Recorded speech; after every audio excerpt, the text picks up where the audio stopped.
The Red Thumb Mark, R. Austin Freeman. Preface. In writing the following story, the author has had in view no purpose other than that of affording entertainment to such readers as are interested in problems of crime and their solutions, and the story itself differs in no respect from others of its class, excepting in that an effort has been made to keep within the probabilities of ordinary life, both in the characters and in the incidents. Nevertheless, it may happen that the book may serve a useful purpose in drawing attention to certain popular misapprehensions on the subject of fingerprints and their evidential value, misapprehensions the extent of which may be judged when we learn from the newspapers that several continental commercial houses have actually substituted fingerprints for signed initials. The facts and figures contained in Mr. Singleton's evidence, including the very liberal estimate of the population of the globe, are, of course, taken from Mr. Galton's great and important work on fingerprints, to which the reader who is interested in the subject is referred for much curious and valuable information. In conclusion, the author desires to express his thanks to his friend Mr. Bernard E. Bishop for the assistance rendered to him in certain photographic experiments, and to those officers of the Central Criminal Court who very kindly furnished him with details of the procedure in criminal trials. Chapter 1 My Learned Brother. Conflagrat Anno 1677. Fabricat Anno 1698. Ricciardo Power-Larmiger Thesaura. The words, set in 4 panels, which formed a frieze beneath the pediment of a fine brick portico, summarize the history of one of the tall houses at the upper end of King's Bench Walk, and as I, somewhat absently, read over the inscription, my attention was divided between admiration of the exquisitely finished carved brickwork and the quiet dignity of the building, and an effort to reconstitute the dead and gone Richard Powell, and the stirring times in which he played his part. I was about to turn away when the empty frame of the portico became occupied by a figure, and one so appropriate, in its wig and obsolete habiliments, to the old-world surroundings that it seemed to complete the picture, and I lingered idly to look at it. The barrister had halted in the doorway to turn over a sheaf of papers that he held in his hand, and, as he replaced the red tape which bound them together, he looked up and our eyes met. For a moment we regarded one another with the incurious gaze that casual strangers bestow on one another. Then there was a flash of mutual recognition. The impassive and rather severe face of the lawyer softened into a genial smile, and the figure, detaching itself from its frame, came down the steps with a hand extended in cordial greeting. "My dear Jervis," he exclaimed, as we clasped hands warmly, "this is a great and delightful surprise. How often have I thought of my old comrade and wondered if I should ever see him again, and lo! Here he is, thrown up on the sounding beach of the Inner Temple, like the proverbial bread cast upon the waters." "Your surprise, Thorndyke, is nothing to mine," I replied, "for your bread has at least returned as bread, whereas I am in the position of a man who, having cast his bread upon the waters, sees it return in the form of a buttered muffin or a Bath bun. I left a respectable medical practitioner and I find him transformed into a bigged and begowned limb of the law." Thorndyke laughed at the comparison. "Liken not your old friend unto a Bath bun," said he. "Say, rather, that you left him a chrysalis and come back to find him a butterfly. But the change is not so great as you think. Hippocrates is only hiding under the gown of Solon, as you will understand when I explain my metamorphosis, and that I will do this very evening, if you have no engagement." "I am one of the unemployed at present," I said, "and quite at your service." "Then come round to my chambers at 7, said Thorndyke, "and we will have a chop and a pint of claret together and exchange autobiographies. I am due in court in a few minutes." "Do you reside within the noble old portico?" I asked. "No," replied Thorndyke. "I often wish I did. It would add several inches to one's stature to feel that the mouth of one's burrow was graced with a Latin inscription for admiring strangers to ponder over. No, my chambers are some doors further down number 6A," and he turned to point out the house as we crossed towards Crown Office Row. At the top of Middle Temple Lane we parted, Thorndyke taking his way with fluttering gown towards the law courts, while I directed my steps westward towards Adam Street, the chosen haunt of the medical agent. The soft-voiced bell of the temple clock was telling out the hour of 7 in muffled accents, as though it apologized for breaking the studious silence, as I emerged from the archway of Mitre Court and turned into King's Bench Walk. The paved footway was empty save for a single figure, pacing slowly before the doorway of number 6A, in which, though the wig had now given place to a felt hat and the gown to a jacket, I had no difficulty in recognizing my friend. "Punctual to the moment, as of old," said he, meeting me halfway. "What a blessed virtue is punctuality, even in small things. I have just been taking the air in Fountain Court, and will now introduce you to my chambers. Here is my humble retreat." We passed in through the common entrance and ascended the stone stairs to the first floor, where we were confronted by a massive door, above which my friend's name was written in white letters. "Rather a forbidding exterior," remarked Thorndyke, as he inserted the latchkey, "but it is homely enough inside." The heavy door swung outwards and disclosed a baize covered inner door, which Thorndyke pushed open and held for me to pass in. "You will find my chambers an odd mixture," said Thorndyke, "for they combine the attractions of an office, a museum, a laboratory and a workshop, and a restaurant," added a small, elderly man, who was decanting a bottle of claret by means of a glass siphon. "You forgot that, sir." "Yes, I forgot that, Polton," said Thorndyke, "but I see you have not." He glanced towards a small table that had been placed near the fire and set out with the requisites for our meal. "Tell me," said Thorndyke, as we made the initial onslaught on the products of Polton's culinary experiments, "what has been happening to you since you left the hospital 6 years ago?" "My story is soon told," I answered, somewhat bitterly. "It is not an uncommon one. My funds ran out, as you know, rather unexpectedly. When I had paid my examination and registration fees, the coffer was absolutely empty, and though, no doubt, a medical diploma contains, to use Johnson's phrase, the potentiality of wealth beyond the dreams of avarice, there is a vast difference in practice between the potential and the actual. I have, in fact, been earning a subsistence, sometimes as an assistant, sometimes as a locum tenens. Just now I've got no work to do, and so have entered my name on Percival's list of eligibles." Thorndyke pursed up his lips and frowned. "It's a wicked shame, Jervis," said he presently, "that a man of your abilities and scientific acquirements should be frittering away his time on odd jobs like some half-qualified wastrel." "It is," I agreed. "My merits are grossly undervalued by a stiff-necked and obtuse generation. But what would you have, my learned brother? If poverty steps behind you and claps the occulting bushel over your 30,000 candle power luminary, your brilliancy is apartment to be obscured." "Yes, I suppose that is so," grunted Thorndyke, and he remained for a time in deep thought. "And now," said I, "let us have your promised explanation. I am positively frizzling with curiosity to know what chain of circumstances has converted John Evelyn Thorndyke from a medical practitioner into a luminary of the law." Thorndyke smiled indulgently. "The fact is," said he, "that no such transformation has occurred. John Evelyn Thorndyke is still a medical practitioner." "What, in a wig and gown?" I exclaimed. "Yes, a mere sheep in wolf's clothing," he replied. "I will tell you how it has come about. After you left the hospital, 6 years ago, I stayed on, taking up any small appointments that were going, assistant demonstrator or curatorships and such like, hung about the chemical and physical laboratories, the museum and post-mortem room, and meanwhile took my MD and D.Sc. Then I got called to the bar in the hope of getting a coronership, but soon after this, old Stedman retired unexpectedly. You remember Stedman, the lecturer on medical jurisprudence, and I put in for the vacant post. Rather to my surprise, I was appointed lecturer, whereupon I dismissed the coronership from my mind, took my present chambers and sat down to wait for anything that might come. "And what has come?" I asked. "Why, a very curious assortment of miscellaneous practice," he replied. "At first I only got an occasional analysis in a doubtful poisoning case, but, by degrees, my sphere of influence has extended until it now includes all cases in which a special knowledge of medicine or physical science can be brought to bear upon law." "But you plead in court, I observe," said I. "Very seldom," he replied. "More usually I appear in the character of the bête noire of judges and counsel the scientific witness. But in most instances I do not appear at all. I merely direct investigations, arrange and analyze the results, and prime the counsel with facts and suggestions for cross-examination. A good deal more interesting than acting as understudy for an absent GP," said I, a little enviously. "But you deserve to succeed, for you are always a deuce of a worker, to say nothing of your capabilities." "Yes, I worked hard," replied Thorndyke, "and I work hard still, but I have my hours of labor and my hours of leisure, unlike you poor devils of general practitioners, who are liable to be dragged away from the dinner table or roused out of your first sleep by confound it all. Who can that be?" For at this moment, as a sort of commentary on his self-congratulation, there came a smart rapping at the outer door.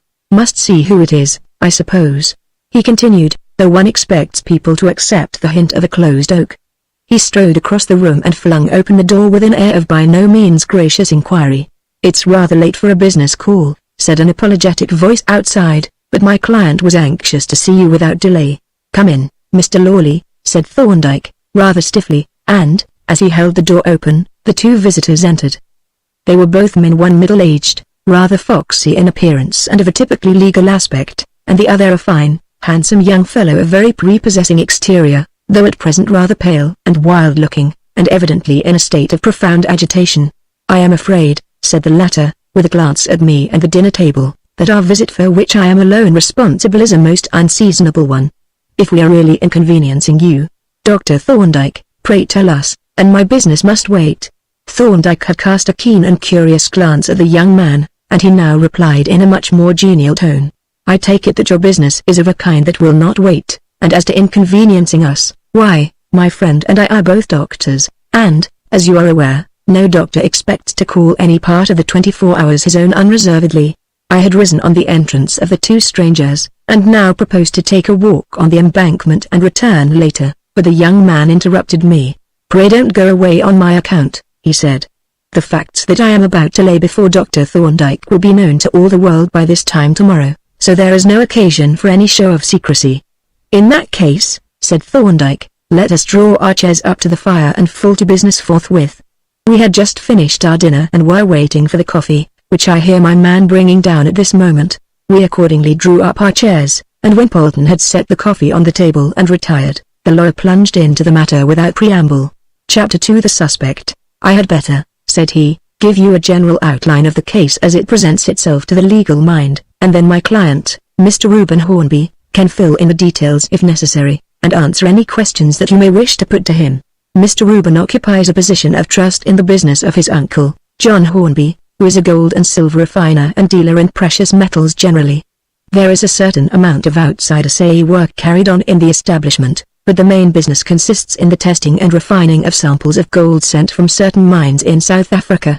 About 5 years ago Mr. Reuben and his cousin Walter, another nephew of John Hornby, left school, and both were articled to their uncle, with a view to their ultimately becoming partners in the house, and they have remained with him ever since, occupying, as I have said, positions of considerable responsibility.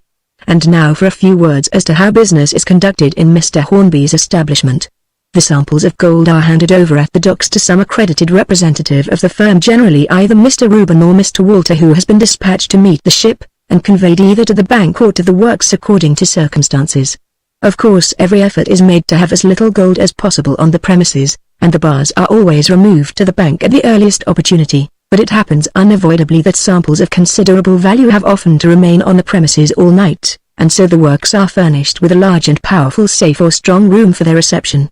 This safe is situated in the private office under the eye of the principal, and, as an additional precaution, the caretaker, who acts as night watchman, occupies a room directly over the office, and patrols the building periodically through the night. Now a very strange thing has occurred with regard to this safe. It happens that one of Mr. Hornby's customers in South Africa is interested in a diamond mine, and, although transactions in precious stones form no part of the business of the house, he has, from time to time, sent parcels of rough diamonds addressed to Mr. Hornby, to be either deposited in the bank or handed on to the diamond brokers. A fortnight ago Mr. Hornby was advised that a parcel of stones had been dispatched by the Elmina Castle, and it appeared that the parcel was an unusually large one and contained stones of exceptional size and value. Under these circumstances Mr. Reuben was sent down to the docks at an early hour in the hope the ship might arrive in time for the stones to be lodged in the bank at once. Unfortunately, however, this was not the case, and the diamonds had to be taken to the works and locked up in the safe. "Who placed them in the safe?" asked Thorndyke. "Mr. Hornby himself, to whom Mr. Reuben delivered up the package on his return from the docks." "Yes," said Thorndyke, "and what happened next?" "Well, on the following morning, when the safe was opened, the diamonds had disappeared." "Had the place been broken into?" asked Thorndyke. "No. The place was all locked up as usual, and the caretaker, who had made his accustomed rounds, had heard nothing, and the safe was, outwardly, quite undisturbed. It had evidently been opened with keys and locked again after the stones were removed." "And in whose custody were the keys of the safe?" inquired Thorndyke. "Mr. Hornby usually kept the keys himself, but, on occasions, when he was absent from the office, he handed them over to one of his nephews, whichever happened to be in charge at the time. But on this occasion the keys did not go out of his custody from the time when he locked up the safe, after depositing the diamonds in it, to the time when it was opened by him on the following morning." "And was there anything that tended to throw suspicion upon anyone?" asked Thorndyke. "Why, Yes, said Mr. Lawley, with an uncomfortable glance at his client. Unfortunately there was. It seemed that the person who abstracted the diamonds must have cut or scratched his thumb or finger in some way, for there were 2 drops of blood on the bottom of the safe and 1 or 2 bloody smears on a piece of paper, and, in addition, a remarkably clear imprint of a thumb. Also in blood? Asked Thorndyke. Yes. The thumb had apparently been put down on one of the drops and then, while still wet with blood, had been pressed on the paper in taking hold of it or otherwise. Well, and what next? Well, said the lawyer, fidgeting in his chair, to make a long story short, the thumbprint has been identified as that of Mr. Reuben Hornby. Ha! Exclaimed Thorndyke. The plot thickens with a vengeance. I had better jot down a few notes before you proceed any further. He took from a drawer a small paper-covered notebook, on the cover of which he wrote Reuben Hornby, and then, laying the book open on a blotting pad, which he rested on his knee, he made a few brief notes. Now, he said, when he had finished, with reference to this thumbprint. There is no doubt, I suppose, as to the identification. None whatever, replied Mr. Lawley. The Scotland Yard people, of course, took possession of the paper, which was handed to the director at the fingerprint department for examination and comparison with those in their collection. The report of the experts is that the thumbprint does not agree with any of the thumbprints of criminals in their possession, that it is a very peculiar one, inasmuch as the ridge pattern on the bulb of the thumb, which is a remarkably distinct and characteristic one, is crossed by the scar of a deep cut, rendering identification easy and infallible, that it agrees in every respect with the thumbprint of Mr. Reuben Hornby, and is, in fact, his thumbprint beyond any possible doubt. Is there any possibility, asked Thorndyke, that the paper bearing the thumbprint could have been introduced by any person? No, answered the lawyer. It is quite impossible. The paper on which the mark was found was a leaf from Mr. Hornby's memorandum block. He had penciled on it some particulars relating to the diamonds, and laid it on the parcel before he closed up the safe. Was anyone present when Mr. Hornby opened the safe in the morning? Asked Thorndyke. No, he was alone, answered the lawyer. He saw at a glance that the diamonds were missing, and then he observed the paper with the thumb mark on it, on which he closed and locked the safe and sent for the police. Is it not rather odd that the thief did not notice the thumb mark, since it was so distinct and conspicuous? No, I think not, answered Mr. Lawley. The paper was lying face downwards on the bottom of the safe, and it was only when he picked it up and turned it over that Mr. Hornby discovered the thumbprint.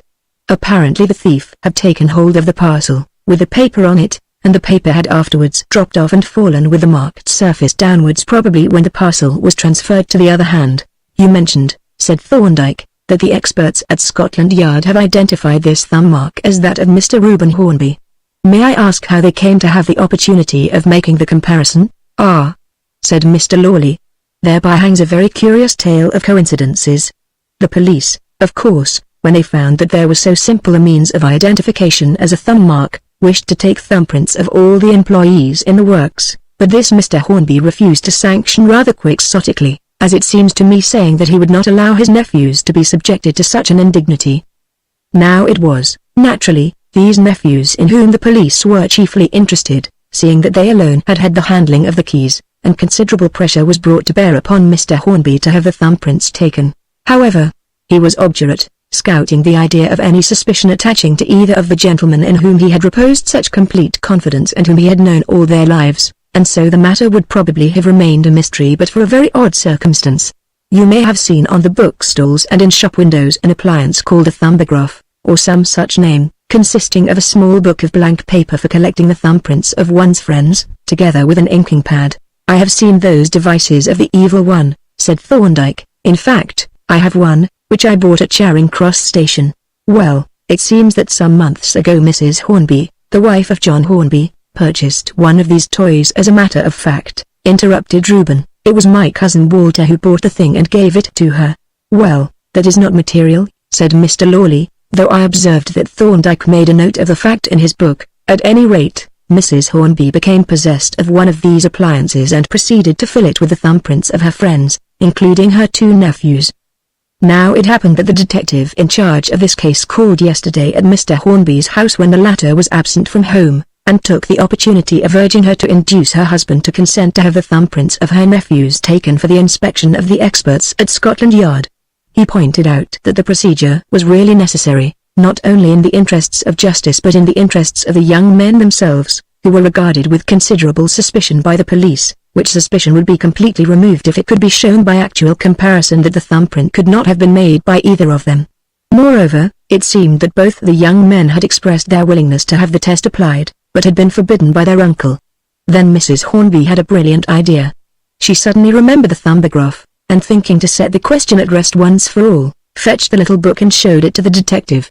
It contained the prints of both thumbs of Mr. Reuben, among others, and, as the detective had with him a photograph of the incriminating mark, the comparison was made then and there, and you may imagine Mrs. Hornby's horror and amazement when it was made clear that the print of her nephew Reuben's left thumb corresponded in every particular with the thumbprint that was found in the safe. At this juncture Mr. Hornby arrived on the scene and was, of course, overwhelmed with consternation at the turn events had taken. He would have liked to let the matter drop and make good the loss of the diamonds out of his own funds, but, as that would have amounted practically to compounding a felony, he had no choice but to prosecute.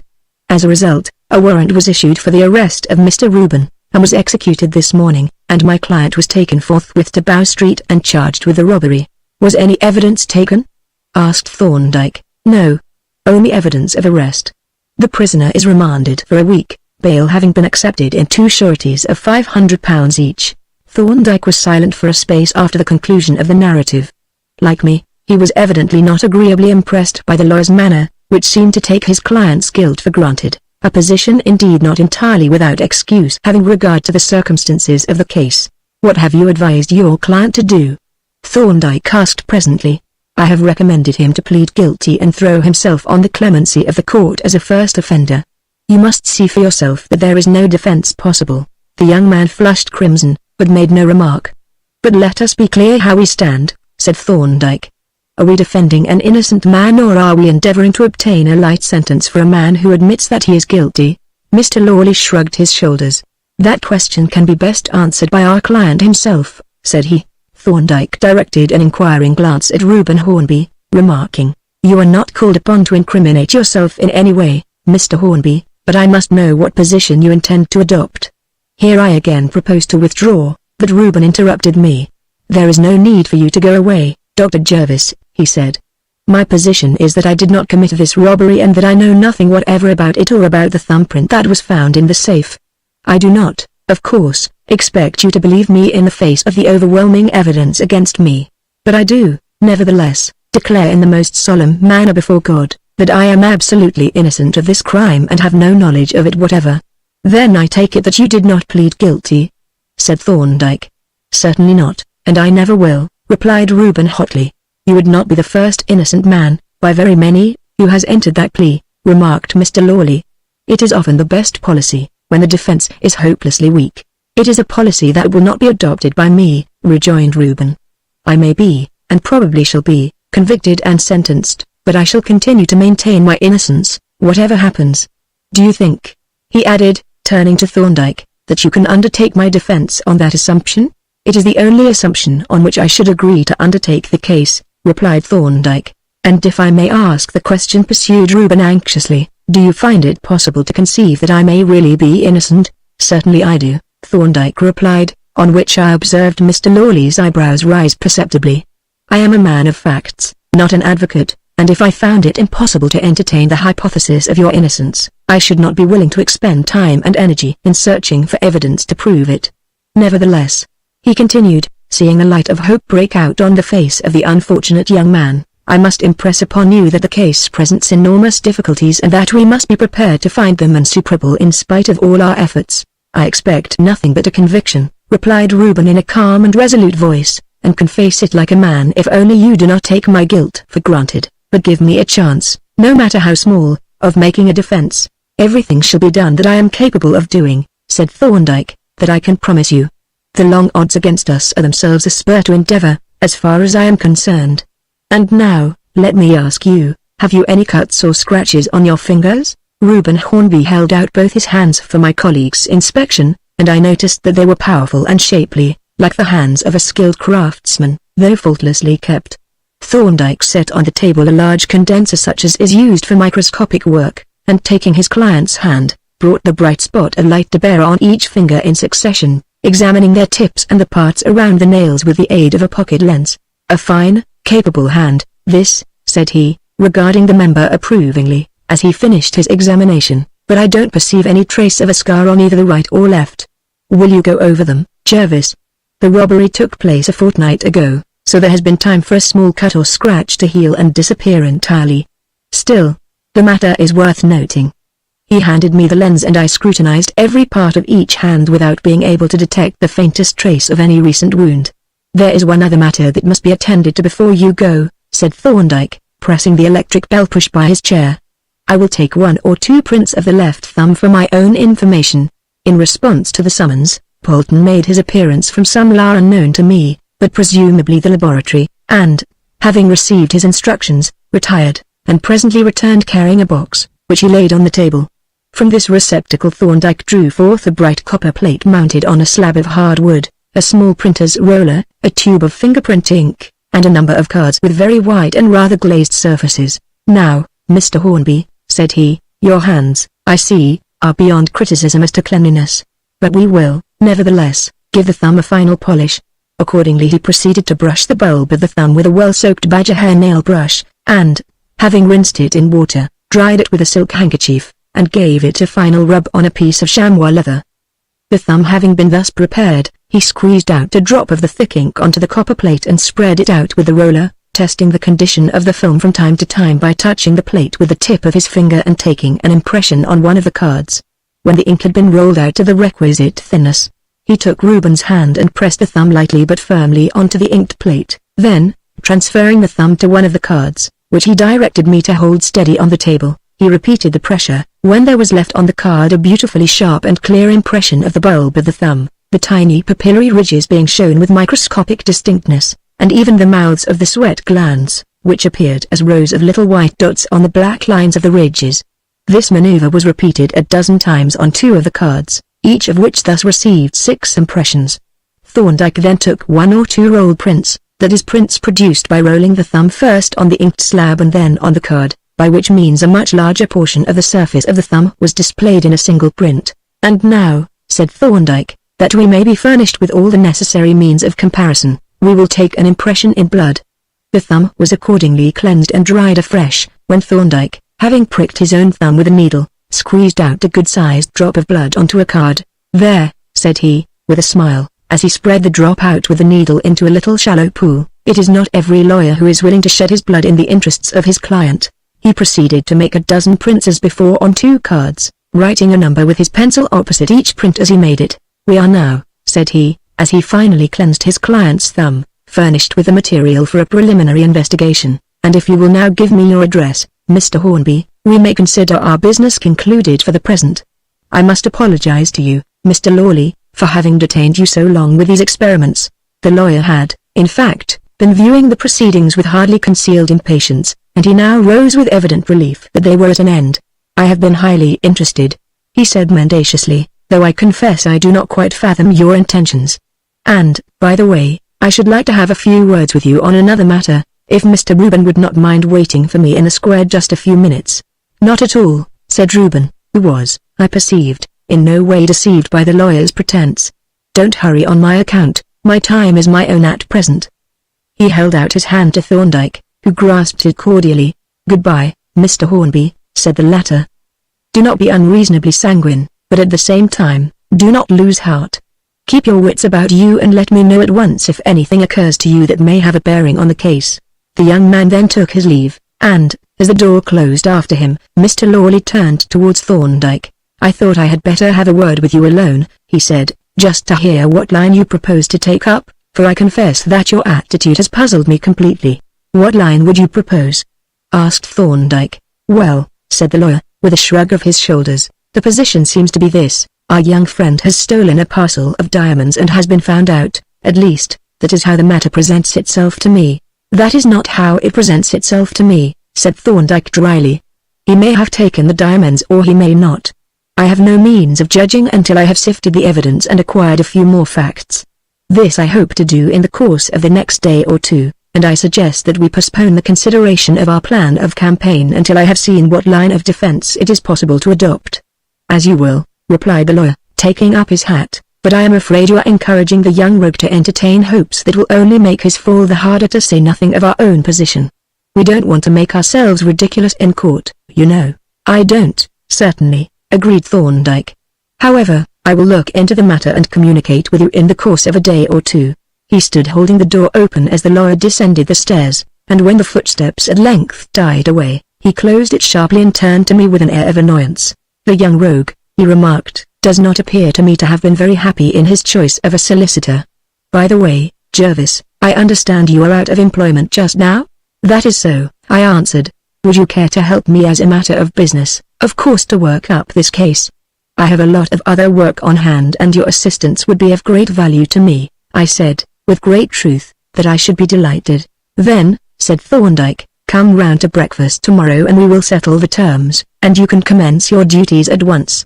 And now let us light our pipes and finish our yarns as though agitated clients and thick-headed solicitors had no existence. Chapter 3 A Lady in the Case.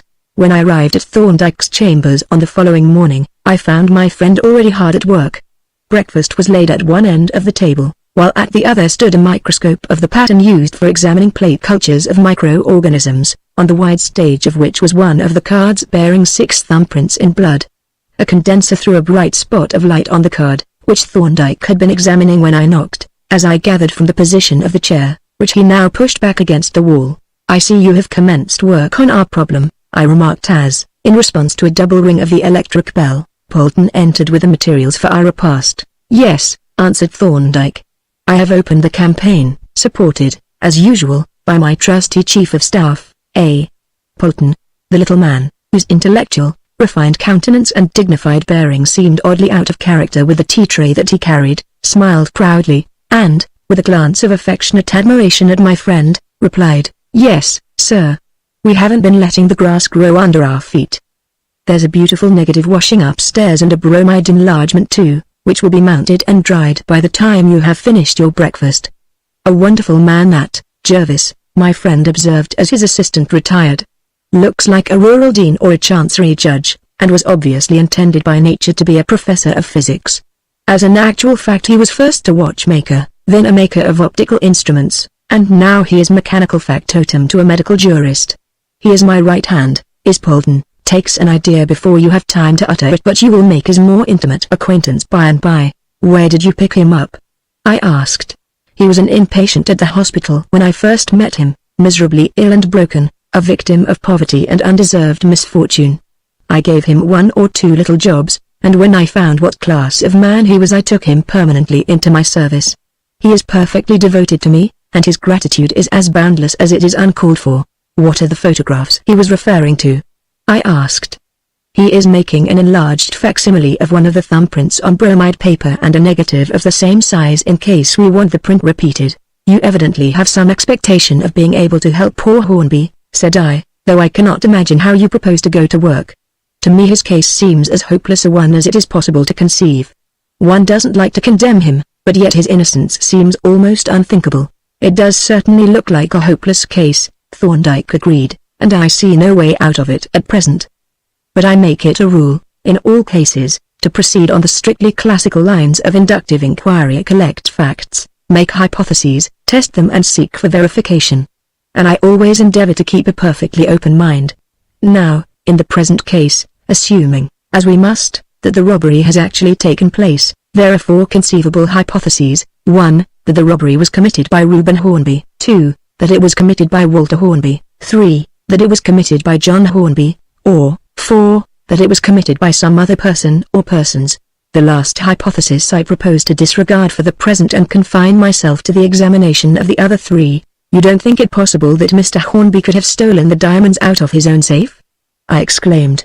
I incline at present to no one theory of the matter, replied Thorndyke. I merely state the hypotheses.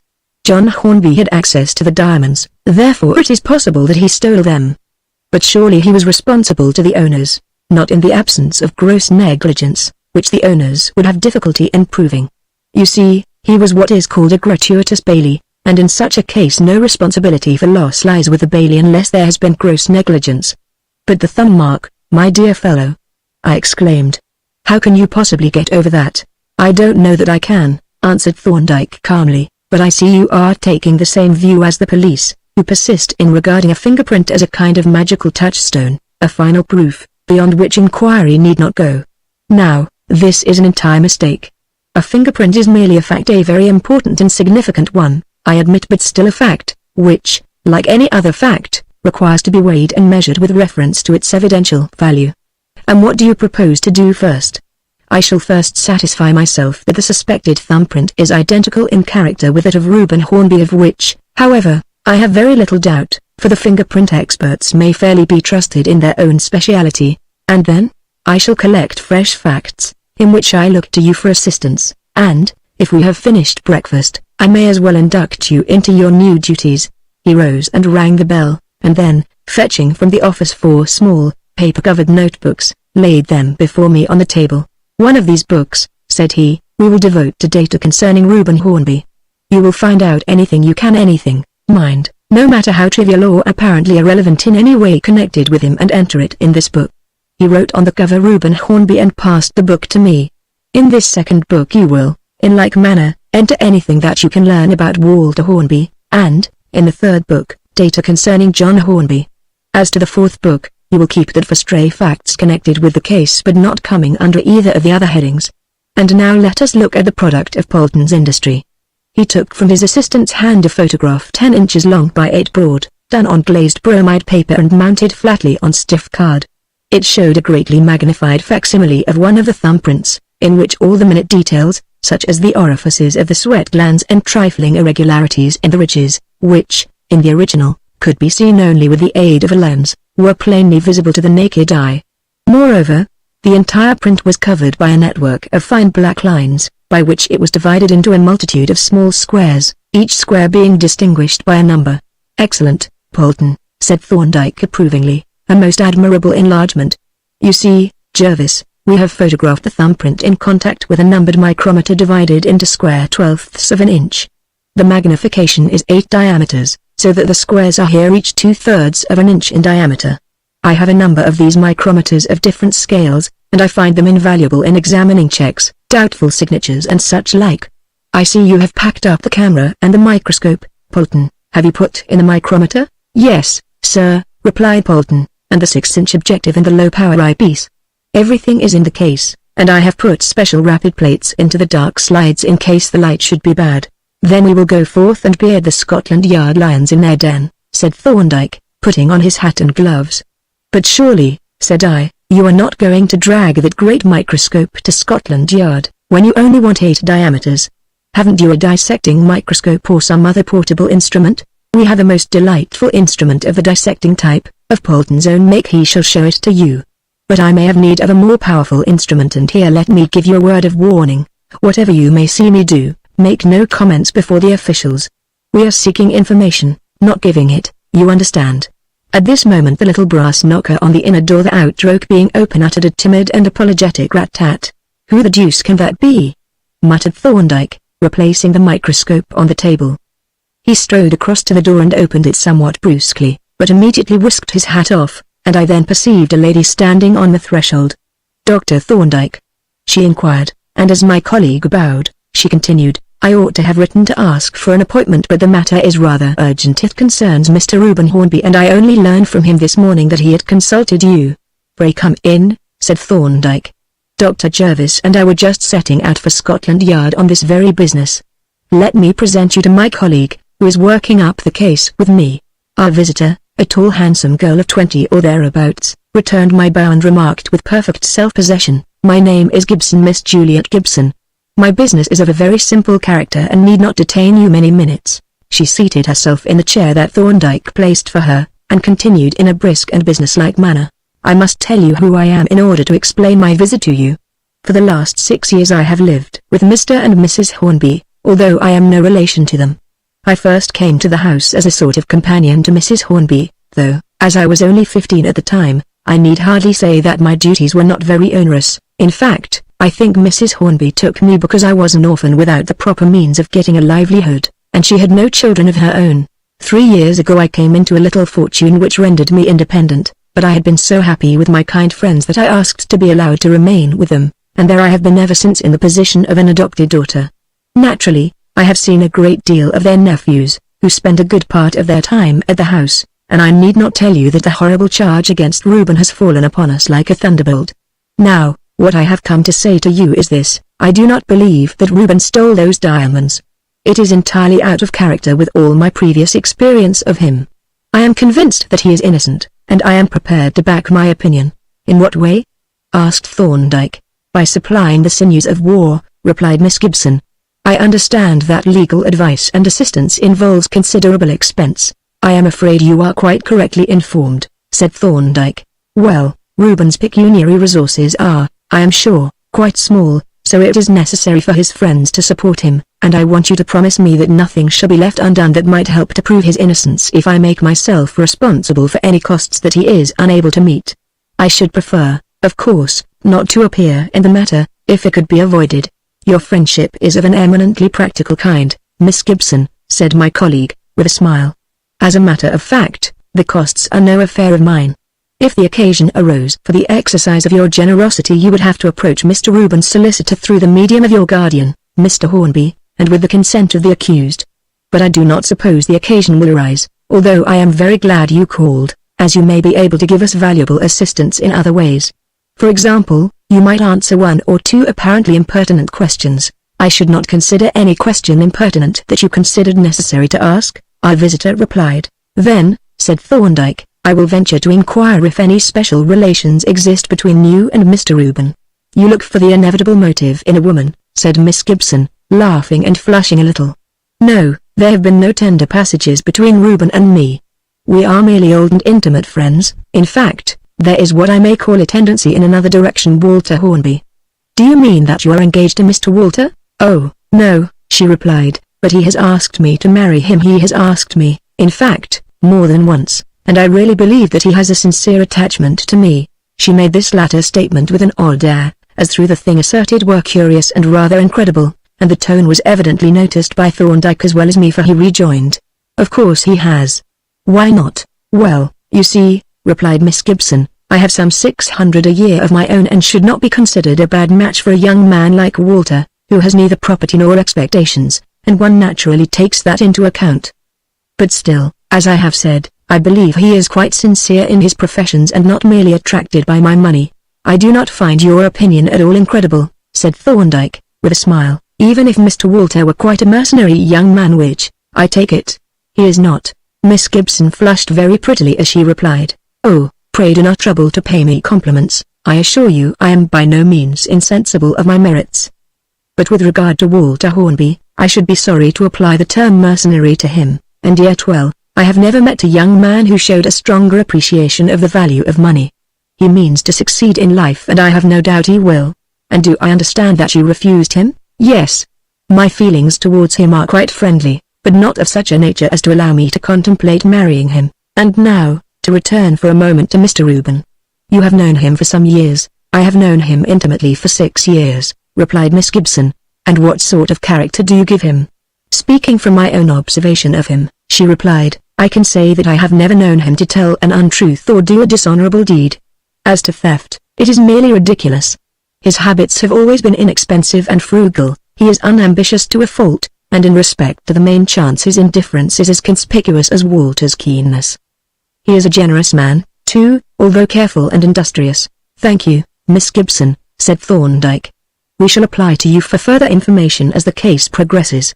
I am sure that you will help us if you can, and that you can help us if you will, with your clear head and your admirable frankness. If you will leave us your card, Dr. Jervis and I will keep you informed of our prospects and ask for your assistance whenever we need it. After our fair visitor had departed, Thorndyke stood for a minute or more gazing dreamily into the fire. Then, with a quick glance at his watch, he resumed his hat and, catching up the microscope, handed the camera case to me and made for the door. How the time goes! He exclaimed, as we descended the stairs, but it hasn't been wasted, Jervis, hey? No, I suppose not, I answered tentatively. You suppose not? He replied. Why, here is as pretty a little problem as you could desire, what would be called in the jargon of the novels, a psychological problem, and it is your business to work it out, too. You mean as to Miss Gibson's relations with these two young men? Thorndyke nodded. Is it any concern of ours? I asked. Certainly it is, he replied. Everything is a concern of ours at this preliminary stage. We are groping about for a clue and must let nothing pass unscrutinized. Well, then, to begin with, she is not wildly infatuated with Walter Hornby, I should say. No, agreed Thorndyke, laughing softly. We may take it that the canny Walter has not inspired a grand passion. Then, I resumed, if I were a suitor for Miss Gibson's hand, I think I would sooner stand in Reuben's shoes than in Walter's. There again I am with you, said Thorndyke. Go on. Well, I continued, our fair visitor conveyed to me the impression that her evident admiration of Reuben's character was tempered by something that she had heard from a third party. That expression of hers, speaking from my own observation, seemed to imply that her observations of him were not in entire agreement with somebody else's. Good man! Exclaimed Thorndyke, slapping me on the back, to the undissembled surprise of a policeman whom we were passing. That is what I had hoped for in you, the capacity to perceive the essential underneath the obvious. Yes, somebody has been saying something about our client, and the thing that we have to find out is, what is it that has been said and who has been saying it? We shall have to make a pretext for another interview with Miss Gibson. By the way, why didn't you ask her what she meant? I asked foolishly. Thorndyke grinned in my face. Why didn't you?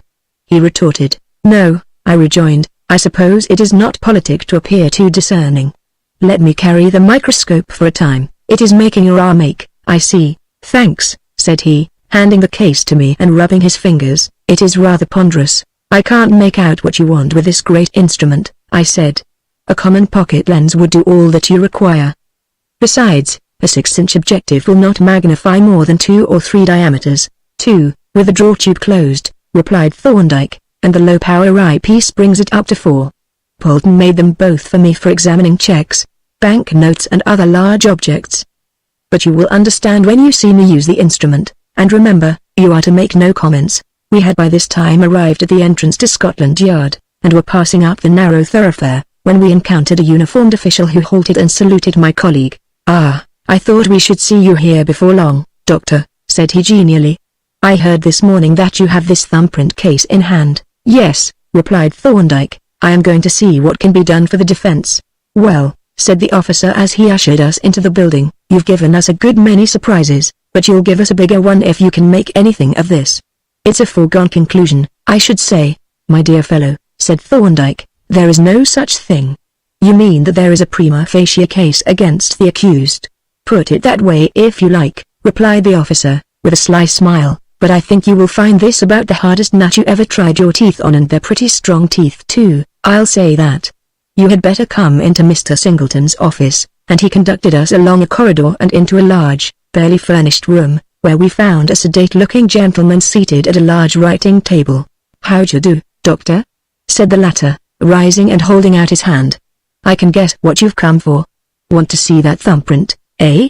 Quite right, answered Thorndyke, and then, having introduced me, he continued, we were partners in the last game, but we are on opposite sides of the board this time. Yes, agreed Mr. Singleton, and we are going to give you checkmate. He unlocked a drawer and drew forth a small portfolio, from which he extracted a piece of paper which he laid on the table. It appeared to be a sheet torn from a perforated memorandum block, and bore the penciled inscription, handed in by Reuben at 7:3 p.m., the 9th of March 2001. J. H. At one end was a dark, glossy blood stain, made by the falling of a good-sized drop, and this was smeared slightly, apparently by a finger or thumb having been pressed on it. Near to it were 2 or 3 smaller smears and a remarkably distinct and clean print of a thumb. Thorndyke gazed intently at the paper for a minute or two, scrutinizing the thumbprint and the smears in turn, but making no remark, while Mr. Singleton watched his impassive face with expectant curiosity. Not much difficulty in identifying that mark, the official at length observed. No, agreed Thorndyke, it is an excellent impression and a very distinctive pattern, even without the scar. Yes, rejoined Mr. Singleton, the scar makes it absolutely conclusive. You have a print with you, I suppose? Yes, replied Thorndyke, and he drew from the wide flap pocket the enlarged photograph, at the sight of which Mr. Singleton's face broadened into a smile. You don't want to put on spectacles to look at that, he remarked, not that you gain anything by so much enlargement. 3 diameters is ample for studying the ridge patterns. I see you have divided it up into numbered squares, not a bad plan, but ours, or rather Galton's, for we borrowed the method from him, is better for this purpose. He drew from the portfolio a half-plate photograph of the thumbprint which appeared magnified to about 4 inches in length. The print was marked by a number of figures written minutely with a fine pointed pen, each figure being placed on an island, a loop, a bifurcation or some other striking and characteristic portion of the ridge pattern. "This system of marking with reference numbers," said Mr. Singleton, "is better than your method of squares, because the numbers are only placed at points which are important for comparison, whereas your squares or the intersections of the lines fall arbitrarily on important or unimportant points according to chance. Besides, we can't let you mark our original, you know, though, of course, we can give you a photograph, which will do as well." "I was going to ask you to let me take a photograph presently," said Thorndyke. "Certainly," replied Mr. Singleton, "if you would rather have one of your own taking. I know you don't care to take anything on trust. And now I must get on with my work, if you will excuse me. Inspector Johnson will give you any assistance you may require. And see that I don't pocket the original," added Thorndyke, with a smile at the inspector who had shown us in. "Oh, I'll see to that," said the latter, grinning, and, as Mr. Singleton returned to his table, Thorndyke unlocked the microscope case and drew forth the instrument. "What, are you going to put it under the microscope?" exclaimed Mr. Singleton, looking round with a broad smile. "Must do something for my fee, you know," replied Thorndyke, as he set up the microscope and screwed on 2 extra objectives to the triple nose piece. "You observe that there is no deception," he added to the inspector, as he took the paper from Mr. Singleton's table and placed it between 2 slips of glass. "I'm watching you, sir," replied the officer, with a chuckle, and he did watch, with close attention and great interest, while Thorndyke laid the glass slips on the microscope stage and proceeded to focus. I also watched, and was a good deal exercised in my mind by my colleague's proceedings. After a preliminary glance with the 6-inch glass, he swung round the nose piece to the 1/2-inch objective and slipped in a more powerful eyepiece, and with this power he examined the bloodstains carefully, and then moved the thumbprint into the field of vision. After looking at this for some time with deep attention, he drew from the case a tiny spirit lamp which was evidently filled with an alcoholic solution of some sodium salt, for when he lit it I recognized the characteristic yellow sodium flame. Then he replaced one of the objectives by a spectroscopic attachment, and having placed the little lamp close to the microscope mirror, adjusted the spectroscope. Evidently my friend was fixing the position of the D line, or sodium line, in the spectrum. Having completed the adjustments, he now examined afresh the blood smears and the thumbprint, both by transmitted and reflected light, and I observed him hurriedly draw 1 or 2 diagrams in his notebook. Then he replaced the spectroscope and lamp in the case and brought forth the micrometer, a slip of rather thin glass about 3 inches by 1½ which he laid over the thumbprint in the place of the upper plate of glass. Having secured it in position by the clips, he moved it about, comparing its appearance with that of the lines on the large photograph, which he held in his hand. After a considerable amount of adjustment and readjustment, he appeared to be satisfied, for he remarked to me, "I think I have got the lines in the same position as they are on our print, so, with Inspector Johnson's assistance, we will take a photograph which we can examine at our leisure." He extracted the camera A-quarter plate instrument from its case and opened it. Then, having swung the microscope on its stand into a horizontal position, he produced from the camera case a slab of mahogany with 3 brass feet, on which he placed the camera, and which brought the latter to a level with the eyepiece of the microscope.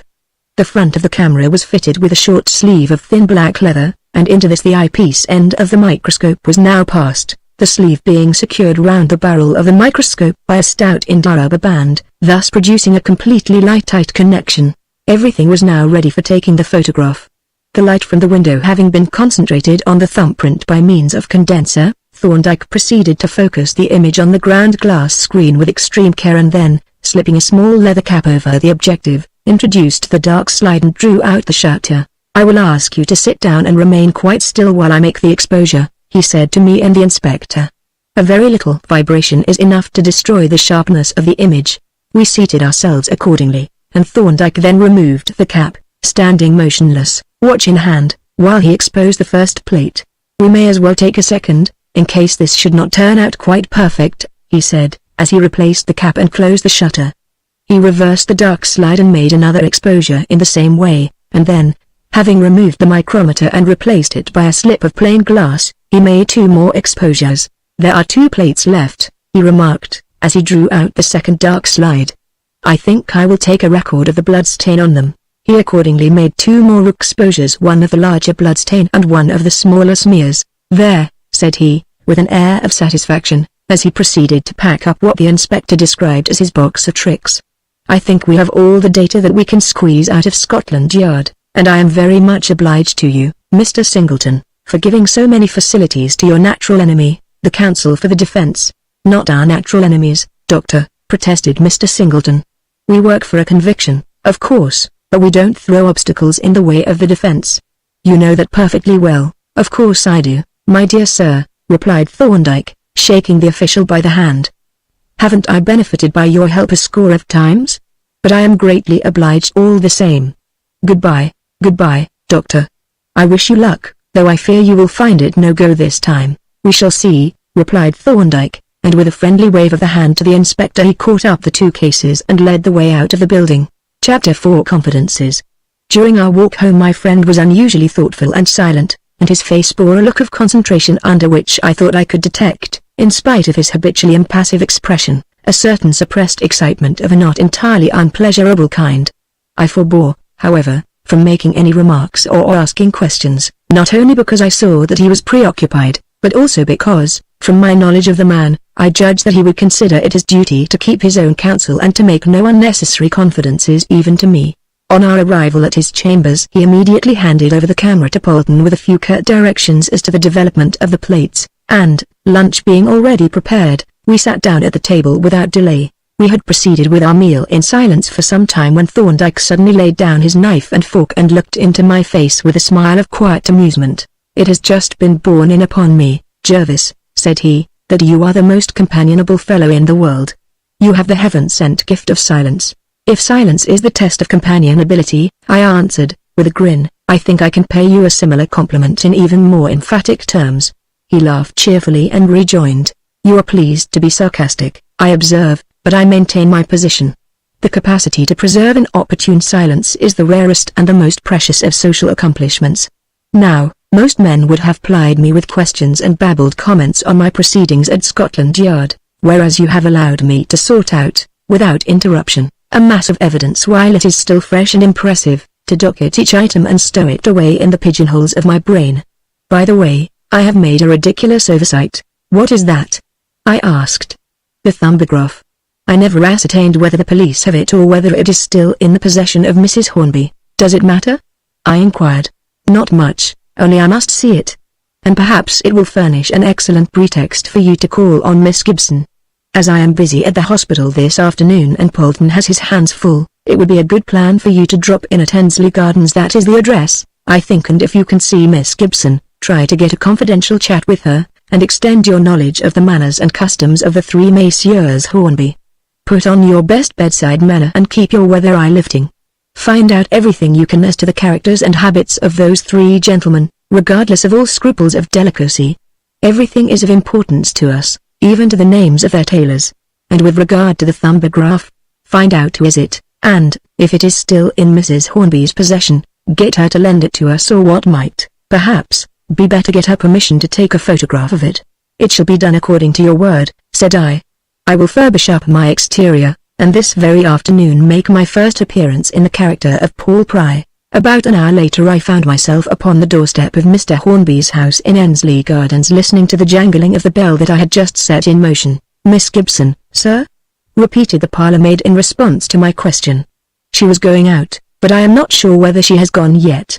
If you will step in, I will go and see." I followed her into the drawing-room, and, threading my way amongst the litter of small tables and miscellaneous furniture by which ladies nowadays convert their special domain into the semblance of a broker's shop, let go my anchor in the vicinity of the fireplace to await the parlour-maid's report. I had not long to wait, for in less than a minute Miss Gibson herself entered the room.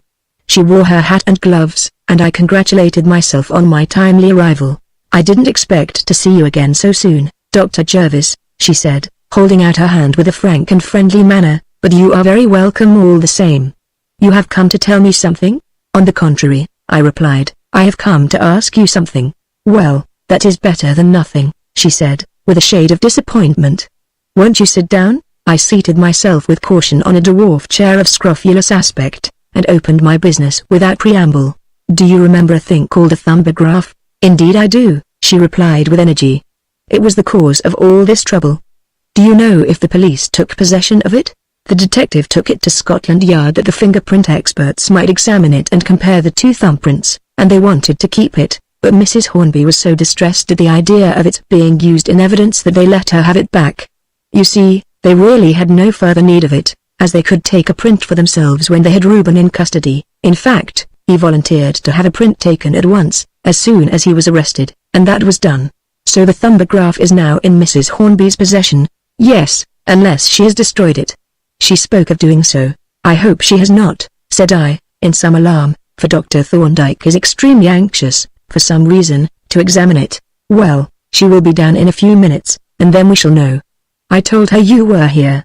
Have you any idea what Dr. Thorndyke's reason is for wanting to see it? None whatever, I replied.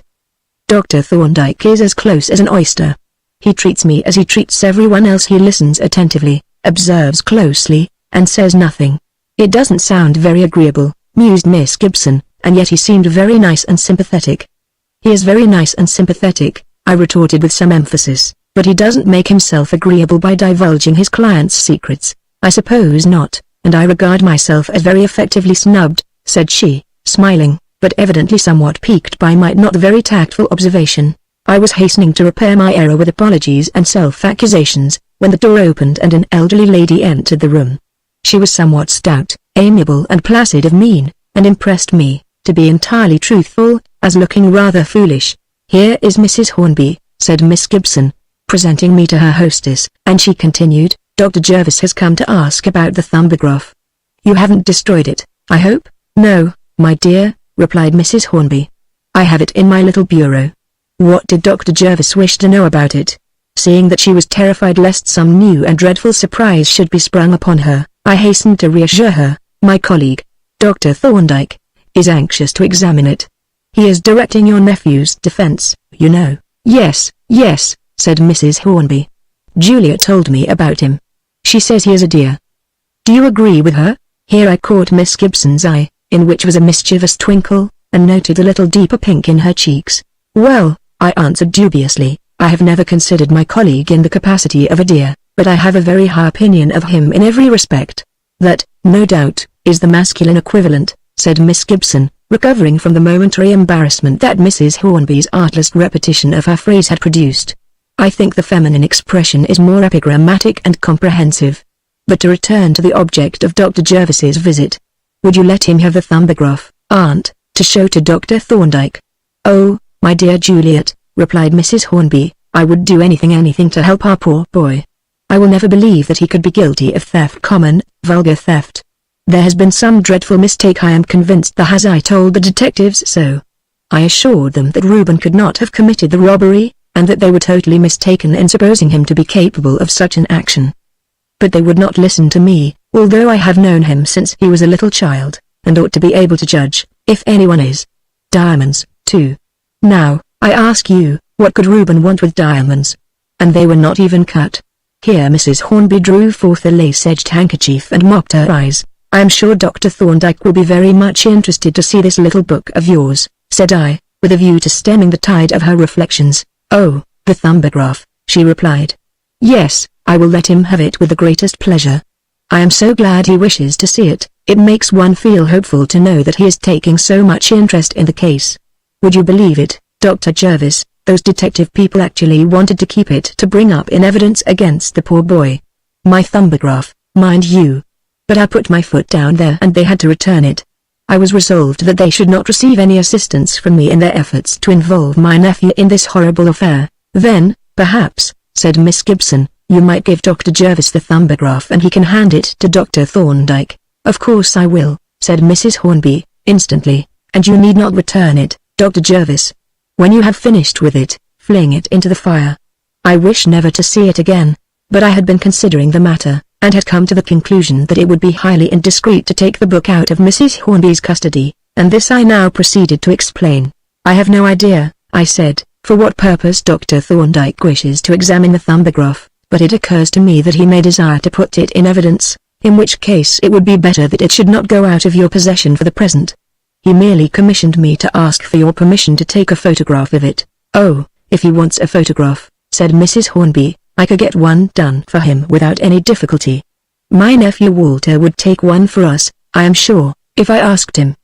He is so clever, you know, is he not, Juliet, dear? Yes, Aunt, replied Miss Gibson quickly, but I expect Dr. Thorndyke would rather take the photograph himself.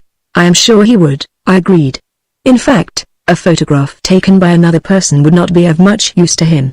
Ah, said Mrs. Hornby in a slightly injured tone, you think Walter is just an ordinary amateur, but if I were to show you some of the photographs he has taken you would really be surprised. He is remarkably clever, I assure you. Would you like us to bring the book to Dr. Thorndyke's chambers? Asked Miss Gibson. That would save time and trouble. It is excessively good of you, I began. Not at all. When shall we bring it? Would you like to have it this evening? We should very much, I replied. My colleague could then examine it and decide what is to be done with it. But it is giving you so much trouble. It is nothing of the kind, said Miss Gibson. You would not mind coming with me this evening, would you, Aunt? Certainly not, my dear, replied Mrs. Hornby, and she was about to enlarge on the subject when Miss Gibson rose and, looking at her watch, declared that she must start on her errand at once. I also rose to make my adducts, and she then remarked, if you are walking in the same direction as I am, Dr. Jervis, we might arrange the time of our proposed visit as we go along. I was not slow to avail myself of this invitation, and a few seconds later we left the house together, leaving Mrs. Hornby smiling fatuously after us from the open door. Will 8 o'clock suit you, do you think? Miss Gibson asked, as we walked up the street. It will do excellently, I should say, I answered. If anything should render the meeting impossible I will send you a telegram. I could wish that you were coming alone, as ours is to be a business conference. Miss Gibson laughed softly, and a very pleasant and musical laugh it was. Yes, she agreed. Dear Mrs. Hornby is a little diffuse and difficult to keep to one subject, but you must be indulgent to her little failings. You would be if you had experienced such kindness and generosity from her as I have. I am sure I should, I rejoined. In fact, I am. After all, a little diffuseness of speech and haziness of ideas are no great faults in a generous and amiable woman of her age. Miss Gibson rewarded me for these highly correct sentiments with a little smile of approval, and we walked on for some time in silence. Presently she turned to me with some suddenness and a very earnest expression, and said, I want to ask you a question, Dr. Jervis, and please forgive me if I beg you to put aside your professional reserve just a little in my favor. I want you to tell me if you think Dr. Thorndyke has any kind of hope or expectation of being able to save poor Reuben from the dreadful peril that threatens him. This was a rather pointed question, and I took some time to consider it before replying. I should like, I replied at length, to tell you as much as my duty to my colleague will allow me to, but that is so little that it is hardly worth telling. However, I may say this without breaking any confidence. Dr. Thorndyke has undertaken the case and is working hard at it, and he would, most assuredly, have done neither the one nor the other if he had considered it a hopeless one. That is a very encouraging view of the matter, said she, which, had, however, already occurred to me. May I ask if anything came of your visit to Scotland Yard? Oh, please don't think me encroaching, I am so terribly anxious and troubled. I can tell you very little about the results of our expedition, for I know very little, but I have an idea that Dr. Thorndyke is not dissatisfied with his morning's work. He certainly picked up some facts, though I have no idea of their nature, and as soon as we reached home he developed a sudden desire to examine the thumbograph. Thank you, Dr. Jervis, she said gratefully. You have cheered me more than I can tell you, and I won't ask you any more questions. Are you sure I am not bringing you out of the way? Not at all, I answered hastily. The fact is, I had hoped to have a little chat with you when we had disposed of the thumbograph, so I can regard myself as combining a little business with a great deal of pleasure if I am allowed to accompany you. She gave me a little ironical bow as she inquired, and, in short, I may take it that I am to be pumped? Come, now, I retorted. You have been plying the pump handle pretty vigorously yourself. But that is not my meaning at all. You see, we are absolute strangers to all the parties concerned in this case, which, of course, makes for an impartial estimate of their characters. But, after all, knowledge is more useful to us than impartiality. There is our client, for instance. He impressed us both very favorably, I think, but he might have been a plausible rascal with the blackest of records. Then you come and tell us that he is a gentleman of stainless character and we are at once on firmer ground. I see, said Miss Gibson thoughtfully, and suppose that I or someone else had told you things that seemed to reflect on his character. Would they have influenced you in your attitude towards him? Only in this, I replied, that we should have made it our business to inquire into the truth of those reports and ascertain their origin. That is what one should always do, I suppose, said she, still with an air of deep thoughtfulness which encouraged me to inquire, may I ask if anyone to your knowledge has ever said anything to Mr. Reuben's disadvantage? She pondered for some time before replying, and kept her eyes bent pensively on the ground. At length she said, not without some hesitation of manner, it is a small thing and quite without any bearing on this affair. But it has been a great trouble to me since it has to some extent put a barrier between Reuben and me, and we used to be such close friends. And I have blamed myself for letting it influence me perhaps unjustly in my opinion of him. I will tell you about it, though I expect you will think me very foolish. You must know, then, that Reuben and I used, until about 6 months ago, to be very much together, though we were only friends, you understand. But we were on the footing of relatives, so there was nothing out of the way in it. Reuben is a keen student of ancient and medieval art, in which I also am much interested, so we used to visit the museums and galleries together and get a great deal of pleasure from comparing our views and impressions of what we saw. About 6 months ago, Walter took me aside one day and, with a very serious face, asked me if there was any kind of understanding between Reuben and me. I thought it rather impertinent of him, but nevertheless, I told him the truth, that Reuben and I were just friends and nothing more. If that is the case, said he, looking mighty grave, I would advise you not to be seen about with him quite so much. And why not? I asked very naturally. Why, the fact is, said Walter, that Reuben is a confounded fool. He has been chattering to the men at the club and seems to have given them the impression that a young lady of means and position has been setting her cap at him very hard, but that he, being a high-souled philosopher above the temptations that beset ordinary mortals, is superior both to her blandishments and her pecuniary attractions. I give you the hint for your own guidance, he continued, and I expect this to go no farther. You mustn't be annoyed with Reuben. The best of young men will often behave like brigs and donkeys, and I have no doubt the fellows have grossly exaggerated what he said, but I thought it right to put you on your guard. Now this report, as you may suppose, made me excessively angry, and I wanted to have it out with Reuben then and there.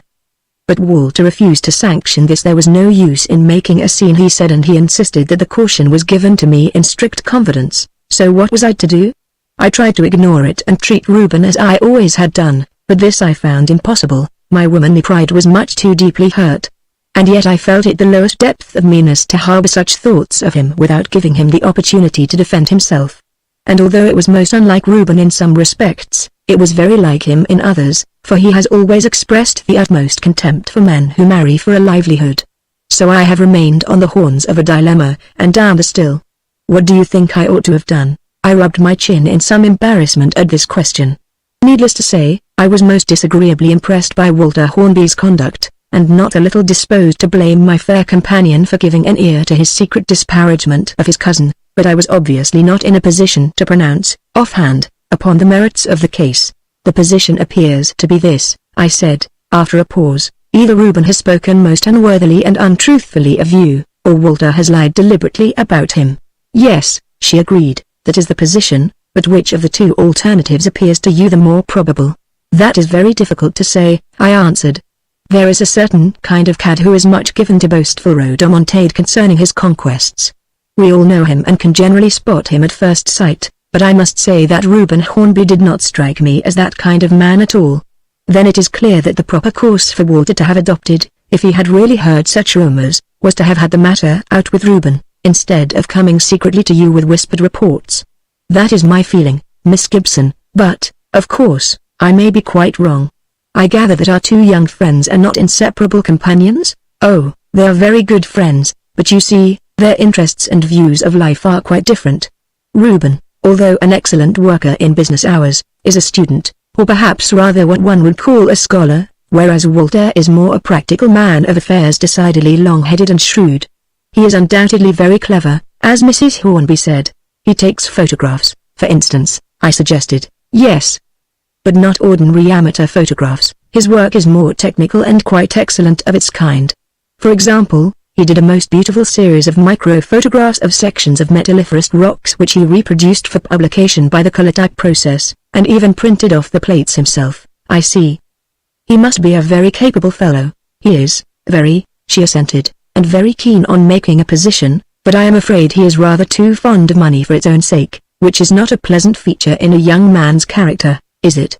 I agreed that it was not, excessive keenness in money affairs, proceeded Miss Gibson oracularly, is apartment to lead a young man into bad ways. Oh, you need not smile, Dr. Jervis, at my wise saws, it is perfectly true, and you know it.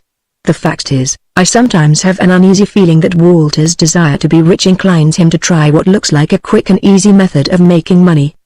He had a friend, a Mr. Horton, who is a dealer on the stock exchange and who operates rather largely. Operate, I believe, is the expression used, although it seems to be nothing more than common gambling, and I have more than once suspected Walter of being concerned in what Mr. Horton calls a little flutter. That doesn't strike me as a very long-headed proceeding, I remarked, with the impartial wisdom of the impecunious, and therefore untempted. No, she agreed, it isn't. But your gambler always thinks he is going to win, though you mustn't let me give you the impression that Walter is a gambler. But here is my destination. Thank you for escorting me so far, and I hope you are beginning to feel less like a stranger to the Hornby family. We shall make our appearance tonight at 8 punctually. She gave me her hand with a frank smile and tripped up the steps leading to the street door, and when I glanced back, after crossing the road, she gave me a little friendly nod as she turned to enter the house. Chapter 5. The Thumbograph. So your net has been sweeping the quiet and pleasant waters of feminine conversation, remarked Thorndyke when we met at the dinner table and I gave him an outline of my afternoon's adventures. Yes, I answered, and here is the catch cleaned and ready for the consumer.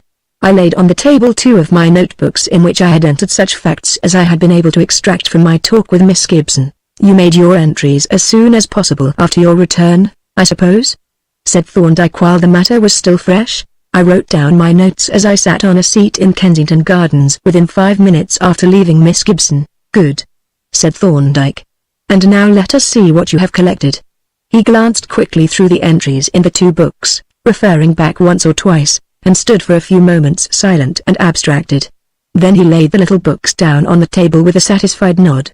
Our information, then, he said, amounts to this: Reuben is an industrious worker at his business and, in his leisure, a student of ancient and medieval art, possibly a babbling fool and a cad, or, on the other hand, a maligned and much abused man. Walter Hornby is obviously a sneak and possibly a liar, a keen man of business, perhaps a flare around the financial candle that burns in Throgmorton Street, an expert photographer and a competent worker of the Klondike process. You have done a very excellent day's work, Jervis. I wonder if you see the bearing of the facts that you have collected. I think I see the bearing of some of them, I answered. At least, I have formed certain opinions. Then keep them to yourself, mon ami, so that I need not feel as if I ought to unbosom myself of my own views. I should be very much surprised if you did, Thorndyke, I replied, and should have none the better opinion of you. I realize fully that your opinions and theories are the property of your client and not to be used for the entertainment of your friends. Thorndyke patted me on the back playfully. But he looked uncommonly pleased, and said, with evident sincerity, I am really grateful to you for saying that, for I have felt a little awkward in being so reticent with you who know so much of this case. But you are quite right, and I am delighted to find you so discerning and sympathetic. The least I can do under the circumstances is to uncork a bottle of pomade, and drink the health of so loyal and helpful a colleague. Ah! Praise the gods! Here is Polton, like a sacrificial priest accompanied by a sweet savour of roasted flesh. Rump steak, I ween. He added, sniffing, food meat for the mighty Shamash. That pun was fortuitous, I need not say, or a ravenous medical jurist. Can you explain to me, Polton, how it is that your rump steak is better than any other steak? Is it that you have command of a special brand of ox? The little man's dry countenance wrinkled with pleasure until it was as full of lines as a ground plan of Clapham Junction.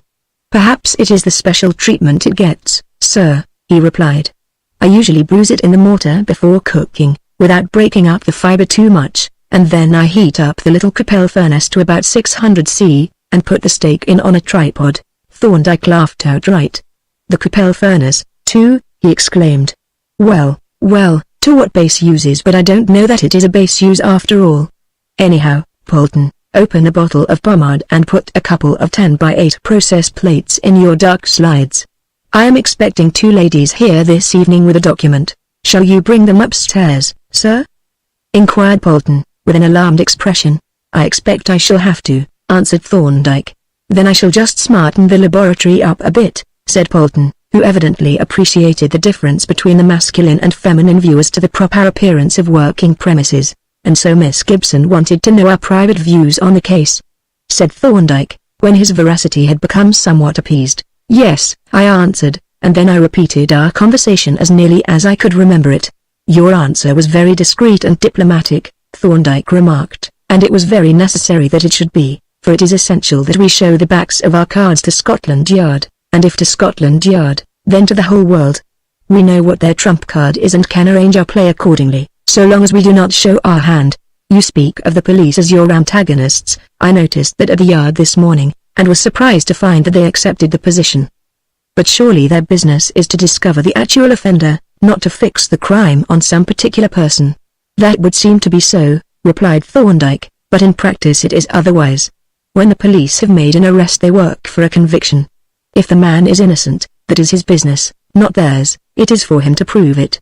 The system is a pernicious one, especially since the efficiency of a police officer is, in consequence, a department to be estimated by the number of convictions he has secured, and an inducement is thus held out to him to obtain a conviction, if possible, but it is of a piece with legislative procedure in general. Lawyers are not engaged in academic discussions or in the pursuit of truth, but each is trying, by hook or by crook, to make out a particular case without regard to its actual truth or even to the lawyer's own belief on the subject. That is what produces so much friction between lawyers and scientific witnesses. Neither can understand the point of view of the other. But we must not sit over the table chattering like this. It has gone 7:30, and Polton will be wanting to make this room presentable. I notice you don't use your office much," I remarked. "Hardly at all, excepting as a repository for documents and stationery. It is very cheerless to talk in an office, and nearly all my business is transacted with solicitors and counsel who are known to me, so there is no need for such formalities." "All right, Polton, we shall be ready for you in 5 minutes." The temple bell was striking 8 as, at Thorndyke's request, I threw open the iron-bound oak, and even as I did so the sound of footsteps came up from the stairs below. I waited on the landing for our 2 visitors, and led them into the room. "I am so glad to make your acquaintance," said Mrs. Hornby, when I had done the honors of introduction. "I have heard so much about you from Juliet." "Really, my dear aunt," protested Miss Gibson, as she caught my eye with a look of comical alarm, "you will give Dr. Thorndyke a most erroneous impression. I merely mentioned that I had intruded on him without notice and had been received with undeserved indulgence and consideration." "You didn't put it quite in that way, my dear," said Mrs. Hornby. "But I suppose it doesn't matter. We are highly gratified by Miss Gibson's favorable report of us, whatever may have been the actual form of expression," said Thorndyke, with a momentary glance at the younger lady which covered her with smiling confusion, "and we are deeply indebted to you for taking so much trouble to help us." "It is no trouble at all, but a great pleasure," replied Mrs. Hornby, and she proceeded to enlarge on the matter until her remarks threatened, like the rippling circles produced by a falling stone, to spread out into infinity. In the midst of this discourse Thorndyke placed chairs for the 2 ladies, and, leaning against the mantelpiece, fixed a stony gaze upon the small handbag that hung from Mrs. Hornby's wrist. "Is the thumbograph in your bag?" interrupted Miss Gibson, in response to this mute appeal. "Of course it is, my dear Juliet," replied the elder lady. "You saw me put it in yourself. What an odd girl you are. Did you think I should have taken it out and put it somewhere else? Not that these handbags are really very secure, you know, although I dare say they are safer than pockets, especially now that it is the fashion to have the pocket at the back. Still, I have often thought how easy it would be for a thief or a pickpocket or some other dreadful creature of that kind, don't you know, to make a snatch, and in fact, the thing has actually happened. Why, I knew a lady, Mrs. Moggridge, you know." "Juliet, no, it wasn't Mrs. Moggridge, that was another affair, it was Mrs. Dear me, how silly of me! Now, what was her name? Can't you help me, Juliet? You must surely remember the woman. She used to visit a good deal at the Hawley Johnsons. I think it was the Hawley Johnsons, or else it was those people, you know." "Hadn't you better give Dr. Thorndyke the thumbograph?" interrupted Miss Gibson. "Why, of course, Juliet, dear. What else did we come here for?" With a slightly injured expression, Mrs. Hornby opened the little bag and commenced, with the utmost deliberation, to turn out its contents onto the table. These included a laced handkerchief, a purse, a card case, a visiting list, a packet of papier powder, and when she had laid the last mentioned article on the table, she paused abruptly and gazed into Miss Gibson's face with the air of one who has made a startling discovery.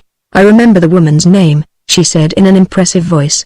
"It was Gudge, Mrs. Gudge, the sister-in-law of—" Here Miss Gibson made an unceremonious dive into the open bag and fished out a tiny parcel wrapped in notepaper and secured with a silk thread. "Thank you," said Thorndyke, taking it from her hand just as Mrs. Hornby was reaching out to intercept it.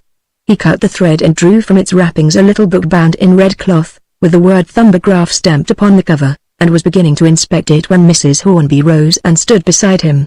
"That," said she, as she opened the book at the first page, "is the thumb mark of a Miss Cully. She is no connection of ours. You see it is a little smeared," she said. Reuben jogged her elbow, "but I don't think he did. At any rate he assured me he did not, and, you know, here is one we are looking for," interrupted Thorndyke, who had been turning the leaves of the book regardless of Mrs. Hornby's rambling comments. "A very good impression, too, considering the rather rough method of producing it." He reached out for the reading lens that hung from its nail above the mantelpiece, and I could tell by the eagerness with which he peered through it at the thumbprint that he was looking for something. A moment later I felt sure that he had found that something which he had sought for, though he replaced the lens upon its nail with a quiet and composed air and made no remark. There was a sparkle of the eye and scarcely perceptible flush of suppressed excitement and triumph which I had begun to recognize beneath the impassive mask that he presented to the world. "I shall ask you to leave this little book with me, Mrs. Hornby," he said, breaking in upon that lady's inconsequent babblings, "and, as I may possibly put it in evidence, it would be a wise precaution for you and Miss Gibson to sign your names as small as possible on the page which bears Mr. Reuben's thumb mark. That will anticipate any suggestion that the book has been tampered with after leaving your hands. It would be a great impertinence for anyone to make any such suggestion," Mrs. Hornby began, but on Thorndyke's placing his fountain pen in her hand, she wrote her signature in the place indicated and handed the pen to Miss Gibson, who signed underneath. "And now," said Thorndyke, "we will take an enlarged photograph of this page with the thumb mark, not that it is necessary that it should be done now, as you are leaving the book in my possession. But the photograph will be wanted, and as my man is expecting us and has the apparatus ready, we may as well dispatch the business at once." To this both the ladies readily agreed, being, in fact, devoured by curiosity with regard to my colleague's premises, and we accordingly proceeded to invade the set of rooms on the floor above, over which the ingenious Polton was accustomed to reign in solitary grandeur. It was my first visit to these mysterious regions, and I looked about me with as much curiosity as did the two ladies. The first room that we entered was apparently the workshop, for it contained a small woodworker's bench, a lathe, a bench for metalwork and a number of mechanical appliances which I was not then able to examine, but I noticed that the entire place presented to the eye a most unworkmanlike neatness, a circumstance that did not escape Thorndyke's observation, for his face relaxed into a grim smile as his eye travelled over the bare benches and the clean-swept floor. From this room we entered the laboratory, a large apartment, one side of which was given up to chemical research, as was shown by the shelves of reagents that covered the wall, and the flasks, retorts and other apparatus that were arranged on the bench, like ornaments on a drawing-room mantelpiece. On the opposite side of the room was a large, massively constructed copying camera, the front of which, carrying the lens, was fixed, and an easel or copy holder travelled on parallel guides towards, or away, from it, on a long stand. This apparatus Thorndyke proceeded to explain to our visitors while Polton was fixing the thumbograph in a holder attached to the easel. "You see," he said, in answer to a question from Miss Gibson, "I have a good deal to do with signatures, checks and disputed documents of various kinds. Now a skilled eye, aided by a pocket lens, can make out very minute details on a check or banknote, but it is not possible to lend one's skilled eye to a judge or juryman, so that it is often very convenient to be able to hand them a photograph in which the magnification is already done, which they can compare with the original. Small things, when magnified, develop quite unexpected characters. For instance, you have handled a good many postage stamps, I suppose, but have you ever noticed the little white spots in the upper corner of a penny stamp, or even the difference in the foliage on the two sides of the wreath?" Miss Gibson admitted that she had not. "Very few people have, I suppose, excepting stamp collectors," continued Thorndyke, "but now just glance at this and you will find these unnoticed details forced upon your attention." As he spoke, he handed her a photograph, which he had taken from a drawer, showing a penny stamp enlarged to a length of 8 inches. While the ladies were marveling over this production, Polton proceeded with his work. The thumbograph having been fixed in position, the light from a powerful incandescent gas lamp, fitted with a parabolic reflector, was concentrated on it, and the camera racked out to its proper distance. "What are those figures intended to show?" inquired Miss Gibson, indicating the graduation on the side of one of the guides. "They show the amount of magnification or reduction, Thorndyke explained. When the pointer is opposite 0, the photograph is the same size as the object photographed. When it points to, say, x4, the photograph will be 4 times the width and length of the object, while if it should point to, say, 4, the photograph will be 1/4 the length of the object. It is now, you see, pointing to x8, so the photograph will be 8 times the diameter of the original thumb mark. By this time Polton had brought the camera to an accurate focus and, when we had all been gratified by a glimpse of the enlarged image on the focusing screen, we withdrew to a smaller room which was devoted to bacteriology and microscopical research, while the exposure was made and the plate developed. Here, after an interval, we were joined by Polton, who bore with infinite tenderness the dripping negative on which could be seen the grotesque transparency of a colossal thumb mark. This Thorndyke scrutinized eagerly, and having pronounced it satisfactory, informed Mrs. Hornby that the object of her visit was attained, and thanked her for the trouble she had taken. "I am very glad we came," said Miss Gibson to me, as a little later we walked slowly up Mitre Court in the wake of Mrs. Hornby and Thorndyke, "and I am glad to have seen these wonderful instruments, too. It has made me realize that something is being done and that Dr. Thorndyke really has some object in view. It has really encouraged me immensely." "And very properly so," I replied. "I, too, although I really know nothing of what my colleague is doing, feel very strongly that he would not take all this trouble and give up so much valuable time if he had not some very definite purpose and some substantial reasons for taking a hopeful view." "Thank you for saying that," she rejoined warmly, "and you will let me have a crumb of comfort when you can, won't you?" She looked in my face so wistfully as she made this appeal that I was quite moved, and, indeed, I am not sure that my state of mind at that moment did not fully justify my colleague's reticence towards me. However, I, fortunately, have nothing to tell, and so, when we emerged into Fleet Street to find Mrs. Hornby already ensconced in a hansom, I could only promise, as I grasped the hand that she offered to me, to see her again at the earliest opportunity, a promise which my inner consciousness assured me would be strictly fulfilled. "You seem to be on quite confidential terms with our fair friend," Thorndyke remarked, as we strolled back towards his chambers. "You are an insinuating dog, Jervis. She is very frank and easy to get on with," I replied. "Yes. A good girl and a clever girl, and comely to look upon withal. I suppose it would be superfluous for me to suggest that you mind your eye. I shouldn't, in any case, try to cut out a man who is under a cloud," I replied sulkily. "Of course you wouldn't, hence the need of attention to the ophthalmic member. Have you ascertained what Miss Gibson's actual relation is to Reuben Hornby?" "No," I answered. "It might be worthwhile to find out," said Thorndyke, and then he relapsed into silence. Chapter 6 Committed for Trial. Thorndyke's hint as to the possible danger foreshadowed by my growing intimacy with Juliet Gibson had come upon me as a complete surprise, and had, indeed, been resented by me as somewhat of an impertinence. Nevertheless, it gave me considerable food for meditation, and I presently began to suspect that the watchful eyes of my observant friend might have detected something in my manner towards Miss Gibson suggestive of sentiments that had been unsuspected by myself. Of course it would be absurd to suppose that any real feeling could have been engendered by so ridiculously brief an acquaintance. I had only met the girl 3 times, and even now, excepting for business relations, was hardly entitled to more than a bow of recognition. But yet, when I considered the matter impartially and examined my own consciousness, I could not but recognize that she had aroused in me an interest which bore no relation to the part that she had played in the drama that was so slowly unfolding. She was undeniably a very handsome girl, and her beauty was of a type that specially appealed to me, full of dignity and character that gave promise of a splendid middle age. And her personality was in other ways not less attractive, for she was frank and open, sprightly and intelligent, and though evidently quite self-reliant, was in no wise lacking in that womanly softness that so strongly engages a man's sympathy. In short, I realized that, had there been no such person as Reuben Hornby, I should have viewed Miss Gibson with uncommon interest. But, unfortunately, Reuben Hornby was a most palpable reality, and, moreover, the extraordinary difficulties of his position entitled him to very special consideration by any man of honor.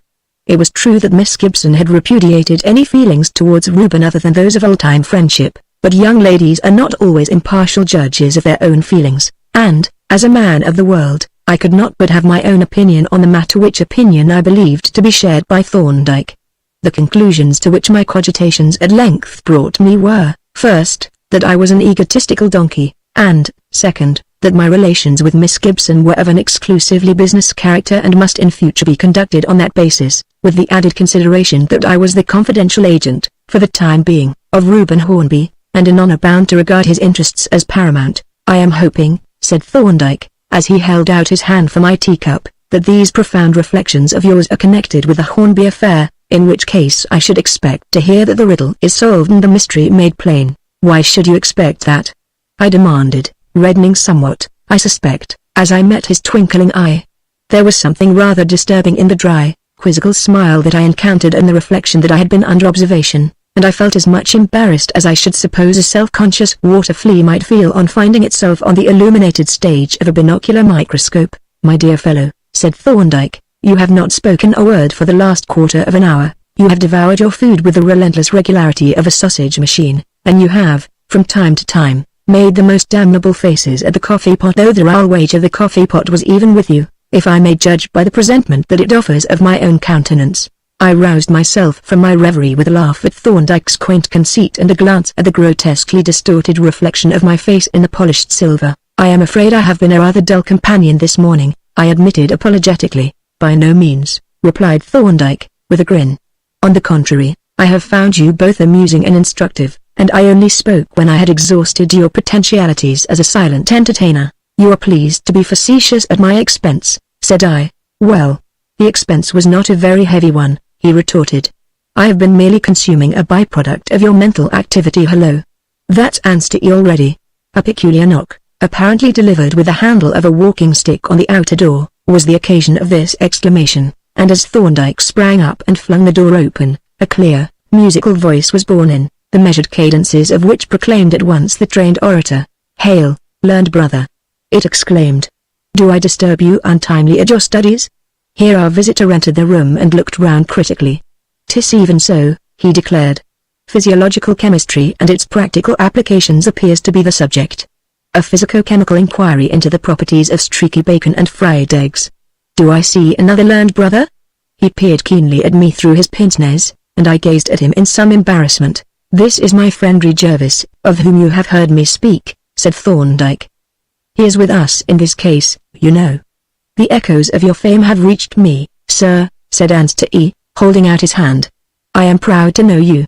I should have recognized you instantly from the portrait of your lamented uncle in Greenwich Hospital. Anster E. is a wag, you understand, explained Thorndyke, but he has lucid intervals. He'll have one presently if we are patient. Patient? Snorted our eccentric visitor. It is I who need to be patient when I am dragged into police courts and other sinks of iniquity to plead for common thieves and robbers like a Kennington Lane advocate. You've been talking to Lawley, I see, said Thorndyke. Yes, and he tells me that we haven't a leg to stand upon. No, we've got to stand on our heads, as men of intellect should. But Lawley knows nothing about the case. He thinks he knows it all, said Anster E. Most fools do, retorted Thorndyke. They arrive at their knowledge by intuition, a deuced easy road and cheap travelling too. We reserve our defence. I suppose you agree to that? I suppose so. The magistrate is sure to commit unless you have an unquestionable alibi. We shall put in an alibi, but we are not depending on it. Then we had better reserve our defence, said Anster E., and it is time that we wended on our pilgrimage, for we are due at Lawley's at 10:30. Is Jervis coming with us? Yes, you'd better come, said Thorndyke. It's the adjourned hearing of poor Hornby's case, you know. There won't be anything done on our side, but we may be able to glean some hint from the prosecution. I should like to hear what takes place, at any rate, I said, and we accordingly sallied forth together in the direction of Lincoln's Inn, on the north side of which Mr. Lawley's office was situated. Ah, said the solicitor, as we entered, I am glad you've come. I was getting anxious. It doesn't do to be late on these occasions, you know. Let me see. Do you know Mr. Walter Hornby? I don't think you do. He presented Thorndyke and me to our client's cousin, and as we shook hands, we viewed one another with a good deal of mutual interest. I have heard about you from my aunt, said he, addressing himself more particularly to me. She appears to regard you as a kind of legal maskline and cook. I hope, for my cousin's sake, that you will be able to work the wonders that she anticipates. Poor old fellow. He looks pretty bad, doesn't he? I glanced at Reuben, who was at the moment talking to Thorndyke, and as he caught my eye he held out his hand with a warmth that I found very pathetic. He seemed to have aged since I had last seen him, and was pale and rather thinner, but he was composed in his manner and seemed to me to be taking his trouble very well on the whole. "Cabs at the door, sir," a clerk announced. "Cab," repeated Mr. Lawley, looking dubiously at me. "We want an omnibus. Dr. Jervis and I can walk," Walter Hornby suggested. "We shall probably get there as soon as you, and it doesn't matter if we don't." "Yes, that will do," said Mr. Lawley. "You two walk down together. Now let us go." We trooped out onto the pavement, beside which a four-wheeler was drawn up, and as the others were entering the cab, Thorndyke stood close beside me for a moment. "Don't let him pump you," he said in a low voice, without looking at me. Then he sprang into the cab and slammed the door. "What an extraordinary affair this is," Walter Hornby remarked, after we had been walking in silence for a minute or two. "A most ghastly business. I must confess that I can make neither head nor tail of it." "How is that?" I asked. "Why, do you see, there are apparently only two possible theories of the crime, and each of them seems to be unthinkable. On the one hand there is Reuben, a man of the most scrupulous honor, as far as my experience of him goes, committing a mean and sordid theft for which no motive can be discovered, for he is not poor, nor pecuniarily embarrassed, nor in the smallest degree avaricious. On the other hand, there is this thumbprint, which, in the opinion of the experts, is tantamount to the evidence of an eyewitness that he did commit the theft. It is positively bewildering. Don't you think so?" "As you put it," I answered, "the case is extraordinarily puzzling." "But how else would you put it?" he demanded, with ill-concealed eagerness. "I mean that, if Reuben is the man you believe him to be, the thing is incomprehensible." "Quite so," he agreed, though he was evidently disappointed at my colorless answer. He walked on silently for a few minutes and then said, "I suppose it would not be fair to ask if you see any way out of the difficulty. We are all, naturally anxious about the upshot of the affair, seeing what poor old Reuben's position is, naturally. But the fact is that I know no more than you do, and as to Thorndyke, you might as well cross-examine a Whitstable native as put questions to him." "Yes, so I gathered from Juliet. But I thought you might have gleaned some notion of the line of defense from your work in the laboratory, the microscopical and photographic work I mean. I was never in the laboratory until last night, when Thorndyke took me there with your aunt and Miss Gibson. The work there is done by the laboratory assistant, and his knowledge of the case, I should say, is about as great as a type founder's knowledge of the books that he is helping to produce. No, Thorndyke is a man who plays a single-handed game, and no one knows what cards he holds until he lays them on the table." My companion considered this statement in silence while I congratulated myself on having parried, with great adroitness, a rather inconvenient question. But the time was not far distant when I should have occasion to reproach myself bitterly for having been so explicit and emphatic. "My uncle's condition," Walter resumed after a pause, "is a pretty miserable one at present, with this horrible affair added to his own personal worries. Has he any special trouble besides this, then?" I asked. "Why, haven't you heard? I thought you knew about it, or I shouldn't have spoken. Not that it is in any way a secret, seeing that it is public property in the city. The fact is that his financial affairs are a little entangled just now." "Indeed?" I exclaimed, considerably startled by this new development. "Yes, things have taken a rather awkward turn, though I think he will pull through all right. It is the usual thing, you know, investments, or perhaps one should say speculations. He appears to have sunk a lot of capital in mines. Thought he was in the know, not unnaturally, but it seems he wasn't after all, and the things have gone wrong, leaving him with a deal more money than he can afford locked up, and the possibility of a dead loss if they don't revive. Then there are these infernal diamonds. He is not morally responsible, we know, but it is a question if he is not legally responsible, though the lawyers think he is not. Anyhow, there is going to be a meeting of the creditors tomorrow, and what do you think they will do? Oh, they will, most probably, let him go on for the present, but, of course, if he is made accountable for the diamond, there will be nothing for it but to go through the hoop, as the sporting financier expresses it. The diamonds were of considerable value, then. From £25,000 to £30,000 worth vanished with that parcel. I whistled. This was a much bigger affair than I had imagined, and I was wondering if Thorndyke had realized the magnitude of the robbery. When we arrived at the police court, "I suppose our friends have gone inside," said Walter. "They must have got here before us."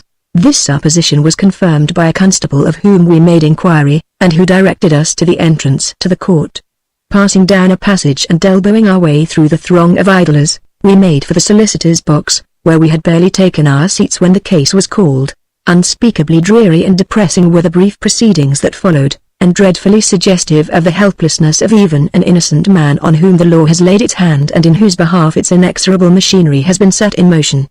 The presiding magistrate, emotionless and dry, dipped his pen while Reuben, who had surrendered to his bail, was placed in the dock and the charge read over to him.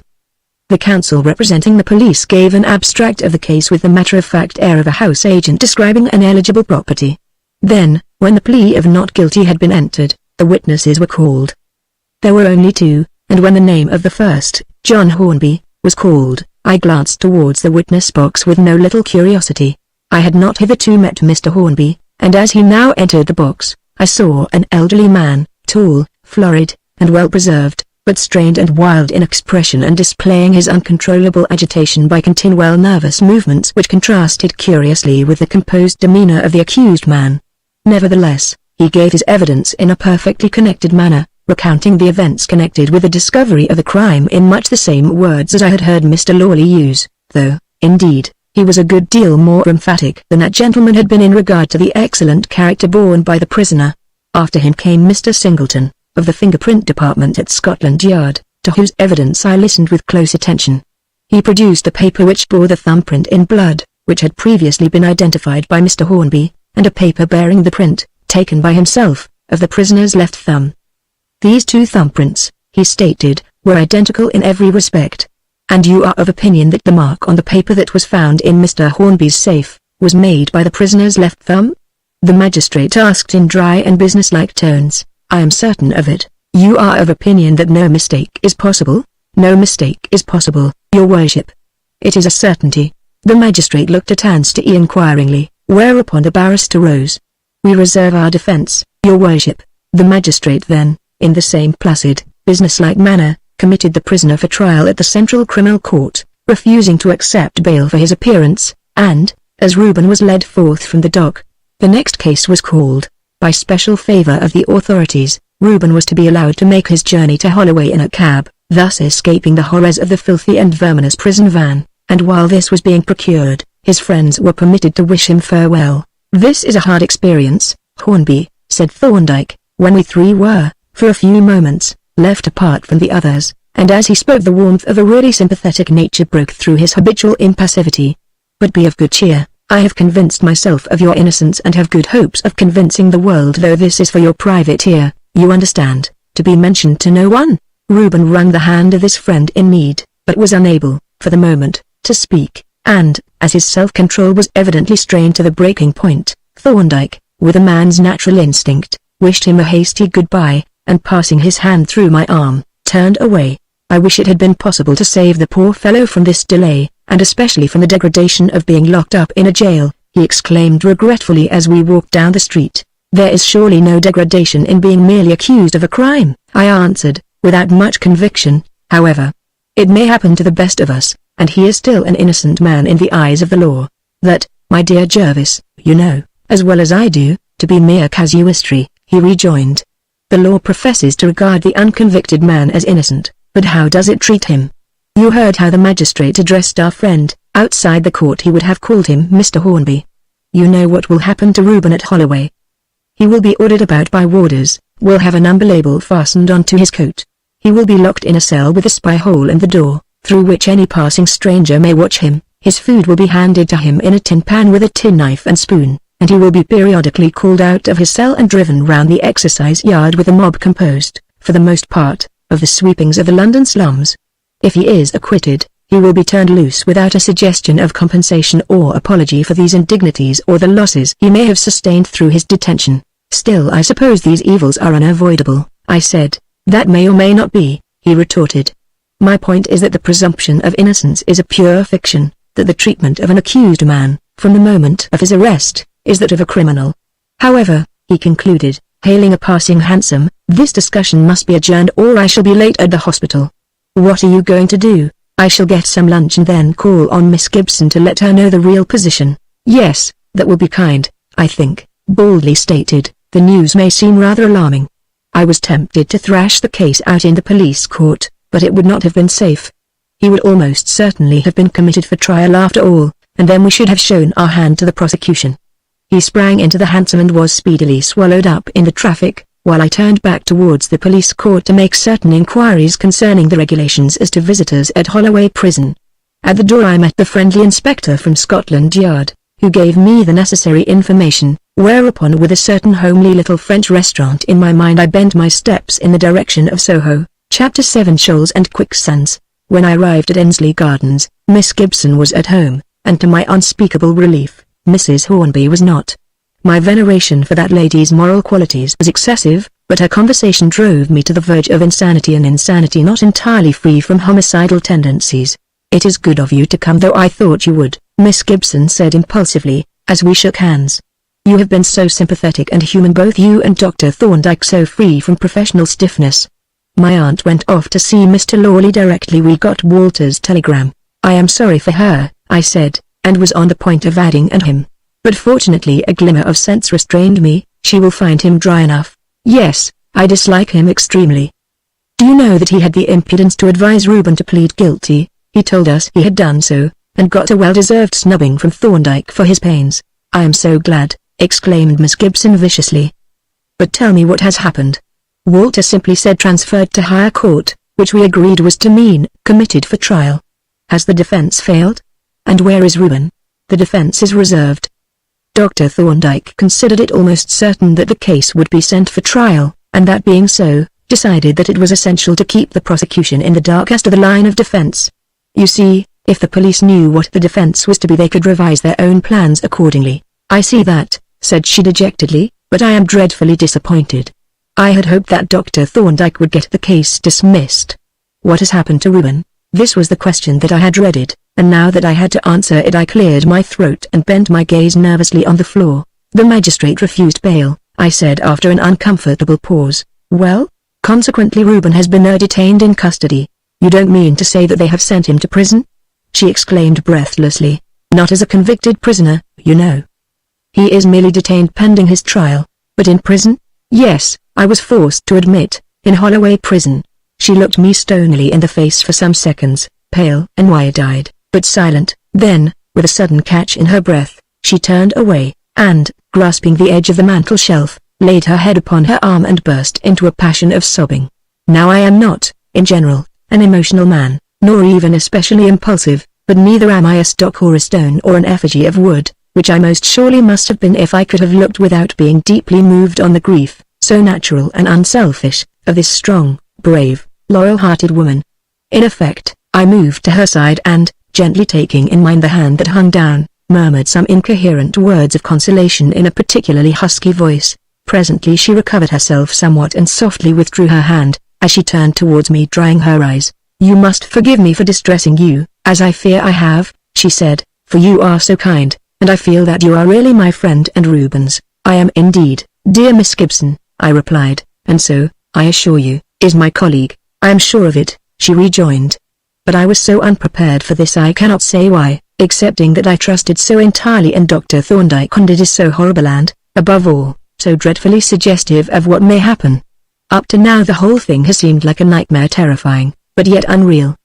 But now that he is actually in prison, it has suddenly become a dreadful reality and I am overwhelmed with terror. Oh, poor boy. What will become of him? For pity's sake, Dr. Jervis, tell me what is going to happen. What could I do?" I had heard Thorndyke's words of encouragement to Reuben and knew my colleague well enough to feel sure that he meant all he had said. Doubtless my proper course would have been to keep my own counsel and put Miss Gibson off with cautious ambiguities. But I could not. She was worthy of more confidence than that. "You must not be unduly alarmed about the future," I said. "I have it from Dr. Thorndyke that he is convinced of Reuben's innocence, and is hopeful of being able to make it clear to the world." But I did not have this to repeat, I added, with a slight qualm of conscience. "I know," she said softly, "and I thank you from my heart. And as to this present misfortune," I continued, "you must not let it distress you too much. Try to think of it as of a surgical operation, which is a dreadful thing in itself, but is accepted in lieu of something which is immeasurably more dreadful." "I will try to do as you tell me," she answered meekly, "but it is so shocking to think of a cultivated gentleman like Reuben, herded with common thieves and murderers, and locked in a cage like some wild animal. Think of the ignominy and degradation." "There is no ignominy in being wrongfully accused," I said a little guiltily, I must own, for Thorndyke's words came back to me with all their force. But regardless of this, I went on, an acquittal will restore him to his position with an unstained character, and nothing but the recollection of a passing inconvenience to look back upon. She gave her eyes a final wipe, and resolutely put away her handkerchief. You have given me back my courage, she said, and chased away my terror. I cannot tell you how I feel your goodness, nor have I any thank-offering to make, except the promise to be brave and patient henceforth, and trust in you entirely. She said this with such a grateful smile, and looked withal so sweet and womanly that I was seized with an overpowering impulse to take her in my arms. Instead of this I said with conscious feebleness, I am more than thankful to have been able to give you any encouragement which you must remember comes from me second-hand, after all. It is to Dr. Thorndyke that we all look for ultimate deliverance, I know. But it is you who came to comfort me in my trouble, so, you see, the honors are divided and not divided quite equally, I fear, for women are unreasoning creatures, as, no doubt, your experience has informed you. I think I hear my aunt's voice, so you had better escape before your retreat is cut off.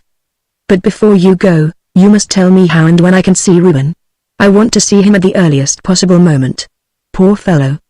He must not be allowed to feel that his friends have forgotten him even for a single instant.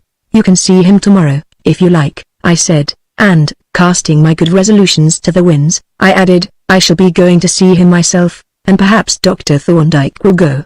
Would you let me call at the temple and go with you? Should I be much in the way? It is rather an alarming thing to go to a prison alone. It is not to be thought of, I answered. If you will call at the temple it is on the way we can drive to Holloway together. I suppose you are resolved to go? It will be rather unpleasant, as you are probably aware. I am quite resolved. What time shall I come to the temple? About 2 o'clock, if that will suit you. Very well. I will be punctual, and now you must go or you will be caught. She pushed me gently towards the door and, holding out her hand, said I haven't thanked you half enough and I never can. Goodbye. She was gone, and I stood alone in the street, up which yellowish wreaths of fog were beginning to roll. It had been quite clear and bright when I entered the house, but now the sky was settling down into a colorless gray, the light was failing and the houses dwindling into dim, unreal shapes that vanished at half their height. Nevertheless I stepped out briskly and strode along at a good pace, as a young man is apartment to do when his mind is in somewhat of a ferment. In truth, I had a good deal to occupy my thoughts and, as will often happen both to young men and old, those matters that bore most directly upon my own life and prospect were the first to receive attention. What sort of relations were growing up between Juliet Gibson and me? And what was my position? As to hers, it seemed plain enough. She was wrapped up in Reuben Hornby and I was her very good friend because I was his. But for myself, there was no disguising the fact that I was beginning to take an interest in her that boded ill for my peace of mind. Never had I met a woman who so entirely realized my conception of what a woman should be, nor one who exercised so great a charm over me. Her strength and dignity, her softness and dependency, to say nothing of her beauty, fitted her with the necessary weapons for my complete and utter subjugation. And utterly subjugated I was. There was no use in denying the fact, even though I realized already that the time would presently come when she would want me no more and there would remain no remedy for me but to go away and try to forget her. But was I acting as a man of honor? To this I felt I could fairly answer yes, for I was but doing my duty, and could hardly act differently if I wished to. Besides, I was jeopardizing no one's happiness but my own, and a man may do as he pleases with his own happiness. No, even Thorndyke could not accuse me of dishonorable conduct. Presently my thoughts took a fresh turn and I began to reflect upon what I had heard concerning Mr. Hornby. Here was a startling development, indeed, and I wondered what difference it would make in Thorndyke's hypothesis of the crime. What his theory was I had never been able to guess, but as I walked along through the thickening fog I tried to fit this new fact into our collection of data and determine its bearings and significance. In this, for a time, I failed utterly. The red thumb mark filled my field of vision to the exclusion of all else. To me, as to everyone else but Thorndyke, this fact was final and pointed to a conclusion that was unanswerable. But as I turned the story of the crime over and over, there came to me presently an idea that set in motion a new and very startling train of thought. Could Mr. Hornby himself be the thief? His failure appeared sudden to the outside world, but he must have seen difficulties coming. There, indeed, was the thumb mark on the leaf which he had torn from his pocket block. Yes. But who had seen him tear it off? No one. The fact rested on his bare statement. But the thumb mark? Well, it was possible, though unlikely still possible that the mark might have been made accidentally on some previous occasion and forgotten by Reuben, or even unnoticed. Mr. Hornby had seen the thumbograph, in fact his own mark was in it, and so would have had his attention directed to the importance of fingerprints in identification. He might have kept the marked paper for future use, and, on the occasion of the robbery, penciled a dated inscription on it, and slipped it into the safe as a sure means of diverting suspicion. All this was improbable in the highest degree, but then so was every other explanation of the crime, and as to the unspeakable baseness of the deed, what action is too base for a gambler in difficulties? I was so much excited and elated by my own ingenuity in having formed an intelligible and practicable theory of the crime, that I was now impatient to reach home that I might impart my news to Thorndyke and see how they affected him. But as I approached the center of the town the fog grew so dense that all my attention was needed to enable me to thread my way safely through the traffic, while the strange, deceptive aspect that it lent to familiar objects and the obliteration of landmarks made my progress so slow that it was already past 6 o'clock when I felt my way down Middle Temple Lane and crept through Crown Office Road towards my colleague's chambers. On the doorstep I found Polton peering with anxious face into the blank expanse of yellow vapor. "The doctor's late, sir," said he. "Detained by the fog, I expect. It must be pretty thick in the borough." I may mention that, to Polton, Thorndyke was the doctor. Other inferior creatures there were, indeed, to whom the title of doctor in a way appertained, but they were of no account in Polton's eyes. Surnames were good enough for them. "Yes, it must be," I replied, "judging by the condition of the Strand." I entered and ascended the stairs, glad enough of the prospect of a warm and well-lighted room after my comfortless groping in the murky streets, and Polton, with a final glance up and down the walk, reluctantly followed. "You would like some tea, sir, I expect?" said he, as he let me in. Though I had a key of my own now, I thought I should, and he accordingly set about the preparations in his deft methodical way, but with an air of abstraction that was unusual with him. "The doctor said he should be home by 5, he remarked, as he laid the teapot on the tray. "Then he is a defaulter," I answered. "We shall have to water his tea." "A wonderful punctual man, sir, is the doctor," pursued Polton. "Keeps his time to the minute, as a rule." "He does. You can't keep your time to a minute in a London particular," I said a little impatiently, for I wished to be alone that I might think over matters, and Polton's nervous flutterings irritated me somewhat. He was almost as bad as a female housekeeper. The little man evidently perceived my state of mind, for he stole away silently, leaving me rather penitent and ashamed, and, as I presently discovered on looking out of the window, resumed his vigil on the doorstep. From this coign of vantage he returned after a time to take away the tea things, and thereafter, though it was now dark as well as foggy, I could hear him softly flitting up and down the stairs with a gloomy stealthiness that at length reduced me to a condition as nervously apprehensive as his own. Chapter 8. A Suspicious Accident.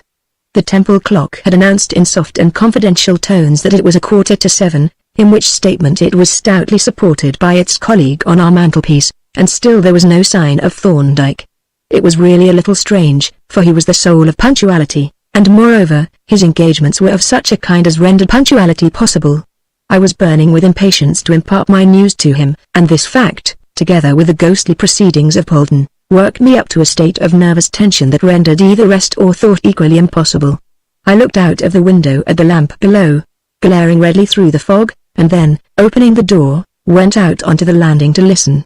At this moment Polton made a silent appearance on the stairs leading from the laboratory, giving me quite a start, and I was about to retire into the room when my ear caught the tinkle of a hansom approaching from Paper Buildings.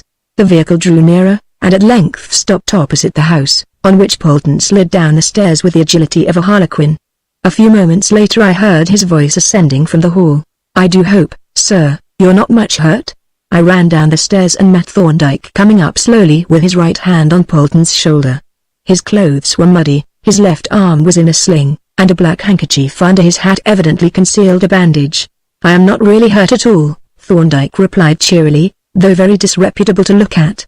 "Just came a cropper in the mud, Jervis," he added, as he noted my dismayed expression. "Dinner and a clothes brush are what I chiefly need." Nevertheless, he looked very pale and shaken when he came into the light on the landing, and he sank into his easy chair in the limp manner of a man either very weak or very fatigued. "How did it happen?" I asked when Polton had crept away on tiptoe to make ready for dinner. Thorndyke looked round to make sure that his henchman had departed, and said, "A queer affair, Jervis, a very odd affair indeed." I was coming up from the borough, picking my way mighty carefully across the road on account of the greasy, slippery mud, and had just reached the foot of London Bridge when I heard a heavy lorry coming down the slope a good deal too fast, considering that it was impossible to see more than a dozen yards ahead, and I stopped on the curb to see it safely past. Just as the horses emerged from the fog, a man came up behind and lurched violently against me and, strangely enough, at the same moment passed his foot in front of mine. Of course I went sprawling into the road right in front of the lorry. The horses came stamping and sliding straight on to me, and, before I could wriggle out of the way, the hoof of one of them smashed in my hat. That was a new one that I came home in and half stunned me. Then the near wheel struck my head, making a dirty little scalp wound, and pinned down my sleeve so that I couldn't pull away my arm, which is consequently barked all the way down. It was a mighty near thing, Jervis. Another inch or two and I should have been rolled out as flat as a starfish. What became of the man? I asked, wishing I could have had a brief interview with him.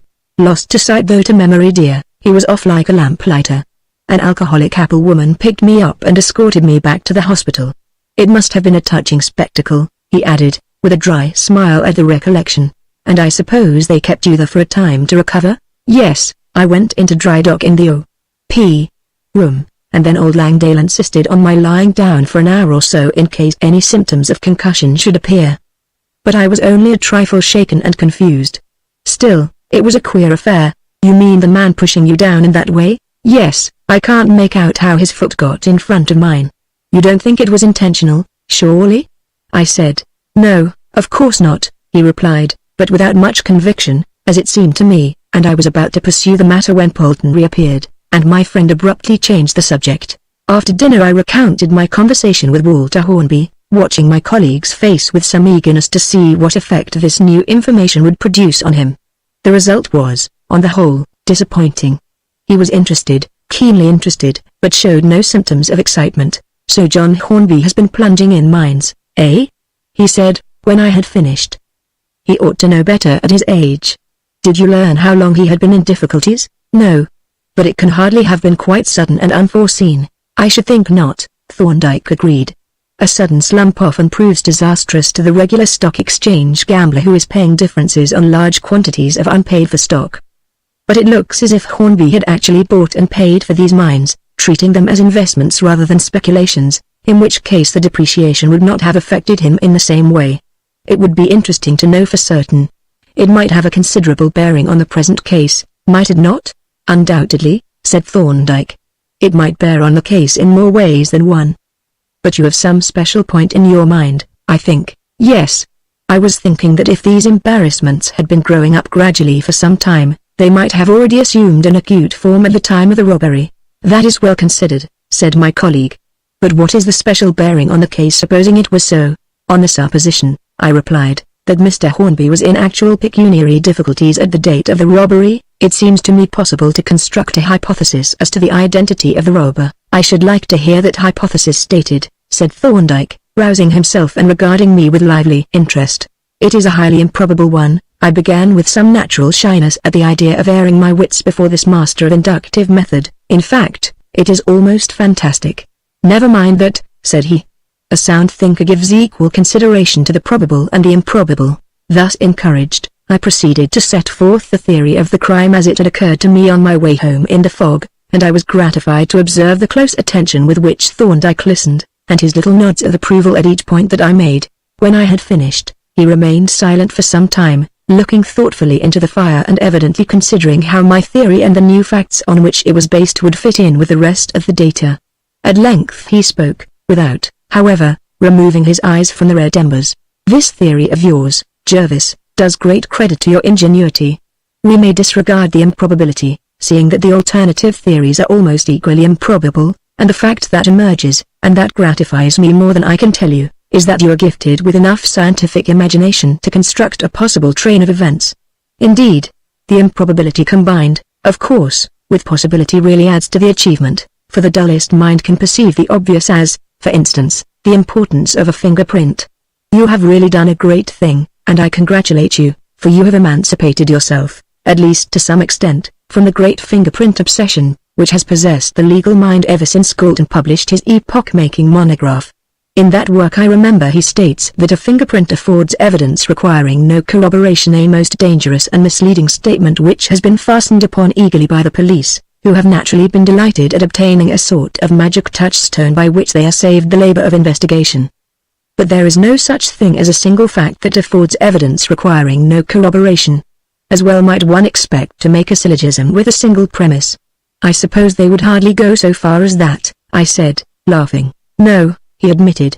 But the kind of syllogism that they do make is this: the crime was committed by the person who made this fingerprint. But John Smith is the person who made the fingerprint, therefore the crime was committed by John Smith. Well, that is a perfectly good syllogism, isn't it? I asked. Perfectly, he replied. But, you see, it begs the whole question, which is, was the crime committed by the person who made this fingerprint? That is where the corroboration is required. That practically leaves the case to be investigated without reference to the fingerprint, which thus becomes of no importance. Not at all, rejoined Thorndyke. The fingerprint is a most valuable clue as long as its evidential value is not exaggerated.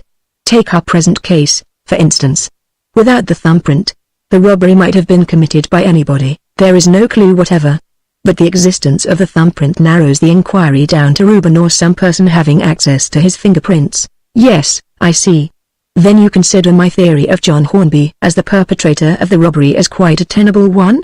Quite, replied Thorndyke. I have entertained it from the first, and the new facts that you have gathered increase its probability. You remember I said that 4 hypotheses were possible, that the robbery was committed either by Reuben, by Walter, by John Hornby, or by some other person. Now, putting aside the some other person for consideration only if the first 3 hypotheses fail, we have left Reuben, Walter, and John.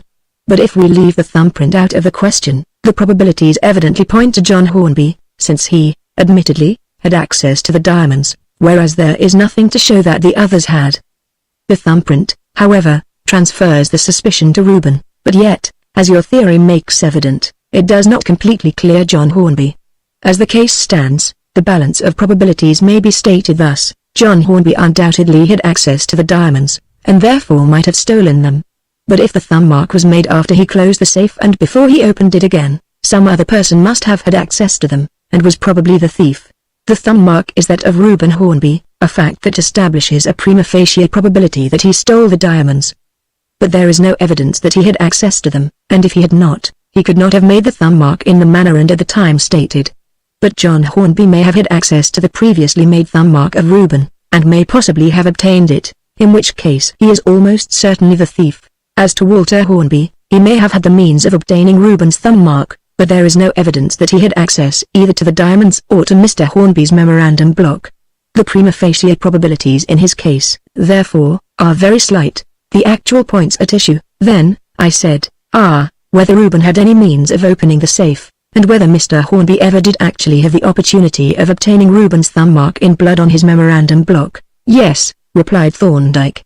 Those are the points with some others, and they are likely to remain unsettled. Reuben's rooms have been searched by the police, who failed to find any skeleton or duplicate keys, but this proves nothing, as he would probably have made away with them when he heard of a thumb mark being found. As to the other matter, I have asked Reuben, and he has no recollection of ever having made a thumb mark in blood. So there the matter rests. And what about Mr. Hornby's liability for the diamonds? I think we may dismiss that, answered Thorndyke. He had undertaken no liability and there was no negligence. He would not be liable at law. After my colleague retired, which he did quite early, I sat for a long time pondering upon this singular case in which I found myself involved. And the more I thought about it the more puzzled I became. If Thorndyke had no more satisfactory explanation to offer than that which he had given me this evening, the defense was hopeless, for the court was not likely to accept his estimate of the evidential value of fingerprints. Yet he had given Reuben something like a positive assurance that there would be an adequate defense, and had expressed his own positive conviction of the accused man's innocence. But Thorndyke was not a man to reach such a conviction through merely sentimental considerations. The inevitable conclusion was that he had something up his sleeve, that he had gained possession of some facts that had escaped my observation, and when I had reached this point I knocked out my pipe and betook myself to bed. Chapter 9 The Prisoner. On the following morning, as I emerged from my room, I met Polton coming up with a tray. Our bedrooms were on the attic floor above the laboratory and workshop, and I accordingly followed him into my friend's chamber. "I shan't go out today," said Thorndyke. though I shall come down presently. It is very inconvenient, but one must accept the inevitable. I have had a knock on the head, and, although I feel none the worse, I must take the proper precautions, rest and a low diet until I see that no results are going to follow. You can attend to the scalp wound and send round the necessary letters, can't you? I expressed my willingness to do all that was required and applauded my friend's self-control and good sense. Indeed, I could not help contrasting the conduct of this busy, indefatigable man, cheerfully resigning himself to most distasteful inaction, with the fussy behavior of the ordinary patient who, with nothing of importance to do, can hardly be prevailed upon to rest, no matter how urgent the necessity. Accordingly, I breakfasted alone, and spent the morning in writing and dispatching letters to the various persons who were expecting visits from my colleague. Shortly after lunch, a very spare one, by the way, for Polton appeared to include me in the scheme of reduced diet, my expectant ear caught the tinkle of a hansom approaching down Crown Office Row.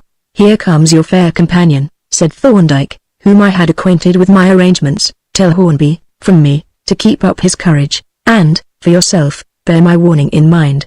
I should be sorry indeed if you ever had cause to regret that you had rendered me the very valuable services for which I am now indebted to you. Goodbye, don't keep her waiting." I ran down the stairs and came out of the entry just as the cabman had pulled up and flung open the doors. "Holloway Prison main entrance," I said, as I stepped up onto the footboard. "There ain't no back door there, sir," the man responded, with a grin, and I was glad that neither the answer nor the grin was conveyed to my fellow passenger. "You are very punctual, Miss Gibson," I said. "It is not 1:30 yet." "Yes, I thought I should like to get there by 2, so as to have as long a time with him as is possible without shortening your interview." I looked at my companion critically. She was dressed with rather more than her usual care, and looked, in fact, a very fine lady indeed. This circumstance, which I noted at first with surprise and then with decided approbation, caused me some inward discomfort, for I had in my mind a very distinct and highly disagreeable picture of the visiting arrangements at a local prison in one of the provinces, at which I had acted temporarily as medical officer. "I suppose," I said at length, "it is of no use for me to reopen the question of the advisability of this visit on your part?" "Not the least," she replied resolutely, "though I understand and appreciate your motive in wishing to do so." "Then," said I, "if you are really decided, it will be as well for me to prepare you for the ordeal. I am afraid it will give you a terrible shock." "Indeed?" said she. "Is it so bad? Tell me what it will be like." "In the first place," I replied, "you must keep in your mind the purpose of a prison like Holloway. We are going to see an innocent man, a cultivated and honorable gentleman. But the ordinary inmates of Holloway are not innocent men, for the most part. The remand cases on the male side are professional criminals, while the women are either petty offenders or chronic inebriates. Most of them are regular customers at the prison. Such is the idiotic state of the law, who come into the reception room like travelers entering a familiar hostelry, address the prison officers by name and demand the usual privileges and extra comforts. The drunks, for instance, generally ask for a dose of bromide to steady their nerves and the light in the cell to keep away the horrors. And such being the character of the inmates, their friends who visit them are naturally of the same type, the lowest outpourings of the slums, and it is not surprising to find that the arrangements of the prison are made to fit its ordinary inmates. The innocent man is a negligible quantity, and no arrangements are made for him or his visitors. "But shall we not be taken to Reuben's cell?" asked Miss Gibson. "Bless you, no," I answered, and, determined to give her every inducement to change her mind, I continued, "I will describe the procedure as I have seen it, and a very dreadful and shocking sight I found it, I can tell you. It was while I was acting as a prison doctor in the Midlands that I had this experience. I was going my round one morning when, passing along a passage, I became aware of a strange, muffled roar from the other side of the wall. 'What is that noise?' I asked the warder who was with me. 'Prisoners seeing their friends,' he answered. 'Like to have a look at them, sir?' He unlocked a small door and, as he threw it open, the distant, muffled sound swelled into a deafening roar. I passed through the door and found myself in a narrow alley at one end of which a warder was sitting.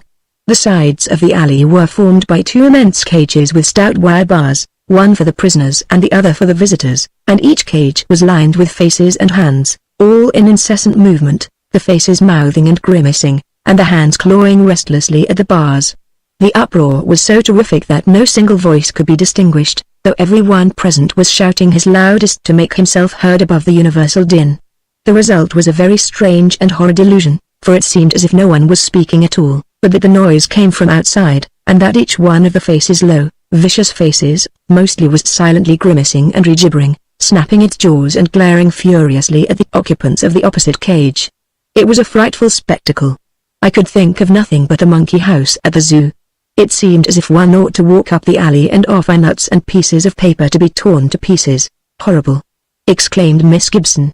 "And do you mean to say that we shall be turned loose into one of these cages with a herd of other visitors?" "No. You are not turned loose anywhere in a prison. The arrangement is this: each cage is divided by partitions into a number of small boxes or apartments, which are numbered. The prisoner is locked in one box and his visitor in the corresponding box opposite. They are thus confronted, with the width of the alley between them. They can see one another and talk but cannot pass any forbidden articles across, a very necessary precaution, I need hardly say. Yes, I suppose it is necessary, but it is horrible for decent people. Surely they ought to be able to discriminate. Why not give it up and let me take a message to Reuben? He would understand and be thankful to me for dissuading you." "No, no," she said quickly, "the more repulsive it is the greater the necessity for me to go. He must not be allowed to think that a trifling inconvenience or indignity is enough to scare his friends away. What building is that ahead?" We had just swung round from Caledonian Road into a quiet and prosperous-looking suburban street, at the end of which rose the tower of a castellated building. "That is the prison," I replied. "We are looking at it from the most advantageous point of view. Seen from the back, and especially from the inside, it is a good deal less attractive." Nothing more was said until the cab drove into the courtyard and set us down outside the great front gates. Having directed the cabman to wait for us, I rang the bell and we were speedily admitted through a wicket, which was immediately closed and locked, into a covered court closed in by a second gate, through the bars of which we could see across an inner courtyard to the actual entrance to the prison. Here, while the necessary formalities were gone through, we found ourselves part of a numerous and very motley company, for a considerable assemblage of the prisoner's friends was awaiting the moment of admission. I noticed that my companion was observing our fellow visitors with a kind of horrified curiosity, which he strove, however, and not unsuccessfully, to conceal, and certainly the appearance of the majority furnished eloquent testimony to the failure of crime as a means of worldly advancement. Their present position was productive of very varied emotions. Some were silent and evidently stricken with grief, a larger number were voluble and excited, while a considerable proportion were quite cheerful and even inclined to be facetious. At length the great iron gate was unlocked and our party taken in charge by a warder, who conducted us to that part of the building known as the wing, and, in the course of our progress, I could not help observing the profound impression made upon my companion by the circumstance that every door had to be unlocked to admit us and was locked again as soon as we had passed through. "It seems to me," I said, as we neared our destination, "that you had better let me see Reuben first. I have not much to say to him and shall not keep you waiting long." "Why do you think so?" she asked, with a shade of suspicion. "Well," I answered, "I think you may be a little upset by the interview, and I should like to see you into your cab as soon as possible afterwards." "Yes," she said, "perhaps you are right, and it is kind of you to be so thoughtful on my account." A minute later, accordingly, I found myself shut into a narrow box, like one of those which considerate pawnbrokers provide for their more diffident clients, and in a similar, but more intense, degree, pervaded by a subtle odor of uncleanness. The woodwork was polished to an unctuous smoothness by the friction of numberless dirty hands and soiled garments, and the general appearance taken in at a glance as I entered was such as to cause me to thrust my hands into my pockets and studiously avoid contact with any part of the structure but the floor. The end of the box opposite the door was closed in by a strong grating of wire excepting the lower 3 feet, which was of wood, and looking through this, I perceived, behind a second grating, Reuben Hornby, standing in a similar attitude to my own. He was dressed in his usual clothes and with his customary neatness, but his face was unshaven and he wore, suspended from a buttonhole, a circular label bearing the characters B.31, and these two changes in his exterior carried with them a suggestiveness as subtle as it was unpleasant, making me more than ever regretful that Miss Gibson had insisted on coming. "It is exceedingly good of you, Dr. Jervis, to come and see me," he said heartily, making himself heard quite easily, to my surprise, above the hubbub of the adjoining boxes. "But I didn't expect you here. I was told I could see my legal advisers in the solicitor's box." "So you could," I answered. "But I came here by choice because I have brought Miss Gibson with me." "I am sorry for that," he rejoined, with evident disapproval. "She oughtn't to have come among these riffraff. I told her so, and that you wouldn't like it, but she insisted." "I know," said Reuben. "That's the worst of women. They will make a beastly fuss and sacrifice themselves when nobody wants them to." But I mustn't be ungrateful, she means it kindly, and she's a deuced good sort, is Juliet. She is indeed, I exclaimed, not a little disgusted at his cool, unappreciative tone. A most noble-hearted girl, and her devotion to you is positively heroic. The faintest suspicion of a smile appeared on the face seen through the double grating, on which I felt that I could have pulled his nose with pleasure, only that a pair of tongs of special construction would have been required for the purpose. Yes, he answered calmly, we have always been very good friends. A rejoinder of the most extreme acidity was on my lips. Damn the fellow. What did he mean by speaking in that supercilious tone of the loveliest and sweetest woman in the world? But, after all, one cannot trample on a poor devil locked up in a jail on a false charge, no matter how great may be the provocation. I drew a deep breath, and, having recovered myself, outwardly at least, said, I hope you don't find the conditions here too intolerable? Oh, no, he answered. It's beastly unpleasant, of course, but it might easily be worse. I don't mind if it's only for a week or two, and I am really encouraged by what Dr. Thorndyke said. I hope he wasn't being merely soothing. You may take it that he was not. What he said, I am sure he meant. Of course, you know I am not in his confidence, nobody is, but I gather that he is satisfied with the defense he is preparing. If he is satisfied, I am, said Reuben, and, in any case, I shall owe him an immense debt of gratitude for having stood by me and believed in me when all the world except my aunt and Juliet had condemned me.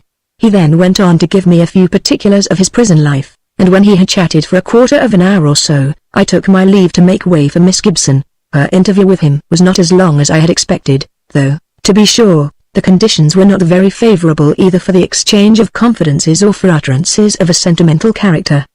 The consciousness that one's conversation could be overheard by the occupants of adjacent boxes destroyed all sense of privacy, to say nothing of the disturbing influence of the warder in the alleyway. When she rejoined me, her manner was abstracted and very depressed, a circumstance that gave me considerable food for reflection as we made our way in silence towards the main entrance.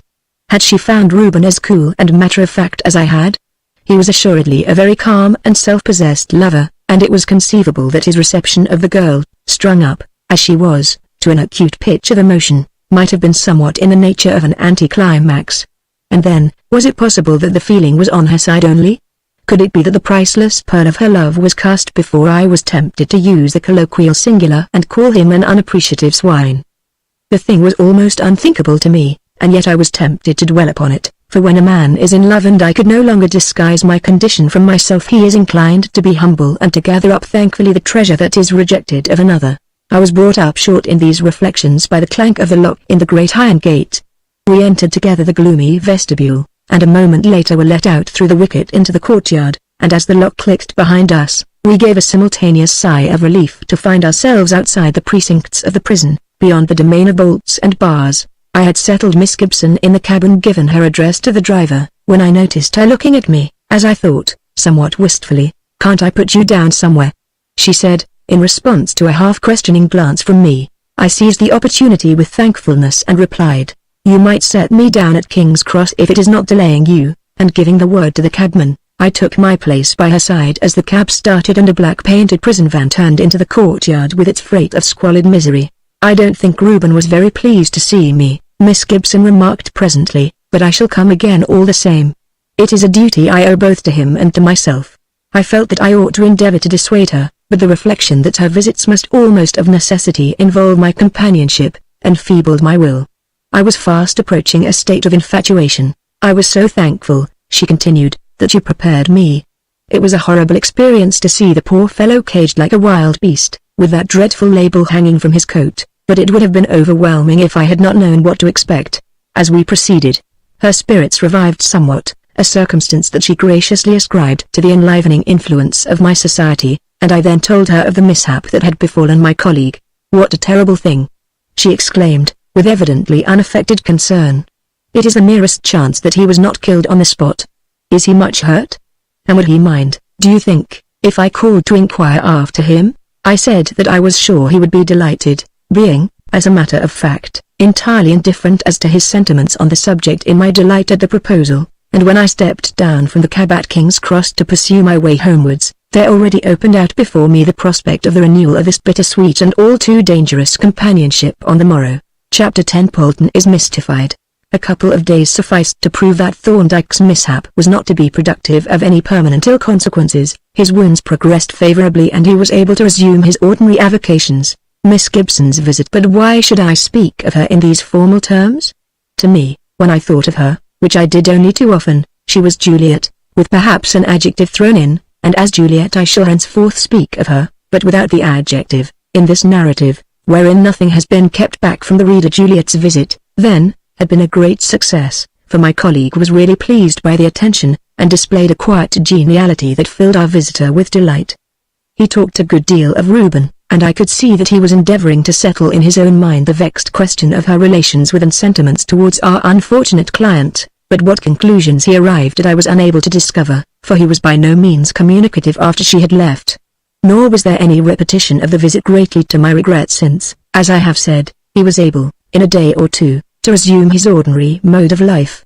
The first evidence I had of his renewed activity appeared when I returned to the chambers at about 11 o'clock in the morning, to find Polton hovering dejectedly about the sitting room, apparently perpetrating as near an approach to a spring clean as could be permitted in a bachelor establishment. "Hello, Polton," I exclaimed, "have you contrived to tear yourself away from the laboratory for an hour or two?" "No, sir," he answered gloomily. "The laboratory has torn itself away from me." "What do you mean?" I asked. "The doctor has shut himself in and locked the door, and he says I am not to disturb him. It will be a cold lunch today. What is he doing in there?" I inquired. "Ah," said Polton, "that's just what I should like to know. I'm fair eaten up with curiosity. He is making some experiments in connection with some of his cases, and when the doctor locks himself in to make experiments, something interesting generally follows. I should like to know what it is this time." "I suppose there is a keyhole in the laboratory door?" I suggested, with a grin. "Sir," he exclaimed indignantly. "Dr. Jervis, I am surprised at you." Then, perceiving my facetious intent, he smiled also and added, "But there is a keyhole if you'd like to try it, though I'll wager the doctor would see more of you than you would of him. You're mighty secret about your doings, you and the doctor," I said. "Yes," he answered. "You see, it's a queer trade this of the doctor's, and there are some queer secrets in it. Now, for instance, what do you make of this?" He produced from his pocket a leather case, whence he took a piece of paper which he handed to me. On it was a neatly executed drawing of what looked like one of a set of chessmen, with the dimensions written on the margin. "It looks like a pawn one of the Staunton pattern," I said. "Just what I thought, but it isn't. I've got to make 24 of them, and what the doctor is going to do with them fairly beats me." "Perhaps he has invented some new game," I suggested facetiously. "He is always inventing new games and playing them mostly in courts of law, and then the other players generally lose. But this is a puzzler, and no mistake. 24 of these to be turned up in the best seasoned boxwood. What can they be for? Something to do with the experiments he is carrying on upstairs at this very moment, I expect." He shook his head, and, having carefully returned the drawing to his pocketbook, said, in a solemn tone, "Sir, there are times when the doctor makes me fairly dance with curiosity. And this is one of them." Although not afflicted with a curiosity so acute as that of Polton, I found myself speculating at intervals on the nature of my colleague's experiments and the purpose of the singular little objects which he had ordered to be made, but I was unacquainted with any of the cases on which he was engaged, excepting that of Reuben Hornby, and with the latter I was quite unable to connect a set of 24 boxwood chessmen. Moreover, on this day, I was to accompany Juliet on her second visit to Holloway, and that circumstance gave me abundant mental occupation of another kind. At lunch, Thorndyke was animated and talkative but not communicative. He had some work in the laboratory that he must do himself, he said, but gave no hint as to its nature, and as soon as our meal was finished, he returned to his labors, leaving me to pace up and down the walk, listening with ridiculous eagerness for the sound of the hansom that was to transport me to the regions of the blessed, and incidentally to Holloway Prison. When I returned to the Temple, the sitting room was empty and hideously neat, as the result of Polton's spring cleaning efforts. My colleague was evidently still at work in the laboratory, and, from the circumstance that the tea things were set out on the table and a kettle of water placed in readiness on the gas ring by the fireplace, I gathered that Polton also was full of business and anxious not to be disturbed. Accordingly, I lit the gas and made my tea, enlivening my solitude by turning over in my mind the events of the afternoon. Juliet had been charming as she always was, frank, friendly and unaffectedly pleased to have my companionship. She evidently liked me and did not disguise the fact. Why should she indeed? But treated me with a freedom, almost affectionate, as though I had been a favorite brother, which was very delightful, and would have been more so if I could have accepted the relationship. As to her feelings towards me, I had not the slightest misgiving, and so my conscience was clear, for Juliet was as innocent as a child, with the innocence that belongs to the direct, straightforward nature that neither does evil itself nor looks for evil motives in others. For myself, I was past praying for. The thing was done and I must pay the price hereafter, content to reflect that I had trespassed against no one but myself. It was a miserable affair, and many a heartache did it promise me in the lonely days that were to come, when I should have said goodbye to the temple and gone back to my old nomadic life, and yet I could not have had it changed if I could, would not have bartered the bittersweet memories for dull forgetfulness. But other matters had transpired in the course of our drive than those that loomed so large to me in the egotism of my love. We had spoken of Mr. Hornby and his affairs, and from our talk there had emerged certain facts of no little moment to the inquiry on which I was engaged. Misfortunes are proverbially sociable, Juliet had remarked, in reference to her adopted uncle. As if this trouble about Reuben were not enough, there are worries in the city. Perhaps you have heard of them. I replied that Walter had mentioned the matter to me. Yes, said Juliet rather viciously, I am not quite clear as to what part that good gentleman has played in the matter. It has come out, quite accidentally, that he had a large holding in the mines himself, but he seems to have cut his loss, as the phrase goes, and got out of them, though how he managed to pay such large differences is more than we can understand. We think he must have raised money somehow to do it. Do you know when the mines began to depreciate? I asked. Yes, it was quite a sudden affair, what Walter calls a slump, and it occurred only a few days before the robbery. Mr. Hornby was telling me about it only yesterday, and he recalled it to me by a ridiculous accident that happened on that day. What was that? I inquired. Why, I cut my finger and nearly fainted, she answered, with a shamefaced little laugh. It was rather a bad cut, you know, but I didn't notice it until I found my hand covered with blood. Then I turned suddenly faint, and had to lie down on the hearthrug. It was in Mr. Hornby's study, which I was tidying up at the time.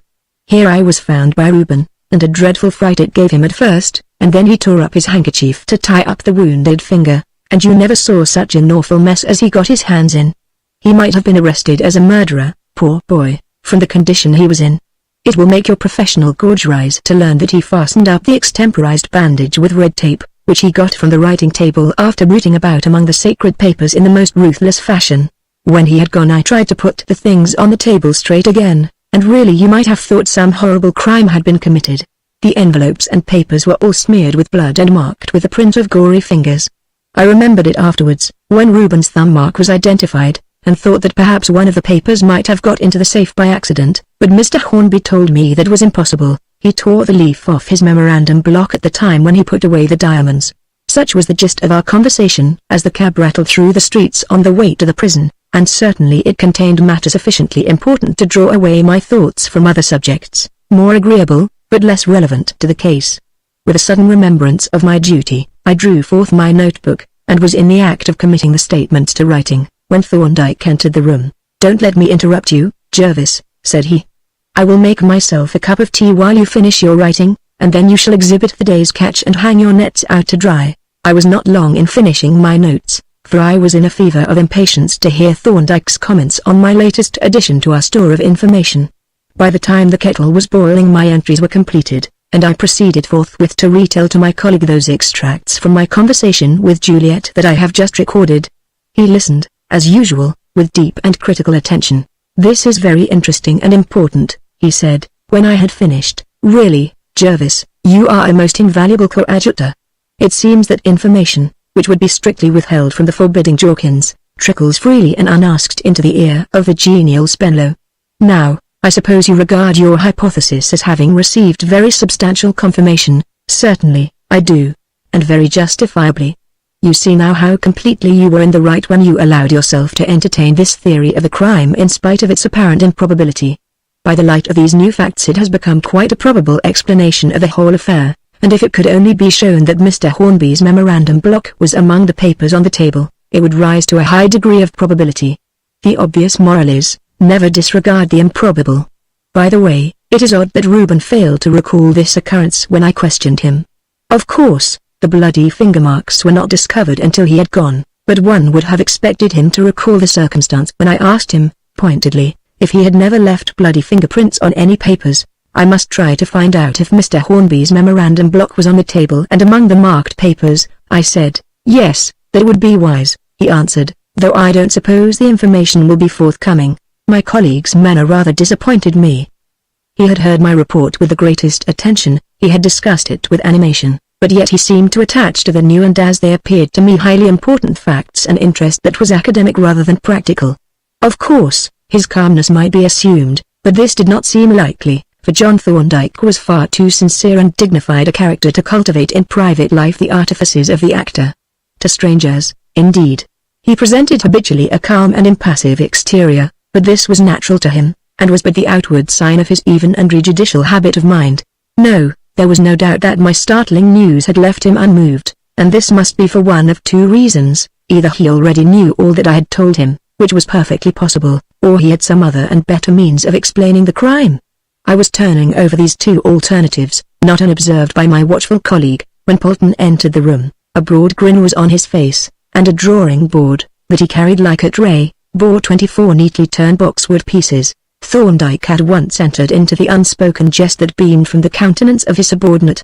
Here is Polton with a problem for you, Jervis, he said. He assumes that I have invented a new parlor game, and has been trying to work out the moves. Have you succeeded yet, Polton? No, sir, I haven't, but I suspect that one of the players will be a man in a wig and gown. Perhaps you are right, said Thorndyke, but that doesn't take you very far. Let us hear what Dr. Jervis has to say. I can make nothing of them, I answered. Polton showed me the drawing this morning, and then was terrified lest he had committed a breach of confidence, and I have been trying ever since, without a glimmer of success, to guess what they can be for. Grunted Thorndyke, as he sauntered up and down the room, teacup in hand. To guess, eh? I like not that word guess in the mouth of a man of science. What do you mean by a guess? His manner was wholly facetious, but I professed to take his question seriously, and replied, by a guess, I mean a conclusion arrived at without data. Impossible. He exclaimed, with mock sternness. Nobody but an utter fool arrives at a conclusion without data. Then I must revise my definition instantly, I rejoined. Let us say that a guess is a conclusion drawn from insufficient facts. That is better, said he. But perhaps it would be better still to say that a guess is a particular and definite conclusion deduced from facts which properly yield only a general and indefinite one. Let us take an instance, he continued. Looking out of the window, I see a man walking round paper buildings. Now suppose I say, after the fashion of the inspired detective of the romances, that man is a station master or inspector. That would be a guess. The observed facts do not yield the conclusion, though they do warrant a conclusion less definite and more general. You'd have been right though, sir, exclaimed Polton, who had stepped forward with me to examine the unconscious subject of the demonstration. That gent used to be the station master at Camberwell. I remember him well. The little man was evidently greatly impressed. I happen to be right, you see, said Thorndyke, but I might as easily have been wrong. You weren't though, sir, said Polton. You spotted him at a glance. In his admiration of the result he cared not a fig for the correctness of the means by which it had been attained. Now why do I suggest that he is a station master? Pursued Thorndyke, disregarding his assistant's comment. I suppose you were looking at his feet, I answered. I seem to have noticed that peculiar, splay-footed gait in station masters, now that you mention it. Quite so. The arch of the foot has given way, the plantar ligaments have become stretched and the deep calf muscles weakened. Then, since bending of the weakened arch causes discomfort, the feet have become turned outwards, by which the bending of the foot is reduced to a minimum, and as the left foot is the more flattened, so it is turned out more than the right. Then the turning out of the toes causes the legs to splay outward from the knees downwards, a very conspicuous condition in a tall man like this one, and you notice that the left leg splays out more than the other. But we know that depression of the arch of the foot is brought about by standing for long periods. Continuous pressure on a living structure weakens it, while intermittent pressure strengthens it, so the man who stands on his feet continuously develops a flat instep and a weak calf, while the professional dancer or runner acquires a high instep and a strong calf. Now there are many occupations which involve prolonged standing and so induce the condition of flat foot. Waiters, hall porters, hawkers, policemen, shop walkers, salesmen, and station officials are examples. But the waiter's gait is characteristic, a quick, shuffling walk which enables him to carry liquids without spilling them. This man walks with a long, swinging stride. He is obviously not a waiter. His dress and appearance in general exclude the idea of a hawker or even a hall porter. He is a man of poor physique and so cannot be a policeman. The shop walker or salesman is accustomed to move in relatively confined spaces, and so acquires a short, brisk step, and his dress tends to rather exuberant smartness. The station official patrols long platforms, often at a rapid pace, and so tends to take long strides, while his dress is dignified and neat rather than florid. The last mentioned characteristics, you see, appear in the subject of our analysis. He agrees with the general description of a station master. But if we therefore conclude that he is a station master, we fall into the time-honored fallacy of the undistributed middle term, the fallacy that haunts all brilliant guessers, including the detective, not only of romance, but too often also of real life. All that the observed facts justify us in inferring is that this man is engaged in some mode of life that necessitates a good deal of standing. The rest is mere guesswork. "It's wonderful," said Polton, gazing at the now distant figure, "perfectly wonderful. I should never have known he was a station master." With this and a glance of deep admiration at his employer, he took his departure. "You will also observe," said Thorndyke, with a smile, "that a fortunate guess often brings more credit than a piece of sound reasoning with a less striking result." "Yes, that is unfortunately the case, and it is certainly true in the present instance. Your reputation, as far as Polton is concerned, is now firmly established even if it was not before. In his eyes you are a wizard from whom nothing is hidden. But to return to these little pieces, as I must call them, for the lack of a better name. I can form no hypothesis as to their use. I seem to have no departure, as the nautical phrase goes, from which to start an inquiry. I haven't even the material for guesswork. Ought I to be able to arrive at any opinion on the subject?" Thorndyke picked up one of the pieces, fingering it delicately and inspecting with a critical eye the flat base on which it stood, and reflected for a few moments. "It is easy to trace a connection when one knows all the facts," he said at length, "but it seems to me that you have the materials from which to form a conjecture. Perhaps I am wrong, but I think, when you have had more experience, you will find yourself able to work out a problem of this kind. What is required is constructive imagination and a rigorous exactness in reasoning. Now, you are a good reasoner, and you have recently shown me that you have the necessary imagination. You merely lack experience in the use of your faculties. When you learn my purpose in having these things made as you will before long, you will probably be surprised that their use did not occur to you. And now let us go forth and take a brisk walk to refresh ourselves, or perhaps I should say myself, after the day's labor." Chapter 11 The Ambush. "I am going to ask for your collaboration in another case," said Thorndyke, a day or two later. "It appears to be one of suicide, but the solicitors to the Griffin office have asked me to go down to the place, which is in the neighborhood of Barnet, and be present at the post-mortem and the inquest. They have managed to arrange that the inquest shall take place directly after the post-mortem, so that we shall be able to do the whole business in a single visit.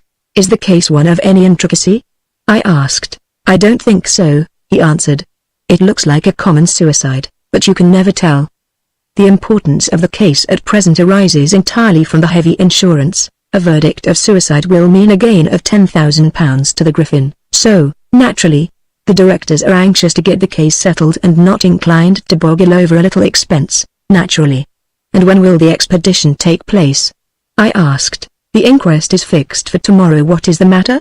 Does that fall foul of any arrangement of yours?" "Oh, nothing of any importance," I replied hastily, deeply ashamed of the momentary change of countenance that my friend had been so quick to observe. "Well, what is it?" persisted Thorndyke. "You have got something on." "It is nothing, I tell you. But what can be quite easily arranged to suit your plans." "Chairs like queried Thorndyke, with an exasperating grin. "Yes," I answered, turning as red as a pickled cabbage, "since you're so beastly inquisitive.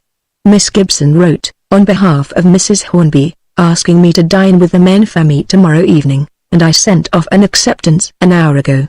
"And you call that nothing of any importance?" exclaimed Thorndyke. "Alas! And likewise alacrity, which is an approximately synonymous expression. The age of chivalry is past, indeed. Of course you must keep your appointment. I can manage quite well alone. We shouldn't be back early enough for me to go to Kensington from the station, I suppose?" "No, certainly not. I find that the trains are very awkward. We should not reach King's Cross until nearly 1 in the morning." "Then, in that case, I shall write to Miss Gibson and excuse myself." "Oh, I wouldn't do that," said Thorndyke. "It will disappoint them, and really it is not necessary." "I shall write forthwith," I said firmly, so please don't try to dissuade me. I have been feeling quite uncomfortable at the thought that, all the time I have been in your employ, I seem to have done nothing but idle about and amuse myself. The opportunity of doing something tangible for my wage is too precious to be allowed to slip." Thorndyke chuckled indulgently. "You shall do as you please, my dear boy," he said, "but don't imagine that you have been eating the bread of idleness. When you see this Hornby case worked out in detail, you will be surprised to find how large a part you have taken in unraveling it. Your worth to me has been far beyond your poor little salary, I can assure you." "It is very handsome of you to say that," I said, highly gratified to learn that I was really of use, and not, as I had begun to suspect, a mere object of charity.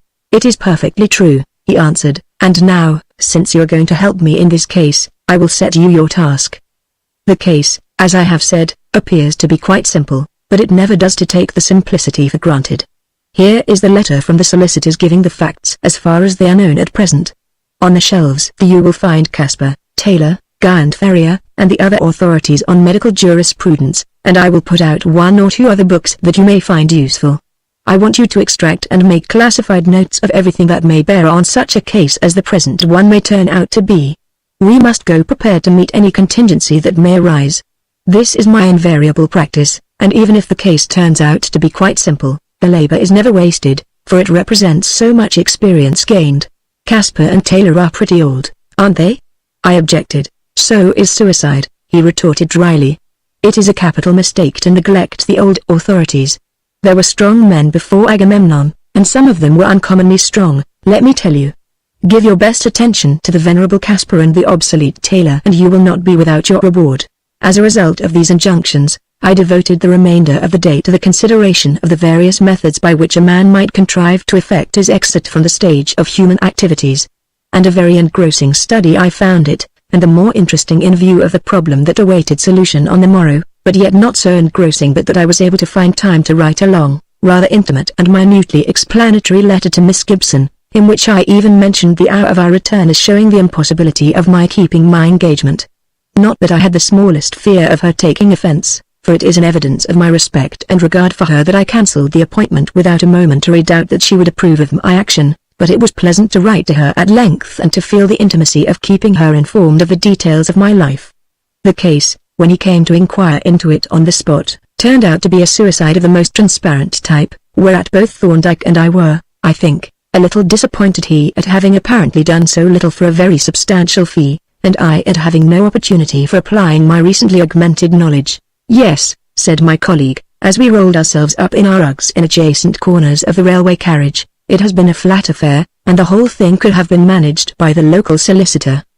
But it is not a waste of time after all, for, you see, I have to do many a day's work for which I get not a farthing of payment, nor even any recognition, so that I do not complain if I occasionally find myself receiving more payment than my actual services merit.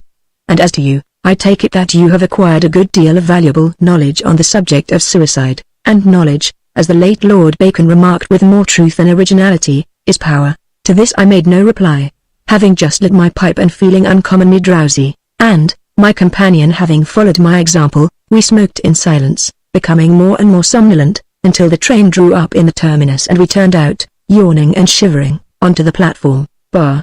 exclaimed Thorndyke, drawing his rug round his shoulders, "this is a cheerless hour, 1:15. See how chilly and miserable all these poor devils of passengers look. Shall we cab it or walk?" "I think a sharp walk would rouse our circulation after sitting huddled up in the carriage for so long," I answered. "So do I," said Thorndyke, "so let us away, hark forward. And also tally-ho. In fact one might go so far as to say weeks. That gentleman appears to favour the strenuous life, if one may judge by the size of his sprocket wheel." He pointed to a bicycle that was drawn up by the curb in the approach, a machine of the road racer type, with an enormous sprocket wheel, indicating a gear of, at least, 90. "Some scorcher or amateur racer, probably," I said, "who takes the opportunity of getting a spin on the wood pavement when the streets are empty." I looked round to see if I could identify the owner, but the machine appeared to be, for the moment, taking care of itself. King's Cross is one of those districts of which the inhabitants are slow in settling down for the night, and even at 1:15 in the morning its streets are not entirely deserted. Here and there the glimmer of a street lamp or the far-reaching ray from a tall electric light reveals the form of some nocturnal prowler creeping along with cat-like stealthiness, or bursting, cat-like, into unmelodious song. Not greatly desirous of the society of these roisterers, we crossed quickly from the station into the Gray's Inn Road, now silent and excessively dismal in aspect, and took our way along the western side. We had turned the curve and were crossing Manchester Street, when a series of yelps from ahead announced the presence of a party of merrymakers, whom we were not yet able to see, however, for the night was an exceptionally dark one, but the sounds of revelry continued to increase in volume as we proceeded, until, as we passed Sidmouth Street, we came in sight of the revellers. They were some half-dozen in number, all of them roughs of the hooligan type, and they were evidently in boisterous spirits, for, as they passed the entrance to the Royal Free Hospital, they halted and battered furiously at the gate. Shortly after this exploit they crossed the road onto our side, whereupon Thorndyke caught my arm and slackened his pace. "Let them draw ahead," said he. "It is a wise precaution to give all hooligan gangs a very wide berth at this time of night. We had better turn down Heathcote Street and cross MagneonBooks Square." We continued to walk on at reduced speed until we reached Heathcote Street, into which we turned and so entered MagneonBooks Square, where we mended our pace once more. "The hooligan," pursued Thorndyke, as we walked briskly across the silent square, "covers a multitude of sins, ranging from highway robbery with violence and paid assassination, technically known as bashing, down to the criminal folly of the philanthropic magistrate, who seems to think that his function in the economy of nature is to secure survival of the unfittest. There goes a cyclist along Guildford Street. I wonder if that is our strenuous friend from the station. If so, he has slipped past the hooligans." We were just entering Doughty Street, and, as Thorndyke spoke, a man on a bicycle was visible for an instant at the crossing of the two streets. When we reached Guildford Street we both looked down the long, lamp-lighted vista, but the cyclist had vanished. "We had better go straight on into Theobald's Road," said Thorndyke, and we accordingly pursued our way up the fine old-world street, from whose tall houses our footfalls echoed, so that we seemed to be accompanied by an invisible multitude, until we reached that part where it unaccountably changes its name and becomes John Street. "There always seems to me something very pathetic about these old Bloomsbury streets," said Thorndyke, "with their faded grandeur and dignified seediness. They remind me of some prim and aged gentlewoman in reduced circumstances who hello." What was that? A faint, sharp thud from behind had been followed instantly by the shattering of a ground floor window in front. We both stopped dead and remained, for a couple of seconds, staring into the gloom, from whence the first sound had come. Then Thorndyke darted diagonally across the road at a swift run and I immediately followed. At the moment when the affair happened we had gone about 40 yards up John Street, that is, from the place where it is crossed by Henry Street, and we now raced across the road to the further corner of the latter street. When we reached it, however, the little thoroughfare was empty, and, as we paused for a moment, no sound of retreating footsteps broke the silence. "The shot certainly came from here," said Thorndyke. "Come on." And he again broke into a run. A few yards up the street a mews turns off to the left, and into this my companion plunged, motioning me to go straight on, which I accordingly did, and in a few paces reached the top of the street. Here a narrow thoroughfare, with a broad, smooth pavement, bears off to the left, parallel with the mews, and, as I arrived at the corner and glanced up the little street, I saw a man on a bicycle gliding swiftly and silently towards Little James Street. With a mighty shout of "Stop thief!" I started in hot pursuit, but, though the man's feet were moving in an apparently leisurely manner, he drew ahead at an astonishing pace, in spite of my efforts to overtake him, and it then dawned upon me that the slow revolutions of his feet were due, in reality, to the unusually high gear of the machine that he was riding. As I realized this, and at the same moment recalled the bicycle that we had seen in the station, the fugitive swung round into Little James Street and vanished. The speed at which the man was travelling made further pursuit utterly futile, so I turned and walked back, panting and perspiring from the unwonted exertion. As I re-entered Henry Street, Thorndyke emerged from the mews and halted on seeing me. "Cyclist?" he asked laconically, as I came up. "Yes," I answered, riding a machine geared up to about 90. "Ah. He must have followed us from the station," said Thorndyke. "Did you notice if he was carrying anything?" "He had a walking stick in his hand." "I didn't see anything else." "What sort of walking stick?" "I couldn't see very distinctly. It was a stoutish stick, I should say a malacca, probably, and it had what looked like a horn handle. I could see that as he passed a street lamp." "What kind of lamp had he?" "I couldn't see, but, as he turned the corner, I noticed that it seemed to burn very dimly. A little Vaseline, or even oil, smeared on the outside of the glass will reduce the glare of a lamp very appreciably, my companion remarked, especially on a dusty road. Ha! Here is the proprietor of the broken window. He wants to know, you know. We had once more turned into John Street and now perceived a man, standing on the wide doorstep of the house with a shattered window, looking anxiously up and down the street. Do either of you gents know anything about this here? He asked, pointing to the broken pane. Yes, said Thorndyke, we happened to be passing when it was done. In fact, he added, I rather suspect that the missile, whatever it was intended for our benefit. Oh, said the man. Who done it? That I can't say, replied Thorndyke. Whoever he was, he made off on a bicycle and we were unable to catch him. Oh, said the man once more, regarding us with growing suspicion. On a bicycle, hey? Damn funny, ain't it? What did he do it with? That is what I should like to find out, said Thorndyke. I see this house is empty. Yes, it's empty, leastways it's to let. I'm the caretaker. But what's that got to do with it? Merely this, answered Thorndyke, that the object's tone, bullet or whatever it may have been was aimed, I believe, at me, and I should like to ascertain its nature. Would you do me the favor of permitting me to look for it? The caretaker was evidently inclined to refuse this request, for he glanced suspiciously from my companion to me once or twice before replying, but, at length, he turned towards the open door and gruffly invited us to enter. A paraffin lamp was on the floor in a recess of the hall, and this our conductor took up when he had closed the street door. This is the room, he said, turning the key and thrusting the door open. The library they call it, but it's the front parlor in plain English. He entered and, holding the lamp above his head, stared balefully at the broken window. Thorndyke glanced quickly along the floor in the direction that the missile would have taken, and then said, Do you see any mark on the wall there? As he spoke, he indicated the wall opposite the window, which obviously could not have been struck by a projectile entering with such extreme obliquity, and I was about to point out this fact when I fortunately remembered the great virtue of silence. Our friend approached the wall, still holding up the lamp, and scrutinized the surface with close attention, and while he was thus engaged, I observed Thorndyke stoop quickly and pick up something, which he deposited carefully, and without remark, in his waistcoat pocket. I don't see no bruise anywhere, said the caretaker, sweeping his hand over the wall. Perhaps the thing struck this wall, suggested Thorndyke, pointing to the one that was actually in the line of fire. Yes, of course, he added, it would be this one. The shot came from Henry Street. The caretaker crossed the room and threw the light of his lamp on the wall thus indicated. Ah! Here we are! He exclaimed, with gloomy satisfaction, pointing to a small dent in which the wallpaper was turned back and the plaster exposed. Looks almost like a bullet mark, but you say you didn't hear no report. No, said Thorndyke, there was no report, it must have been a catapult. The caretaker set the lamp down on the floor and proceeded to grope about for the projectile, in which operation we both assisted, and I could not suppress a faint smile as I noted the earnestness with which Thorndyke peered about the floor in search of the missile that was quietly reposing in his waistcoat pocket. We were deep in our investigations when there was heard an uncompromising double knock at the street door, followed by the loud pealing of a bell in the basement.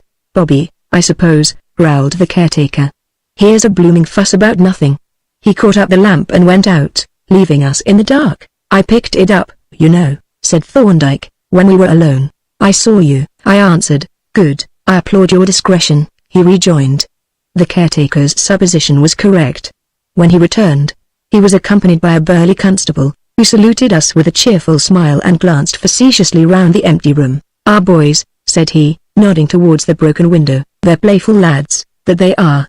You were passing when it happened, sir, I hear. Yes, answered Thorndyke, and he gave the constable a brief account of the occurrence, which the latter listened to, notebook in hand. Well, said he when the narrative was concluded, if those hooligan boys are going to take to catapults they'll make things lively all round. You ought to run some of 'em in, said the caretaker. Run 'em in, exclaimed the constable in a tone of disgust. Yes. And then the magistrate will tell 'em to be good boys and give 'em 5 shillings out of the poor box to buy illustrated testaments. I'd testament them, the worthless varmints. He rammed his notebook fiercely into his pocket and stalked out of the room into the street, with a we followed. You'll find that bullet or stone when you sweep up the room, he said, as he turned onto his beat, and you'd better let us have it. Good night, sir. He strolled off towards Henry Street, while Thorndyke and I resumed our journey southward. Why were you so secret about that projectile? I asked my friend as we walked up the street. Partly to avoid discussion with the caretaker, he replied, but principally because I thought it likely that a constable would pass the house and, seeing the light, come in to make inquiries, and then I should have had to hand over the object to him. And why not? Is the object a specially interesting one? It is highly interesting to me at the present moment, replied Thorndyke, with a chuckle, because I have not examined it. I have a theory as to its nature, which theory I should like to test before taking the police into my confidence. Are you going to take me into your confidence? I asked. When we get home, if you are not too sleepy, he replied. On our arrival at his chambers, Thorndyke desired me to light up and clear one end of the table while he went up to the workshop to fetch some tools. I turned back the table cover, and, having adjusted the gas so as to light this part of the table, waited in some impatience for my colleague's return. In a few minutes he re-entered bearing a small vice, a metal saw and a wide-mouthed bottle. What have you got in that bottle?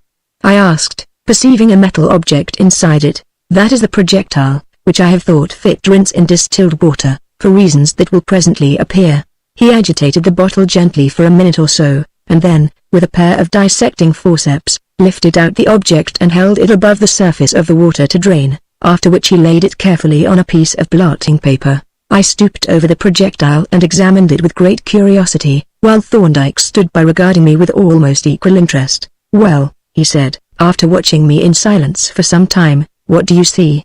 I see a small brass cylinder, I answered, about 2 inches long and rather thicker than an ordinary lead pencil. One end is conical, and there is a small hole at the apex which seems to contain a steel point. The other end is flat, but has in the center a small square projection such as might fit a watch key. I notice also a small hole in the side of the cylinder close to the flat end. The thing looks like a miniature shell, and appears to be hollow. It is hollow, said Thorndyke. You must have observed that, when I held it up to drain, the water trickled out through the hole at the pointed end. Yes, I noticed that. Now take it up and shake it. I did so and felt some heavy object rattle inside it. There is some loose body inside it, I said, which fits it pretty closely, as it moves only in the long diameter. Quite so, your description is excellent. And now, what is the nature of this projectile? I should say it is a miniature shell or explosive bullet. Wrong, said Thorndyke. A very natural inference, but wrong one. Then what is the thing? I demanded, my curiosity still further aroused. I will show you, he replied. It is something much more subtle than an explosive bullet, which would really be a rather crude appliance admirably thought out and thoroughly well executed. We have to deal with a most ingenious and capable man. I was faint to laugh at his enthusiastic appreciation of the methods of his would-be assassin, and the humor of the situation then appeared to dawn on him, for he said, with an apologetic smile, I am not expressing approval, you must understand, but merely professional admiration. It is this class of criminal that creates the necessity for my services. He is my patron, so to speak, my ultimate employer. For the common crook can be dealt with quite efficiently by the common policeman. While he was speaking he had been fitting the little cylinder between 2 pads of tissue paper in the vise, which he now screwed up tight. Then, with the fine metal saw, he began to cut the projectile, lengthwise, into 2 slightly unequal parts. This operation took some time, especially since he was careful not to cut the loose body inside. But at length the section was completed and the interior of the cylinder exposed, when he released it from the vise and held it up before me with an expression of triumph. Now, what do you make it? He demanded. I took the object in my fingers and looked at it closely, but was at first more puzzled than before. The loose body I now saw to be a cylinder of lead about half an inch long, accurately fitting the inside of the cylinder but capable of slipping freely backwards and forwards. The steel point which I had noticed in the hole at the apex of the conical end, was now seen to be the pointed termination of a slender steel rod which projected fully an inch into the cavity of the cylinder, and the conical end itself was a solid mass of lead. Well? Queried Thorndyke, seeing that I was still silent. You tell me it is not an explosive bullet, I replied, otherwise I should have been confirmed in that opinion. I should have said that the percussion cap was carried by this lead plunger and struck on the end of that steel rod when the flight of the bullet was suddenly arrested. Very good indeed, said Thorndyke.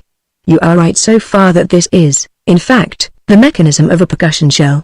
But look at this. You see this little rod was driven inside the bullet when the latter struck the wall.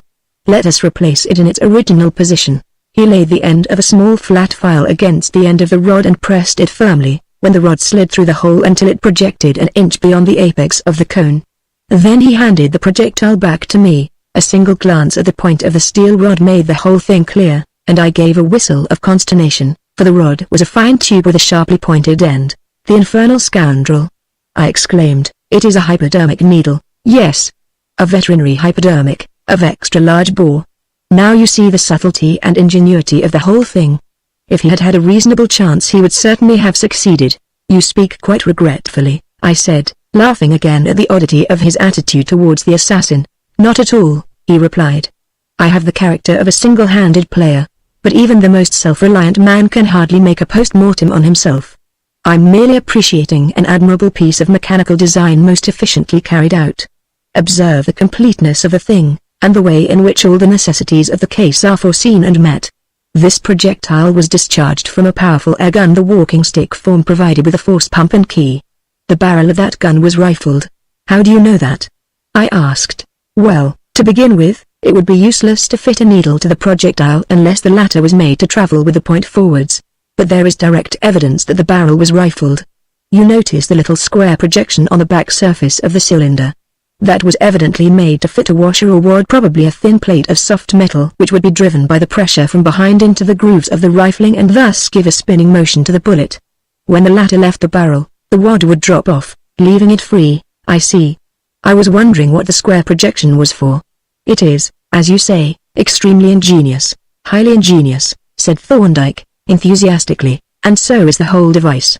See how perfectly it would have worked but for a mere fluke and for the complication of your presence. Supposing that I had been alone, so that he could have approached to a shorter distance. In that case he would not have missed, and the thing would have been done. You see how it was intended to be done, I suppose?" "I think so," I answered, "but I should like to hear your account of the process." "Well, you see, he first finds out that I am returning by a late train, which he seems to have done, and he waits for me at the terminus. Meanwhile he fills the cylinder with a solution of a powerful alkaloidal poison, which is easily done by dipping the needle into the liquid and sucking at the small hole near the back end, when the piston will be drawn up and the liquid will follow it. You notice that the upper side of the piston is covered with Vaseline introduced through the hole, no doubt which would prevent the poison from coming out into the mouth, and make the cylinder secure from leakage. On my arrival, he follows me on his bicycle until I pass through a sufficiently secluded neighborhood. Then he approaches me, or passes me and waits round a corner, and shoots at pretty close range. It doesn't matter where he hits me, all parts are equally vital, so he can aim at the middle of my back. Then the bullet comes spinning through the air point foremost. The needle passes through the clothing and enters the flesh, and, as the bullet is suddenly stopped, the heavy piston flies down by its own great momentum and squirts out a jet of the poison into the tissues. The bullet then disengages itself and drops onto the ground. Meanwhile, our friend has mounted his bicycle and is off, and when I feel the prick of the needle, I turn, and, without stopping to look for the bullet, immediately give chase. I am, of course, not able to overtake a man on a racing machine, but still I follow him some distance. Then the poison begins to take effect the more rapidly from the violent exercise, and presently I drop insensible. Later on, my body is found. There are no marks of violence, and probably the needle puncture escapes observation at the post-mortem, in which case the verdict will be death from heart failure. Even if the poison and the puncture are discovered, there is no clue. The bullet lies some streets away, and is probably picked up by some boy or passing stranger, who cannot conjecture its use, and who would never connect it with the man who was found dead. You will admit that the whole plan has been worked out with surprising completeness and foresight." "Yes," I answered, "there is no doubt that the fellow is a most infernally clever scoundrel. May I ask if you have any idea who he is?" "Well," Thorndyke replied, "seeing that, as Carlyle has unkindly pointed out, clever people are not in an overwhelming majority, and that, of the clever people whom I know, only a very few are interested in my immediate demise, I am able to form a fairly probable conjecture." "And what do you mean to do?" "For the present I shall maintain an attitude of masterly inactivity and avoid the night air." "But, surely," I exclaimed, "you will take some measures to protect yourself against attempts of this kind.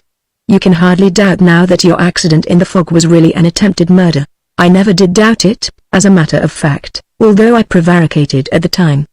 But I have not enough evidence against this man at present, and, consequently, can do nothing but show that I suspect him, which would be foolish.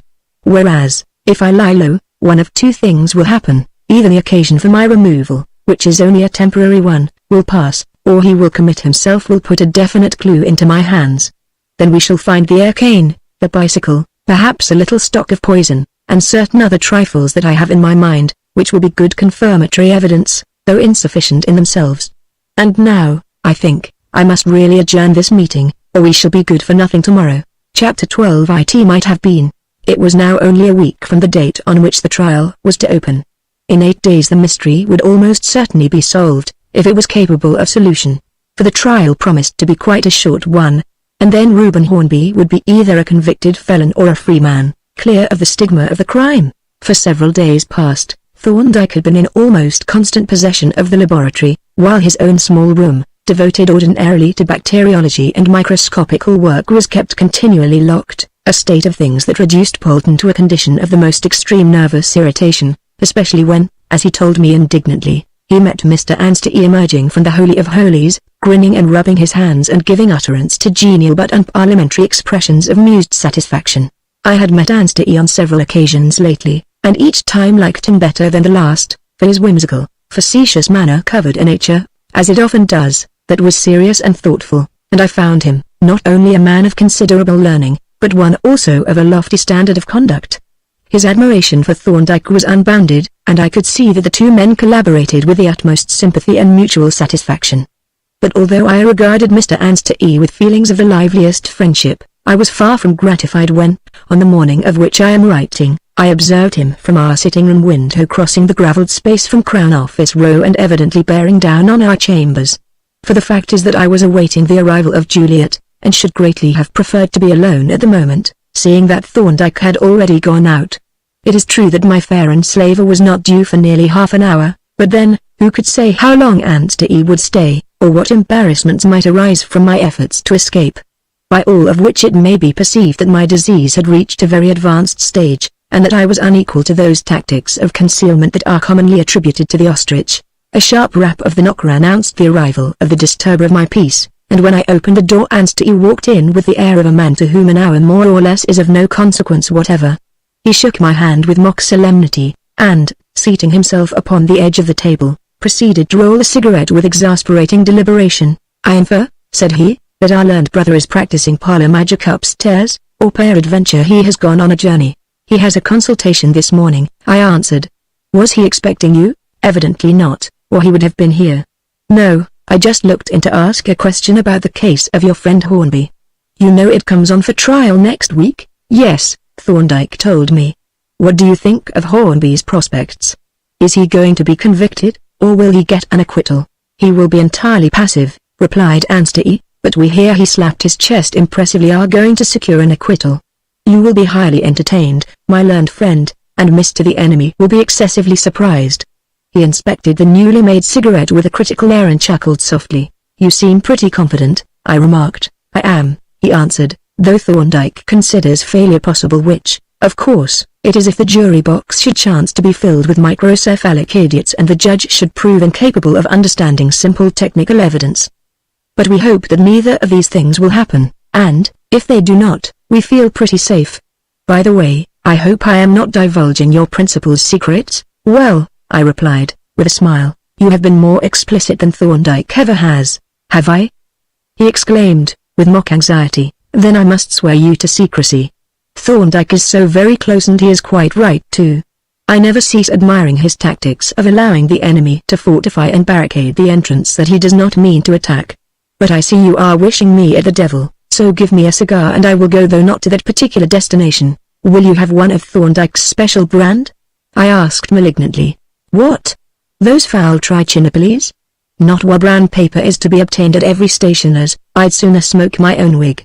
I tendered my own case, from which he selected a cigar with anxious care and much sniffing. Then he bade me a ceremonious adieu and departed down the stairs, blithely humming a melody from the latest comic opera. He had not left more than 5 minutes when a soft and elaborate rat-tat from the little brass knocker brought my heart into my mouth.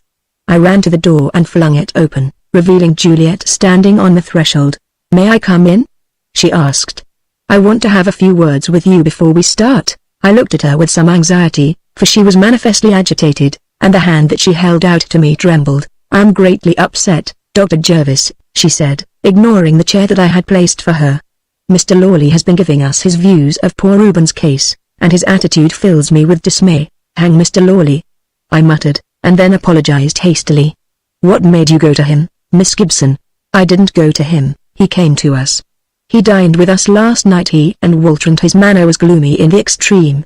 After dinner Walter took him apart with me and asked him what he really thought of the case. He was most pessimistic. My dear sir, he said, the only advice I can give you is that you prepare yourself to contemplate disaster as philosophically as you can. In my opinion your cousin is almost certain to be convicted. But, said Walter, what about the defense? I understood that there was at least a plausible case. Mr. Lawley shrugged his shoulders. I have a sort of alibi that will go for nothing, but I have no evidence to offer in answer to that of the prosecution, and no case, and I may say, speaking in confidence, that I do not believe there is any case.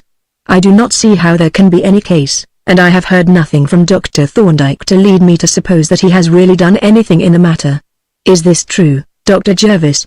Oh, do tell me the real truth about it. I have been so miserable and terrified since I heard this, and I was so full of hope before. Tell me, is it true?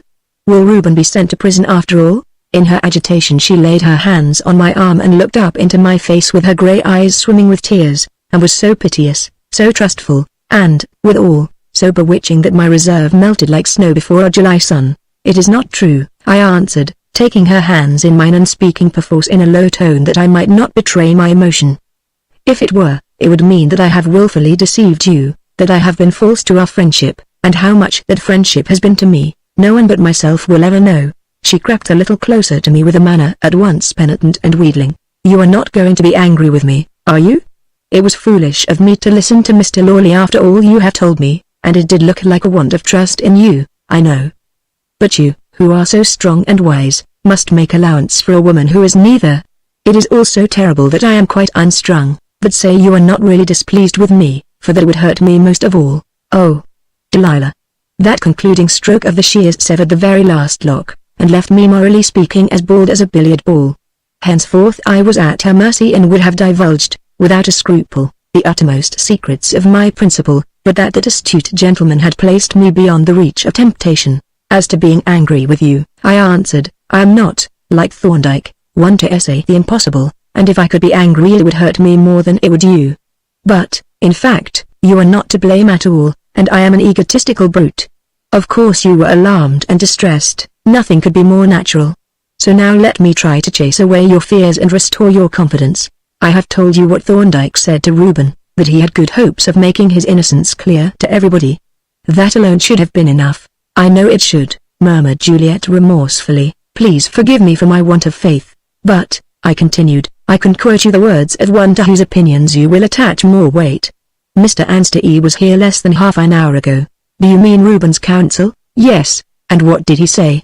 Oh, do tell me what he said. He said, in brief, that he was quite confident of obtaining an acquittal, and that the prosecution would receive a great surprise. He seemed highly pleased with his brief, and spoke with great admiration of Thorndyke. Did he really say that he was confident of an acquittal? Her voice was breathless and unsteady, and she was clearly, as she had said, quite unstrung. What a relief it is, she murmured incoherently, and so very, very kind of you.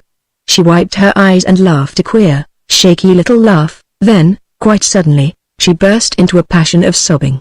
Hardly conscious of what I did, I drew her gently towards me, and rested her head on my shoulder whilst I whispered into her ear I know not what words of consolation, but I am sure that I called her dear Juliet, and probably used other expressions equally improper and reprehensible. Presently she recovered herself, and, having dried her eyes, regarded me somewhat shamefacedly, blushing hotly, but smiling very sweetly nevertheless. I am ashamed of myself, she said, coming here and weeping on your bosom like a great baby. It is to be hoped that your other clients do not behave in this way, whereat we both laughed heartily, and, our emotional equilibrium being thus restored, we began to think of the object of our meeting. I am afraid I have wasted a great deal of time, said Juliet, looking at her watch. Shall we be too late? Do you think? I hope not, I replied, for Reuben will be looking for us. But we must hurry. I caught up my hat, and we went forth, closing the oak behind us, and took our way up King's Bench Walk in silence, but with a new and delightful sense of intimate comradeship. I glanced from time to time at my companion, and noted that her cheeks still bore a rosy flush, and when she looked at me there was a sparkle in her eye, and a smiling softness in her glance, that stirred my heart until I trembled with the intensity of the passion that I must needs conceal. And even while I was feeling that I must tell her all, and have done with it, tell her that I was her abject slave, and she my goddess, my queen, that in the face of such a love as mine no man could have any claim upon her, even then, there arose the still, small voice that began to call me an unfaithful steward and to remind me of a duty and trust that were sacred even beyond love. In Fleet Street I hailed a cab, and, as I took my seat beside my fair companion, the voice began to wax and speak in bolder and sterner accents. "Christopher Jervis," it said, "what is this that you are doing? Are you a man of honor or naught but a mean, pitiful blackguard? You?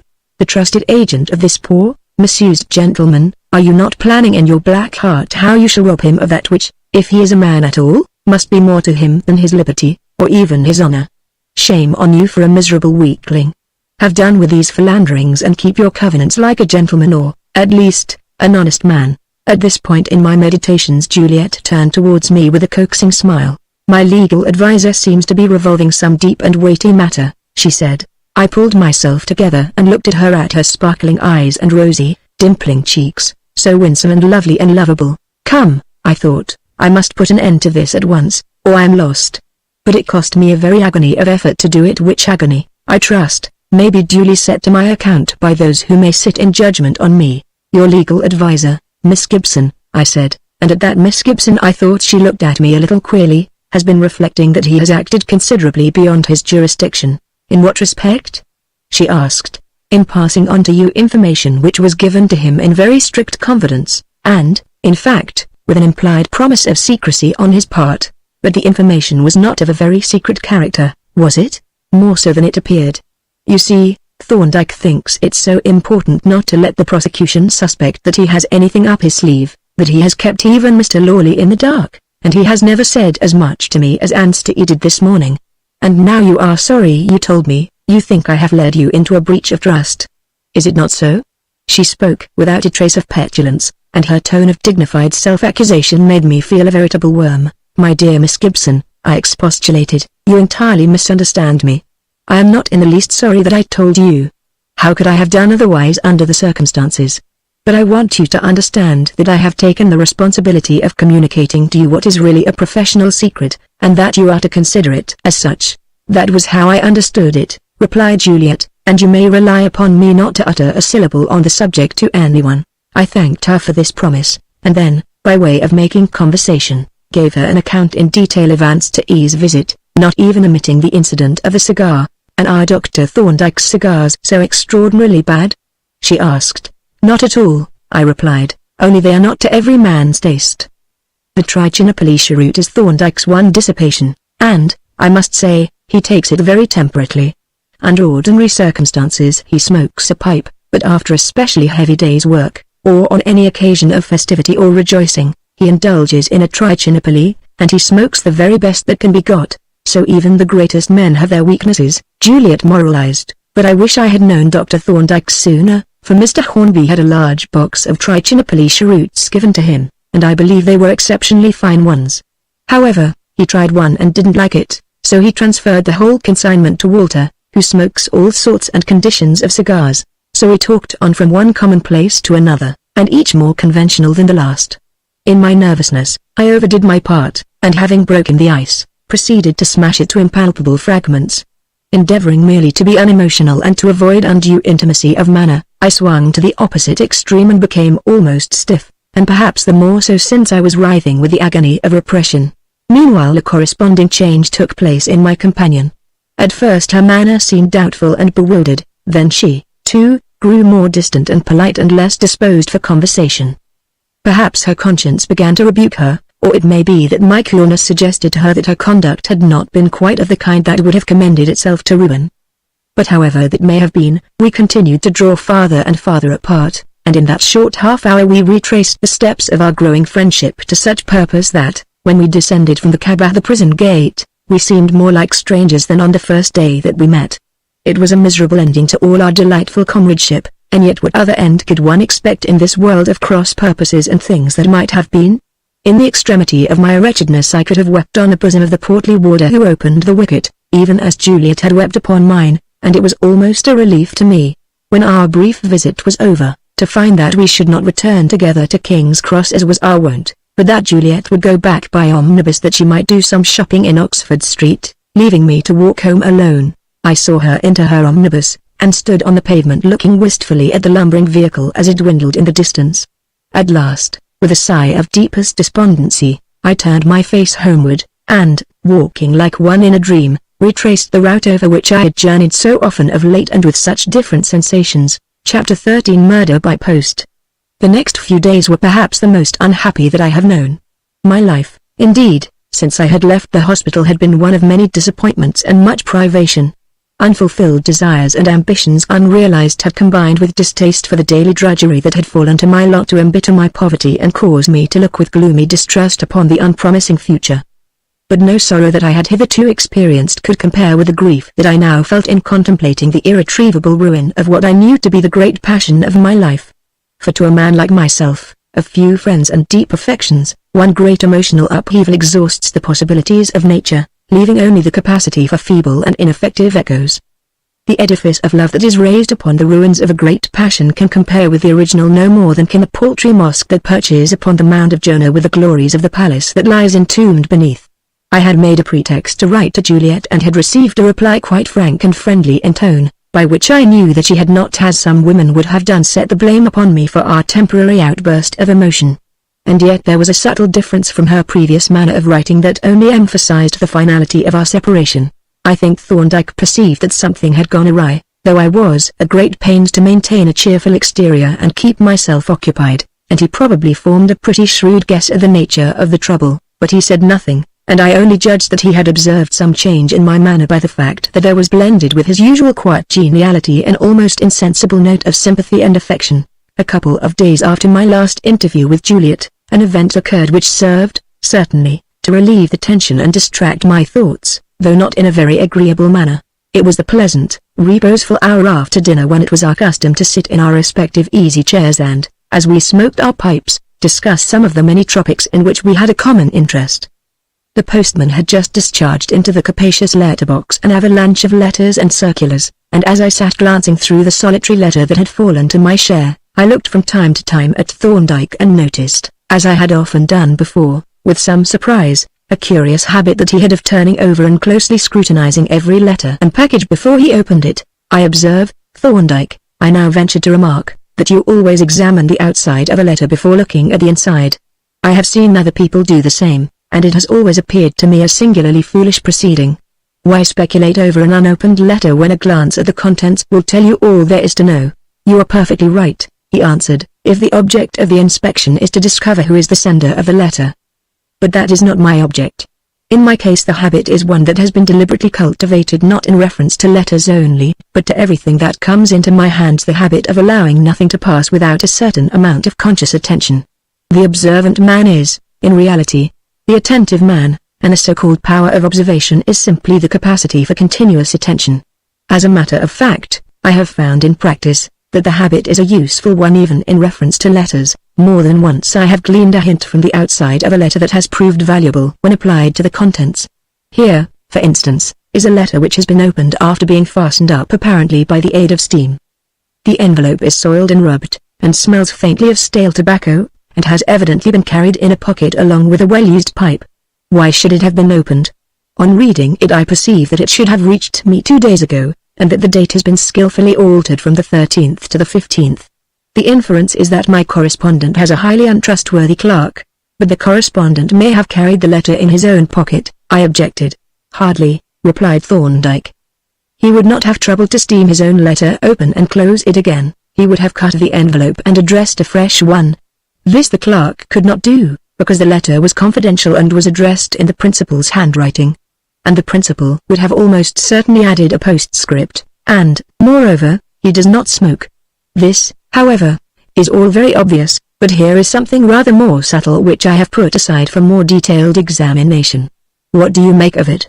He handed me a small parcel to which was attached by string a typewritten address label, the back of which bore the printed inscription, James Bartlett and Sons, Cigar Manufacturers, London and Havana. I am afraid, said I, after turning the little packet over and examining every part of it minutely, that this is rather too subtle for me. The only thing that I observe is that the typewriter has bungled the address considerably. Otherwise this seems to me a very ordinary packet indeed. Well, you have observed one point of interest, at any rate, said Thorndyke, taking the packet from me. But let us examine the thing systematically and note down what we see. In the first place, you will notice that the label is an ordinary luggage label such as you may buy at any stationer's, with its own string attached. Now, manufacturers commonly use a different and more substantial pattern, which is attached by the string of the parcel. But that is a small matter. What is much more striking is the address on the label. It is typewritten and, as you say, typed very badly. Do you know anything about typewriters? Very little. Then you do not recognize the machine? Well, this label was typed with a Blickensderfer, an excellent machine, but not the form most commonly selected for the rough work of a manufacturer's office. But we will let that pass. The important point is this: the Blickensderfer company makes several forms of machine, the smallest and lightest of which is the literary, specially designed for the use of journalists and men of letters. Now this label was typed with the literary machine, or, at least, with the literary type wheel, which is really a very remarkable circumstance indeed. How do you know that? I asked. By this asterisk, which has been written by mistake, the inexpert operator having pressed down the figure lever instead of the one for capitals. The literary type wheel is the only one that has an asterisk, as I noticed when I was thinking of purchasing a machine. Here, then, we have a very striking fact, for even if a manufacturer chose to use a Blick in his factory, it is inconceivable that he should select the literary form in preference to the more suitable commercial machine. Yes, I agreed, it is certainly very singular. And now, pursued Thorndyke, to consider the writing itself. It has been done by an absolute beginner. He has failed to space in 2 places, he has written 5 wrong letters, and he has written figures instead of capitals in 2 instances. Yes, he has made a shocking muddle of it. I wonder he didn't throw the label away and type another. Precisely, said Thorndyke. And if we wish to find out why he did not, we have only to look at the back of the label. You see that the name of the firm, instead of being printed on the label itself in the usual manner, is printed on a separate slip of paper which is pasted on the label, a most foolish and clumsy arrangement, involving an immense waste of time. But if we look closely at the printed slip itself we perceive something still more remarkable, for that slip has been cut down to fit the label, and has been cut with a pair of scissors. The edges are not quite straight, and in one place the overlap, which is so characteristic of the cut made with scissors, can be seen quite plainly. He handed the packet to me with a reading lens, through which I could distinctly make out the points he had mentioned. Now I need not point out to you, he continued, that these slips would, ordinarily, have been trimmed by the printer to the correct size in his machine, which would leave an absolutely true edge, nor need I say that no sane businessman would adopt such a device as this. The slip of paper has been cut with scissors to fit the label, and it has then been pasted onto the surface that it has been made to fit, when all this waste of time and trouble which, in practice, means money could have been saved by printing the name on the label itself. Yes, that is so, but I still do not see why the fellow should not have thrown away this label and typed another. Look at the slip again, said Thorndyke. It is faintly but evenly discolored and, to me, has the appearance of having been soaked in water. Let us, for the moment, assume that it has been. That would look as if it had been removed from some other package, which again would suggest that the person using it had only the one slip, which he had soaked off the original package, dried, cut down and pasted on the present label. If he pasted it on before typing the address, which he would most probably have done, he might well be unwilling to risk destroying it by soaking it a second time. You think, then, there is a suspicion that the package may have been tampered with. There is no need to jump to conclusions, replied Thorndyke.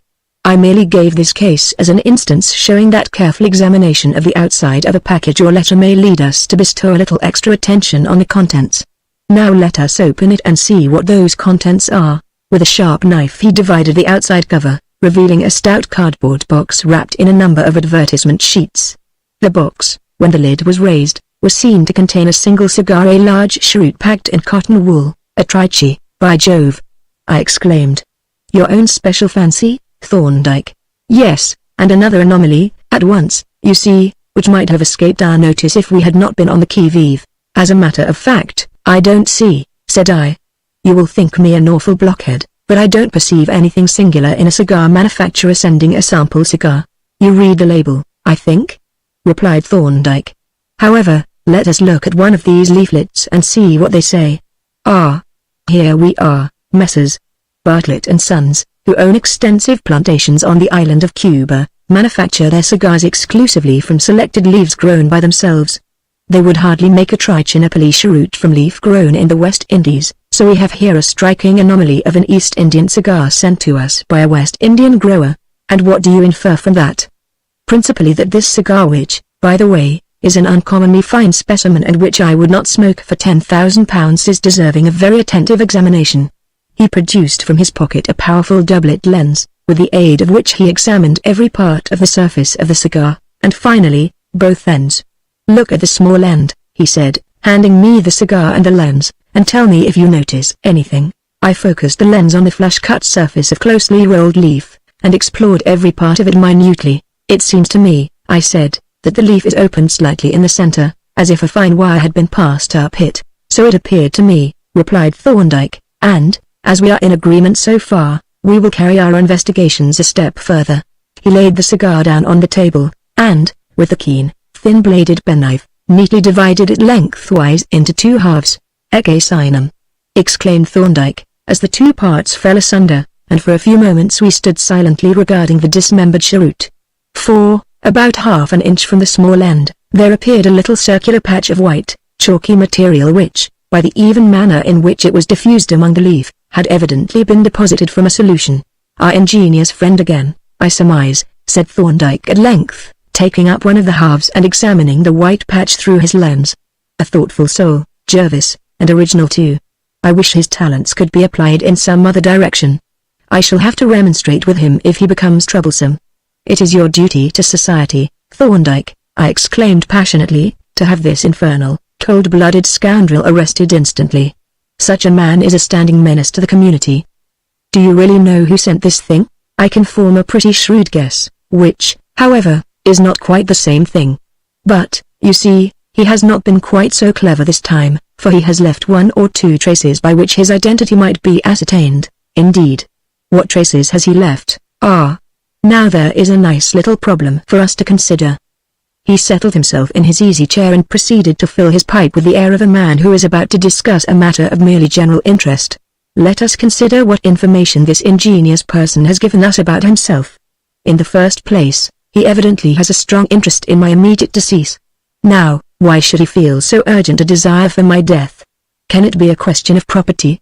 Hardly, for I am far from a rich man, and the provisions of my will are known to me alone. Can it then be a question of private enmity or revenge? I think not. To the best of my belief I have no private enemies whatever. There remains only my vocation as an investigator in the fields of legal and criminal research. His interest in my death must, therefore, be connected with my professional activities. Now, I am at present conducting an exhumation which may lead to a charge of murder, but if I were to die tonight the inquiry would be carried out with equal efficiency by Professor Spicer or some other toxicologist. My death would not affect the prospects of the accused. And so, in one or two other cases that I have in hand, they could be equally well conducted by someone else. The inference is that our friend is not connected with any of these cases, but that he believes me to possess some exclusive information concerning him, believes me to be the one person in the world who suspects and can convict him. Let us assume the existence of such a person of whose guilt I alone have evidence. Now this person, being unaware that I have communicated my knowledge to a third party, would reasonably suppose that by making away with me he had put himself in a position of security. Here, then, is our first point. The sender of this offering is probably a person concerning whom I hold certain exclusive information. But see, now, the interesting corollary that follows from this. I, alone, suspect this person, therefore I have not published my suspicions, or others would suspect him too. Why, then, does he suspect me of suspecting him, since I have not spoken? Evidently, he too must be in possession of exclusive information. In other words, my suspicions are correct, for if they were not, he could not be aware of their existence. The next point is the selection of this rather unusual type of cigar. Why should he have sent a Trichinopoly instead of an ordinary Havana such as Bartlett's actually manufacture? It looks as if he were aware of my peculiar predilection, and, by thus consulting my personal tastes, had guarded against the chance of my giving the cigar to some other person. We may, therefore, infer that our friend probably has some knowledge of my habits. The third point is, what is the social standing of this gentle stranger, whom we will call X?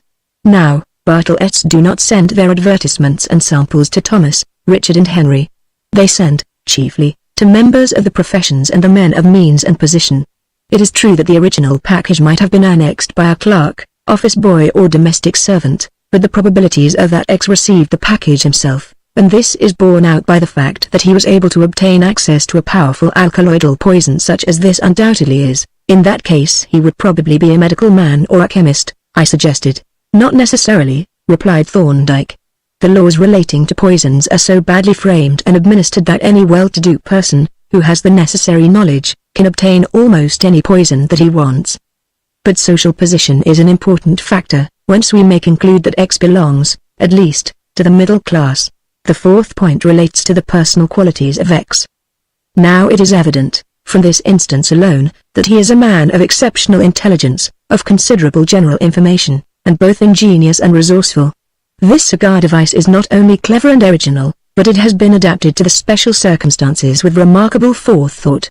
Thus the cheroot was selected, apparently, for two excellent reasons. First, that it was the most likely form to be smoked by the person intended, and second, that it did not require to have the end cut off, which might have led to a discovery of the poison. The plan also shows a certain knowledge of chemistry. The poison was not intended merely to be dissolved in the moisture of the mouth. The idea evidently was that the steam generated by the combustion of the leaf at the distal end would condense in the cooler part of the cigar and dissolve the poison, and the solution would then be drawn into the mouth. Then the nature of the poison and certain similarities of procedure seemed to identify X with the cyclist who used that ingenious bullet. The poison in this case is a white, non-crystalline solid. The poison contained in the bullet was a solution of a white, non-crystalline solid, which analysis showed to be the most poisonous of all alkaloids. The bullet was virtually a hypodermic syringe. The poison in this cigar has been introduced, in the form of an alcoholic or ethereal solution, by a hypodermic syringe.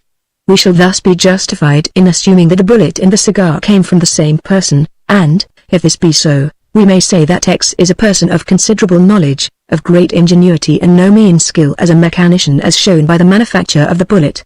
These are our principal facts, to which we may add the surmise that he has recently purchased a second-hand Blickensderfer of the literary form, or, at least, fitted with a literary type wheel. I don't quite see how you arrive at that, I said, in some surprise. It is merely a guess, you know, he replied, though a probable one. In the first place, he is obviously unused to typing, as the numerous mistakes show, therefore he has not had the machine very long. The type is that which is peculiar to the Blickensderfer, and, in one of the mistakes, an asterisk has been printed in place of a letter. But the literary type wheel is the only one that has the asterisk. As to the age of the machine, there are evident signs of wear, for some of the letters have lost their sharpness, and this is most evident in the case of those letters which are the most used. The E, you will notice, for instance, is much worn, and D occurs more frequently than any other letter of the alphabet. Hence the machine, if recently purchased, was bought second-hand. But, I objected, it may not have been his own machine at all. That is quite possible, answered Thorndyke, though, considering the secrecy that would be necessary, the probabilities are in favor of his having bought it. But, in any case, we have here a means of identifying the machine, should we ever meet with it. He picked up the label and handed it to me, together with his pocket lens. Look closely at the E that we have been discussing. It occurs 5 times, in Thorndyke, in Bench, in Inner, and in Temple. Now in each case you will notice a minute break in the loop, just at the summit.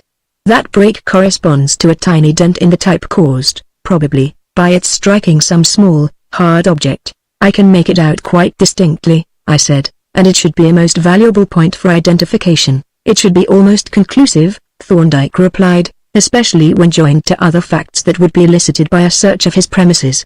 And now let us just recapitulate the facts which our friend X has placed at our disposal. First, X is a person concerning whom I possess certain exclusive information.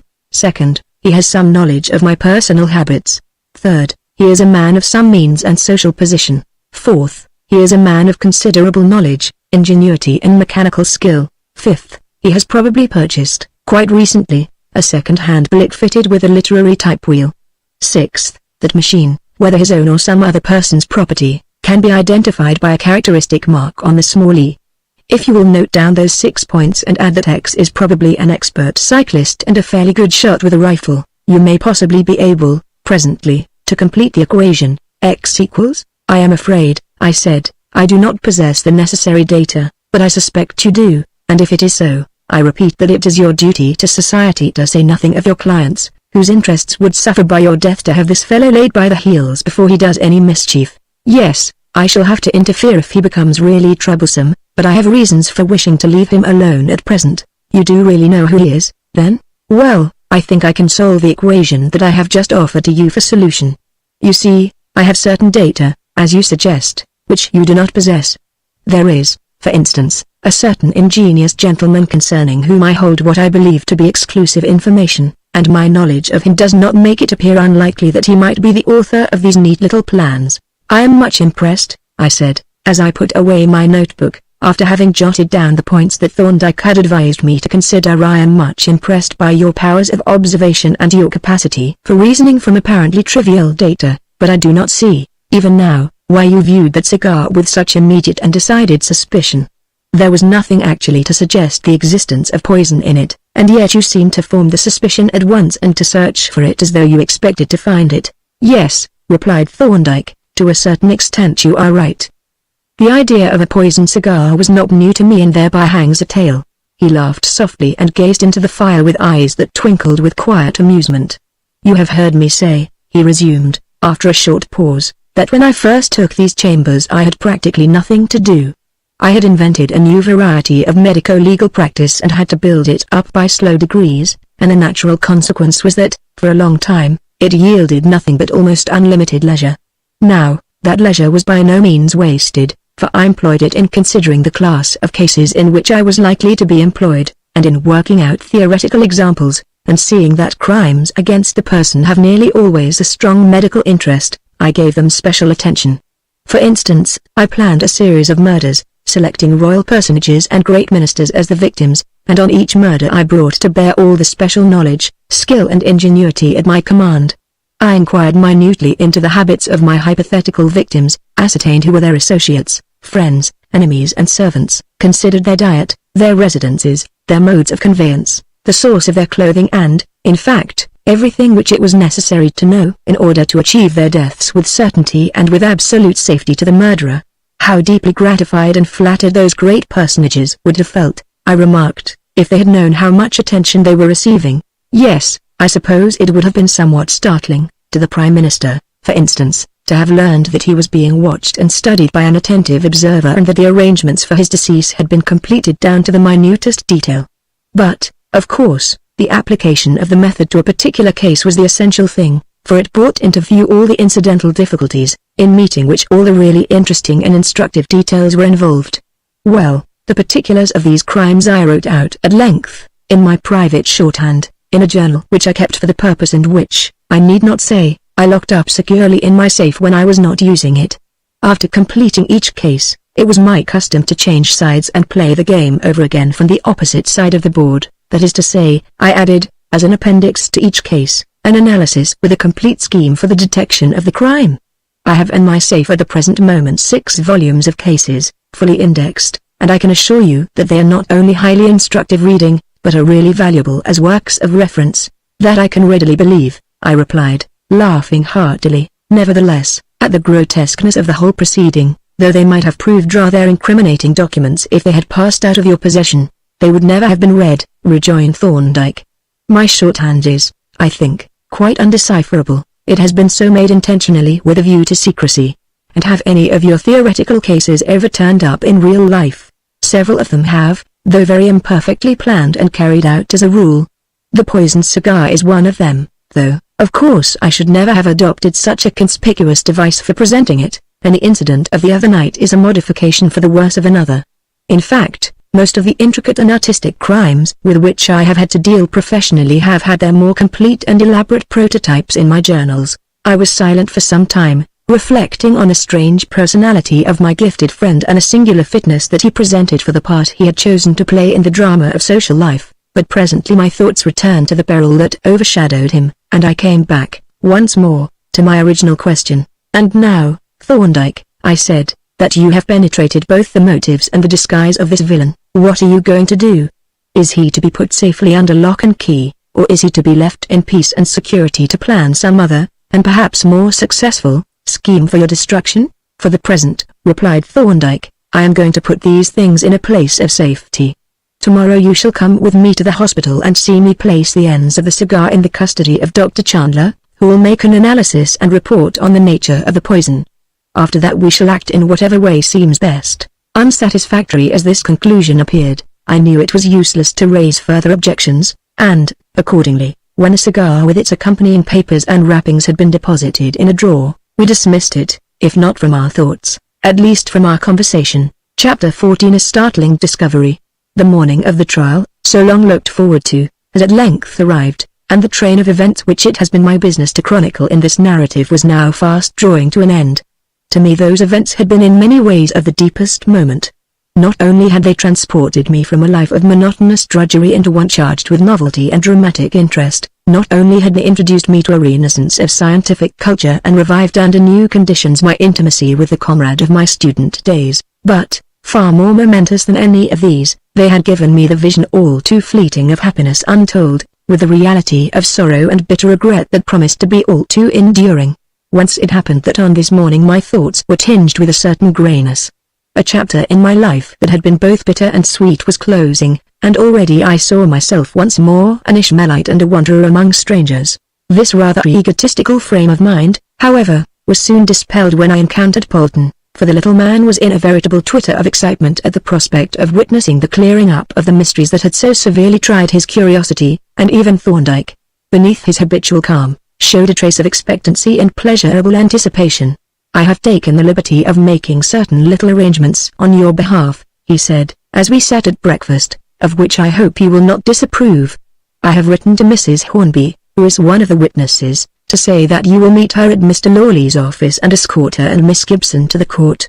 Walter Hornby may be with them, and, if he is, you had better leave him, if possible, to come on with Lawley. You will not come to the office, then? No. I shall go straight to the court with Answer E. Besides, I am expecting Superintendent Miller from Scotland Yard, who will probably walk down with us. I am glad to hear that, I said, for I have been rather uneasy at the thought of your mixing in the crowd without some kind of protection. Well, you see that I am taking precautions against the assaults of the too ingenious sex, and, to tell the truth and also to commit a flagrant bull, I should never forgive myself if I allowed him to kill me before I had completed Reuben Hornby's defense. Ah, here is Polton. That man is on wires this morning. He has been wandering in and out of the rooms ever since he came, like a cat in a new house. It's quite true, sir, said Polton, smiling and unabashed, so it's no use denying it. I have come to ask what we are going to take with us to the court. You will find a box and a portfolio on the table in my room, replied Thorndyke. We had better also take a microscope and the micrometers, though we are not likely to want them, that is all, I think. A box and a portfolio, repeated Polton in a speculative tone. Yes, sir, I will take them with me. He opened the door and was about to pass out, when, perceiving a visitor ascending the stairs, he turned back. Here's Mr. Miller, from Scotland Yard, sir. Shall I show him in? Yes, do. He rose from his chair as a tall, military-looking man entered the room and saluted, casting, at the same time, an inquiring glance in my direction. Good morning, Doctor, he said briskly. I got your letter and couldn't make such of it, but I have brought down a couple of plainclothes men and a uniformed man, as you suggested. I understand you want a house watched? Yes, and a man, too. I will give you the particulars presently, that is, if you think you can agree to my conditions, that I act entirely on my own account and make no communication to anybody? Well, of course, I would rather you gave me all the facts and let me proceed in the regular way, but if you make conditions I have no choice but to accept them, seeing that you hold the cards. Perceiving that the matter in hand was of a confidential nature, I thought it best to take my departure, which I accordingly did. As soon as I had ascertained that it wanted yet half an hour to the time at which Mrs. Hornby and Juliet were due at the lawyer's office, Mr. Lawley received me with stiffness that bordered on hostility. He was evidently deeply offended at the subordinate part that he had been compelled to play in the case, and was at no great pains to conceal the fact. I'm informed, said he, in a frosty tone, when I had explained my mission, that Mrs. Hornby and Miss Gibson are to meet you here. The arrangement is none of my making, None of the arrangements in this case are of my making. I have been treated throughout with a lack of ceremony and confidence that is positively scandalous.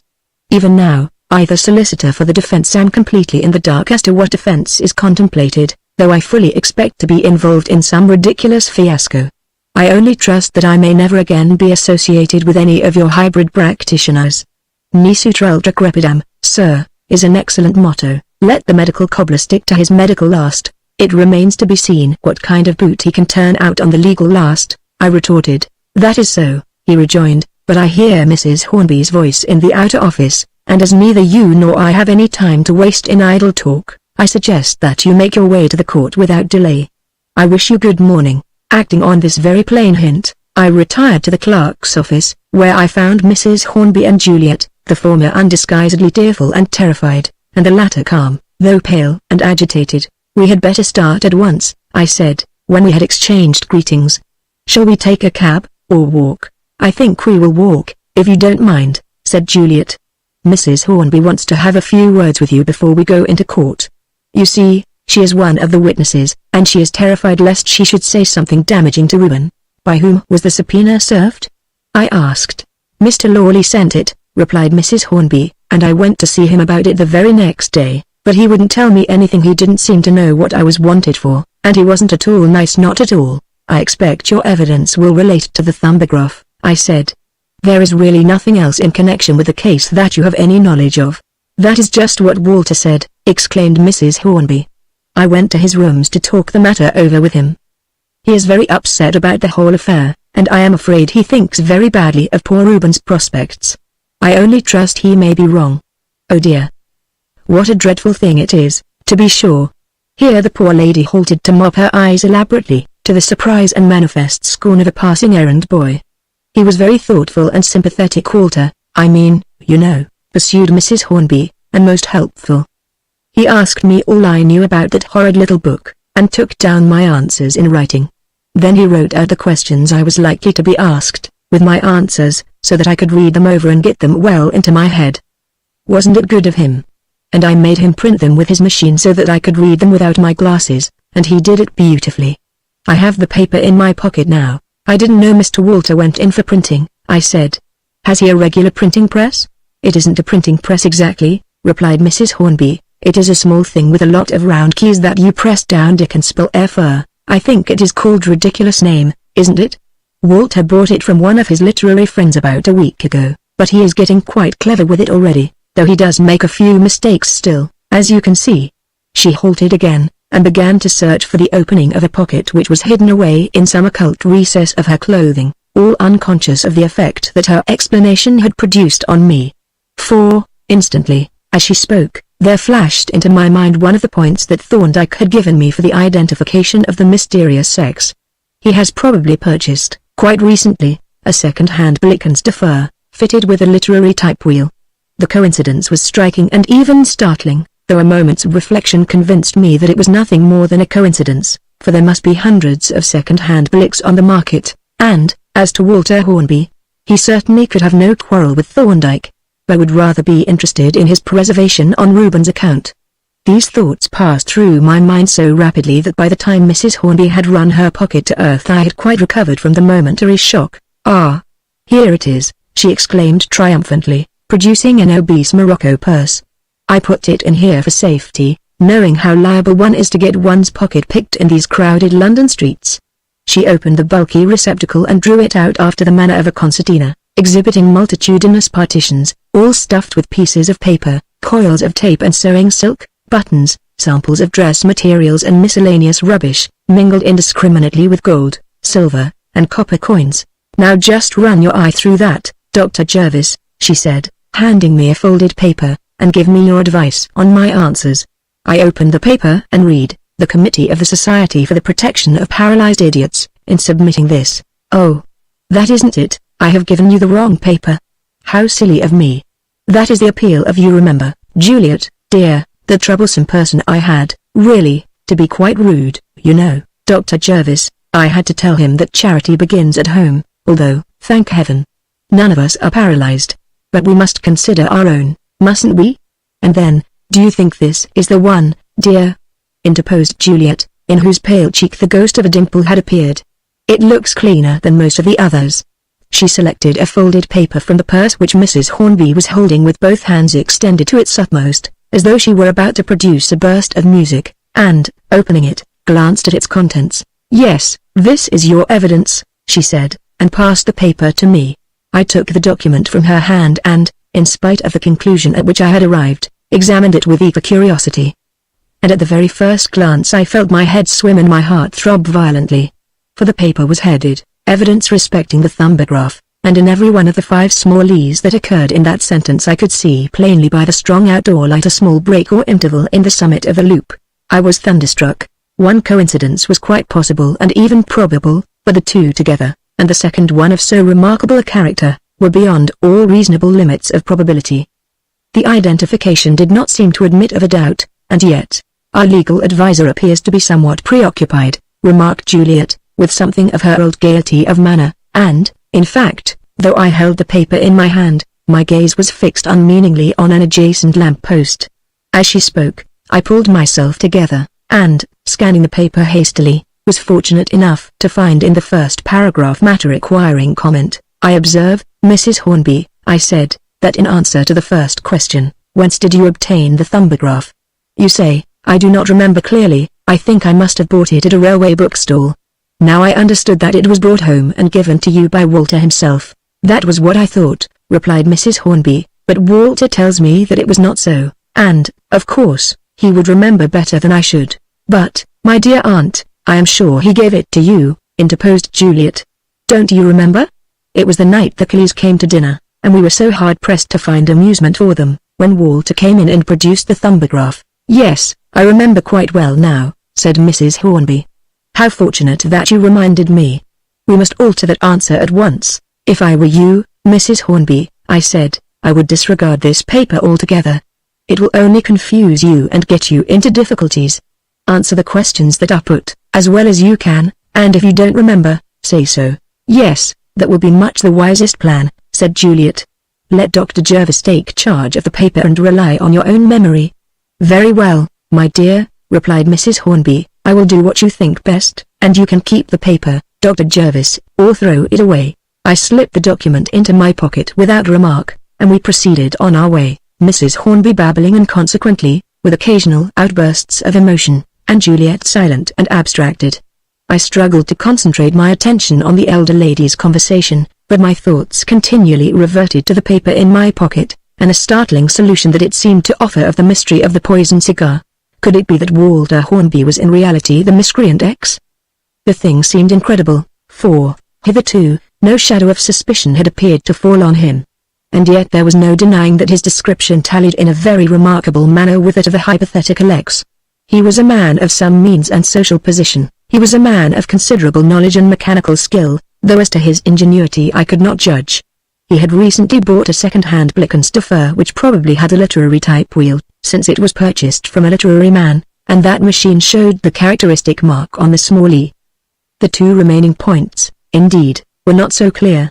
Obviously I could form no opinion as to whether or not Thorndyke held any exclusive information concerning him, and, with reference to his knowledge of my friend's habits, I was at first inclined to be doubtful until I suddenly recalled, with a pang of remorse and self-accusation, the various details that I had communicated to Juliet and that she might easily, in all innocence, have handed on to Walter. I had, for instance, told her of Thorndyke's preference for the Trichinopoly cheroot, and of this she might very naturally have spoken to Walter, who possessed a supply of them. Again, with regard to the time of our arrival at King's Cross, I had informed her of this in a letter which was in no way confidential, and again there was no reason why the information should not have been passed on to Walter, who was to have been one of the party at the family dinner. The coincidence seemed complete enough, in all truth, yet it was incredible that Reuben's cousin could be so black-hearted a villain or could have any motive for these dastardly crimes. Suddenly a new idea struck me. Mrs. Hornby had obtained access to this typewriting machine, and if Mrs. Hornby could do so, why not John Hornby? The description would, for the most part, fit the elder man as well as the younger, though I had no evidence of his possessing any special mechanical skill, but my suspicions had already fastened upon him, and I remembered that Thorndyke had by no means rejected my theory which connected him with the crime. At this point, my reflections were broken in upon by Mrs. Hornby, who grasped my arm and uttered a deep groan. We had reached the corner of the Old Bailey, and before us were the frowning walls of Newgate. Within those walls, I knew, though I did not mention the fact, that Reuben Hornby was confined with the other prisoners who were awaiting their trial, and a glance at the massive masonry, stained to a dingy grey by the grime of the city, put an end to my speculations and brought me back to the drama that was so nearly approaching its climax. Down the old thoroughfare, crowded with so many memories of hideous tragedy, by the side of the gloomy prison, past the debtor's door with its forbidding spiked wicket, past the gallows gate with its festoons of fetters, we walked in silence until we reached the entrance to the Sessions House. Here I was not a little relieved to find Thorndyke on the lookout for us, for Mrs. Hornby, in spite of really heroic efforts to control her emotion, was in a state of impending hysteria, while Juliet, though outwardly calm and composed, showed by the waxen pallor of her cheeks and a certain wildness of her eyes that all her terror was reviving, and I was glad that they were spared the unpleasantness of contact with the policemen who guarded the various entrances. "We must be brave," said Thorndyke gently, as he took Mrs. Hornby's hand, "and show a cheerful face to our friend who has so much to bear and who bears it so patiently. A few more hours, and I hope we shall see restored, not only his liberty, but his honor. Here is Mr. Anster E., who, we trust, will be able to make his innocence apparent." Anster E., who, unlike Thorndyke, had already donned his wig and gown, bowed gravely, and, together, we passed through the mean and grimy portals into a dark hall. Policemen in uniform and unmistakable detectives stood about the various entries, and little knots of people, evil-looking and unclean for the most part, lurked in the background or sat on benches and diffused through the stale, musty air that distinctive but indescribable odor that clings to police vans and prison reception rooms, an odor that, in the present case, was pleasantly mingled with the suggestive aroma of disinfectants. Through the unsavory throng we hurried, and up a staircase to a landing from which several passages diverged. Into one of these passages, a sort of dark entry, furnished with a cage-like gate of iron bars, we passed to a black door, on which was painted the inscription, "Old Court. Counsel and Clerks." Anster E. held the door open for us, and we passed through into the court, which at once struck me with a sense of disappointment. It was smaller than I had expected, and plain and mean to the point of sordidness. The woodwork was poor, thinly disguised by yellow graining, and slimy with dirt wherever a dirty hand could reach it. The walls were distempered a pale, greenish-grey, the floor was of bare and dirty planking, and the only suggestions of dignity or display were those offered by the canopy over the judge's seat, lined with scarlet baize and surmounted by the royal arms, the scarlet cushions of the bench, and the large, circular clock in the gallery, which was embellished with a gilded border and asserted its importance by a loud, aggressive tick. Following Anster E. and Thorndyke into the well of the court, we were ushered into one of the seats reserved for counsel, the third from the front, where we sat down and looked about us, while our two friends seated themselves in the front bench next to the central table. Here, at the extreme right, a barrister, presumably the counsel for the prosecution, was already in his place and absorbed in the brief that lay on the desk before him. Straight before us were the seats for the jury, rising one above the other, and at their side the witness box. Above us on the right was the judge's seat, and immediately below it a structure somewhat resembling a large pew or a counting-house desk, surmounted by a brass rail, in which a person in a grey wig, the clerk of the court, was mending a quill pen. On our left rose the dock, suggestively large and roomy, enclosed at the sides with high glazed frames, and above it, near the ceiling, was the spectators' gallery. "What a hideous place!" exclaimed Juliet, who separated me from Mrs. Hornby. "And how sordid and dirty everything looks." "Yes," I answered. "The uncleanness of the criminal is not confined to his moral being. Wherever he goes, he leaves a trail of actual, physical dirt. It is not so long ago that the dock and the bench alike used to be strewn with medicinal herbs, and I believe the custom still survives of furnishing the judge with a nosegay as a preventive of jail fever. And to think that Reuben should be brought to a place like this," Juliet continued bitterly, "to be herded with such people as we saw downstairs." She sighed and looked round at the benches that rose behind us, where a half-dozen reporters were already seated and apparently in high spirits at the prospect of a sensational case. Our conversation was now interrupted by the clatter of feet on the gallery stairs, and heads began to appear over the wooden parapet. Several junior counsel filed into the seats in front of us. Mr. Lawley and his clerk entered the attorney's bench. The ushers took their stand below the jury box. A police officer seated himself at a desk in the dock, and inspectors, detectives and miscellaneous officers began to gather in the entries or peer into the court through the small glazed openings in the doors. Chapter 15. The Fingerprint Experts. The hum of conversation that had been gradually increasing as the court filled suddenly ceased. A door at the back of the dais was flung open, counsel, solicitors, and spectators alike rose to their feet, and the judge entered, closely followed by the Lord Mayor, the Sheriff, and various civic magnates, all picturesque and gorgeous in their robes and chains of office. The clerk of arraigns took his place behind his table under the dais, the counsel suspended their conversation and fingered their briefs, and, as the judge took his seat, lawyers, officials, and spectators took their seats, and all eyes were turned towards the dock. A few moments later Reuben Hornby appeared in the enclosure in company with a warder. The two rising, apparently, from the bowels of the earth, and, stepping forward to the bar, stood with a calm and self-possessed demeanor, glancing somewhat curiously around the court. For an instant his eye rested upon the group of friends and well-wishers seated behind the counsel, and the faintest trace of a smile appeared on his face, but immediately he turned his eyes away and never again throughout the trial looked in our direction. The clerk of arraigns now rose and, reading from the indictment which lay before him on the table, addressed the prisoner, Reuben Hornby, you stand indicted for that you did, on the 9th or 10th day of March, feloniously steal a parcel of diamonds of the goods and chattels of John Hornby. Are you guilty or not guilty? Not guilty, replied Reuben. The clerk of arraigns, having noted the prisoner's reply, then proceeded. The gentlemen whose names are about to be called will form the jury who are to try you. If you wish to object to any of them, you must do so as each comes to the book to be sworn, and before he is sworn. You will then be heard. In acknowledgment of this address, which was delivered in clear, ringing tones, and with remarkable distinctness, Reuben bowed to the clerk, and the process or swearing in the jury was commenced, while the counsel opened their briefs and the judge conversed facetiously with an official in a fair robe and a massive neck chain. Very strange, to unaccustomed eyes and ears, was the effect of this function, half solemn and half grotesque, with an effect intermediate between that of a religious rite and that of a comic opera. Above the half-suppressed hum of conversation the clerk's voice arose at regular intervals, calling out the name of one of the jurymen, and, as its owner stood up, the court usher, black-gowned and sacerdotal of aspect, advanced and proffered the book.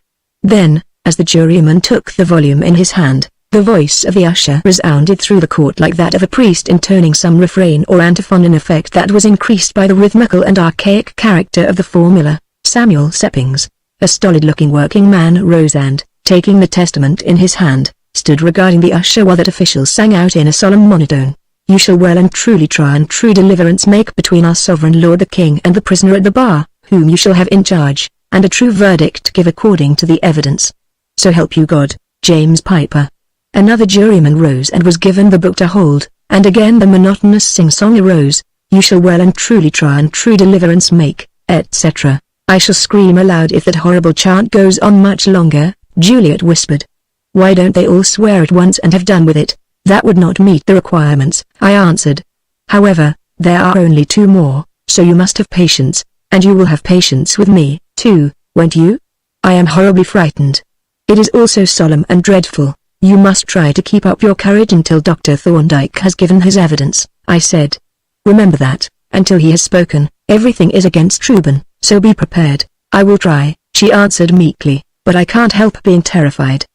The last of the jurymen was at length sworn, and when the clerk had once more called out the names one by one, the usher counting loudly as each man answered to his name, the latter officer turned to the court and spectators, and proclaimed in solemn tones, if anyone can inform my lords the king's justices, the king's attorney general, or the king's sergeant, ere this inquest be now taken between our sovereign lord the king and the prisoner at the bar, of any treason, murder, felony or misdemeanor, committed or done by him, let him come forth and he shall be heard, for the prisoner stands at the bar upon his deliverance. This proclamation was followed by a profound silence, and after a brief interval the clerk of arraigns turned towards the jury and addressed them collectively. Gentlemen of the jury, the prisoner at the bar stands indicted by the name of Reuben Hornby, for that he, on the 9th or 10th of March, feloniously did steal, take and carry away a parcel of diamonds of the goods of John Hornby.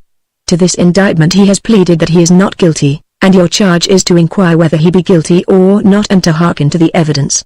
When he had finished his address the clerk sat down, and the judge, a thin-faced, hollow-eyed elderly man, with bushy grey eyebrows and a very large nose, looked attentively at Reuben for some moments over the tops of his gold-rimmed pince-nez. Then he turned towards the counsel nearest the bench and bowed slightly. The barrister bowed in return and rose, and for the first time I obtained a complete view of Sir Hector Trumpler, K.C., the counsel for the prosecution. His appearance was not prepossessing, nor though he was a large man and somewhat florid as to his countenance particularly striking, except for a general air of untidiness. His gown was slipping off one shoulder. His wig was perceptibly awry, and his pince-nez threatened every moment to drop from his nose. "The case that I have to present to you, my lord and gentlemen of the jury," he began in a clear, though unmusical voice, "is one the like of which is but too often met with in this court. It is one in which we shall see unbounded trust met by treacherous deceit, in which we shall see countless benefactions rewarded by the basest ingratitude, and in which we shall witness the deliberate renunciation of a life of honorable effort in favor of the tortuous and precarious ways of the criminal. The facts of the case are briefly as follows. The prosecutor in this case, most unwilling prosecutor, gentlemen, is Mr. John Hornby, who is a metallurgist and dealer in precious metals. Mr. Hornby has two nephews, the orphan sons of his two elder brothers, and I may tell you that since the decease of their parents he has acted the part of a father to both of them. One of these nephews is Mr. Walter Hornby, and the other is Reuben Hornby, the prisoner at the bar. Both of these nephews were received by Mr. Hornby into his business with a view to their succeeding him when he should retire, and both, I need not say, occupied positions of trust and responsibility. Now, on the evening of the 9th of March there was delivered to Mr. Hornby a parcel of rough diamonds of which one of his clients asked him to take charge pending their transfer to the brokers. I need not burden you with irrelevant details concerning this transaction. It will suffice to say that the diamonds, which were of the aggregate value of about £30,000, were delivered to him, and the unopened package deposited by him in his safe, together with a slip of paper on which he had written in pencil a memorandum of the circumstances. This was on the evening of the 9th of March, as I have said. Having deposited the parcel, Mr. Hornby locked the safe, and shortly afterwards left the premises and went home, taking the keys with him. On the following morning, when he unlocked the safe, he perceived with astonishment and dismay that the parcel of diamonds had vanished. The slip of paper, however, lay at the bottom of the safe, and on picking it up Mr. Hornby perceived that it bore a smear of blood, and in addition, the distinct impression of a human thumb. On this he closed and locked the safe and sent a note to the police station, in response to which a very intelligent officer, Inspector Sanderson, came and made a preliminary examination.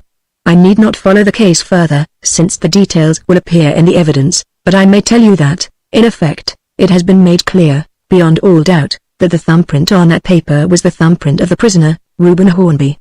He paused to adjust his glasses, which were in the very act of falling from his nose, and hitch up his gown, while he took a leisurely survey of the jury, as though he were estimating their impressionability. At this moment I observed Walter Hornby enter the court and take up a position at the end of our bench nearest the door, and, immediately after, Superintendent Miller came in and seated himself on one of the benches opposite. "The first witness whom I shall call," said Sir Hector Trumpler, "is John Hornby." Mr. Hornby, looking wild and agitated, stepped into the witness box, and the usher, having handed him the testament, sang out, "The evidence you shall give to the court and jury sworn, between our sovereign lord the king and the prisoner at the bar shall be the truth, the whole truth, and nothing but the truth, so help you God." Mr. Hornby kissed the book, and, casting a glance of unutterable misery at his nephew, turned towards the counsel. "Your name is John Hornby, is it not?" asked Sir Hector. "It is, and you occupy premises in St. Mary Axe?" "Yes. I am a dealer in precious metals, but my business consists principally in the assaying of samples of ore and quartz and bars of silver and gold." "Do you remember what happened on the 9th of March last?" "Perfectly. My nephew Reuben the prisoner delivered to me a parcel of diamonds which he had received from the purser of the Almina Castle, to whom I had sent him as my confidential agent. I had intended to deposit the diamonds with my banker, but when the prisoner arrived at my office, the banks were already closed, so I had to put the parcel, for the night, in my own safe. I may say that the prisoner was not in any way responsible for the delay." "You are not here to defend the prisoner," said Sir Hector. "Answer my questions and make no comments, if you please. Was anyone present when you placed the diamonds in the safe?" "No one was present but myself." "I did not ask if you were present when you put them in," said Sir Hector, whereupon the spectators sniggered and the judge smiled indulgently. "What else did you do?" "I wrote in pencil on a leaf of my pocket memorandum block, handed in by Reuben at 7:3 p.m., the 9th of March 2001, and initialed it. Then I tore the leaf from the block and laid it on the parcel, after which I closed the safe and locked it." "How soon did you leave the premises after this?" "Almost immediately." The prisoner was waiting for me in the outer office. Never mind where the prisoner was, confine your answers to what is asked. Did you take the keys with you? Yes. When did you next open the safe? On the following morning at 10 o'clock. Was the safe locked or unlocked when you arrived? It was locked. I unlocked it. Did you notice anything unusual about the safe? No. Had the keys left your custody in the interval? No. They were attached to a keychain, which I always wear. Are there any duplicates of those keys? The keys of the safe. I mean, no, there are no duplicates. Have the keys ever gone out of your possession? Yes. If I have had to be absent from the office for a considerable time, it has been my custom to hand the keys to one of my nephews, whichever has happened to be in charge at the time, and never to any other person. Never to any other person. What did you observe when you opened the safe? I observed that the parcel of diamonds had disappeared. Did you notice anything else? Yes. I found the leaf from my memorandum block lying at the bottom of the safe. I picked it up and turned it over, and then saw that there were smears of blood on it and what looked like the print of a thumb in blood. The thumb mark was on the undersurface, as the paper lay at the bottom of the safe. What did you do next? I closed and locked the safe, and sent a note to the police station saying that a robbery had been committed on my premises. You have known the prisoner several years, I believe? Yes, I have known him all his life. He is my eldest brother's son. Then you can tell us, no doubt, whether he is left-handed or right-handed? I should say he was ambidextrous, but he uses his left hand by preference. A fine distinction, Mr. Hornby, a very fine distinction. Now tell me, did you ascertain beyond all doubt that the diamonds were really gone? Yes. I examined the safe thoroughly, first by myself and afterwards with the police. There was no doubt that the diamonds had really gone. When the detective suggested that you should have the thumbprints of your two nephews taken, did you refuse? I refused. Why did you refuse? Because I did not choose to subject my nephews to the indignity. Besides, I had no power to make them submit to the proceeding. Had you any suspicions of either of them? I had no suspicions of anyone. Kindly examine this piece of paper, Mr. Hornby, said Sir Hector, passing across a small oblong slip, and tell us if you recognize it. Mr. Hornby glanced at the paper for a moment, and then said, "This is the memorandum slip that I found lying at the bottom of the safe. How do you identify it?" "By the writing on it, which is in my own hand, and bears my initials." "Is it the memorandum that you placed on the parcel of diamonds?" "Yes." "Was there any thumb mark or blood smear on it when you placed it in the safe?" "No." "Was it possible that there could have been any such marks?" "Quite impossible. I tore it from my memorandum block at the time I wrote upon it." "Very well." Sir Hector Trumpler sat down, and Mr. Anstey stood up to cross-examine the witness. "You have told us, Mr. Hornby," said he, "that you have known the prisoner all his life. Now what estimate have you formed of his character?" "I have always regarded him as a young man of the highest character, honorable, truthful, and in every way trustworthy. I have never, in all my experience of him, known him to deviate a hair's breadth from the strictest honor and honesty of conduct." "You regarded him as a man of irreproachable character. Is that so?" "That is so, and my opinion of him is unchanged." "Has he, to your knowledge, any expensive or extravagant habits?" "No. His habits are simple and rather thrifty." "Have you ever known him to bet, gamble, or speculate?" "Never." "Has he ever seemed to be in want of money?" "No. He has a small private income, apart from his salary, which I know he does not spend, since I have occasionally employed my broker to invest his savings. Apart from the thumbprint which was found in the safe, are you aware of any circumstances that would lead you to suspect the prisoner of having stolen the diamonds?" "None whatever." Mr. Anstey sat down, and as Mr. Hornby left the witness box, mopping the perspiration from his forehead, the next witness was called, Inspector Sanderson. The dapper police officer stepped briskly into the box, and having been duly sworn, faced the prosecuting counsel with the air of a man who was prepared for any contingency. "Do you remember," said Sir Hector, after the usual preliminaries had been gone through, "what occurred on the morning of the 10th of March?" "Yes. A note was handed to me at the station at 10:23 a.m. It was from Mr. John Hornby, and stated that a robbery had occurred at his premises in St. Mary's. I went to the premises and arrived there at 10:31 a.m. There I saw the prosecutor, Mr. John Hornby, who told me that a parcel of diamonds had been stolen from the safe. At his request I examined the safe. There were no signs of its having been forced open. The locks seemed to be quite uninjured and in good order. Inside the safe, on the bottom, I found 2 good-sized drops of blood, and a slip of paper with pencil writing on it. The paper bore 2 blood smears and a print of a human thumb in blood. Is this the paper? Asked the counsel, passing a small slip across to the witness. Yes, replied the inspector, after a brief glance at the document. What did you do next? I sent a message to Scotland Yard acquainting the chief of the Criminal Investigation Department with the facts, and then went back to the station.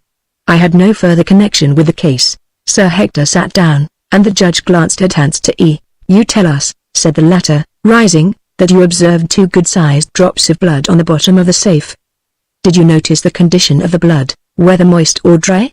The blood looked moist, but I did not touch it. I left it undisturbed for the detective officers to examine. The next witness called was Sergeant Bates, of the Criminal Investigation Department. He stepped into the box with the same ready, businesslike air as the other officer, and, having been sworn, proceeded to give his evidence with a fluency that suggested careful preparation, holding an open notebook in his hand but making no references to it.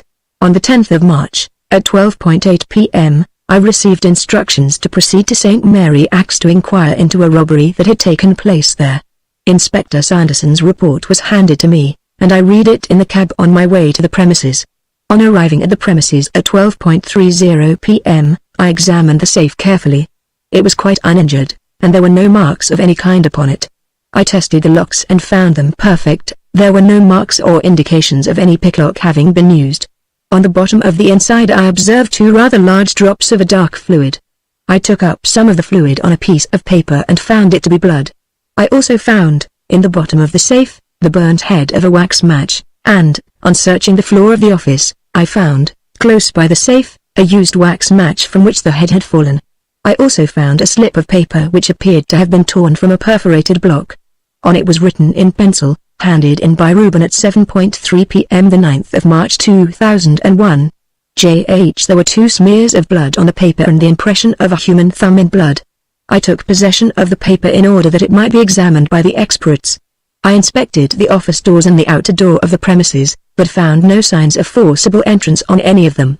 I questioned the housekeeper, but obtained no information from him. I then returned to headquarters, made my report and handed the paper with the marks on it to the superintendent. Is this the paper that you found in the safe? Asked the counsel, once more handing the leaflet across. Yes, this is the paper. What happened next? The following afternoon I was sent for by Mr. Singleton, of the fingerprint department.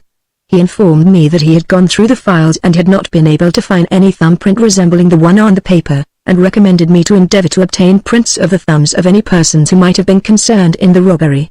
He also gave me an enlarged photograph of the thumbprint for reference if necessary.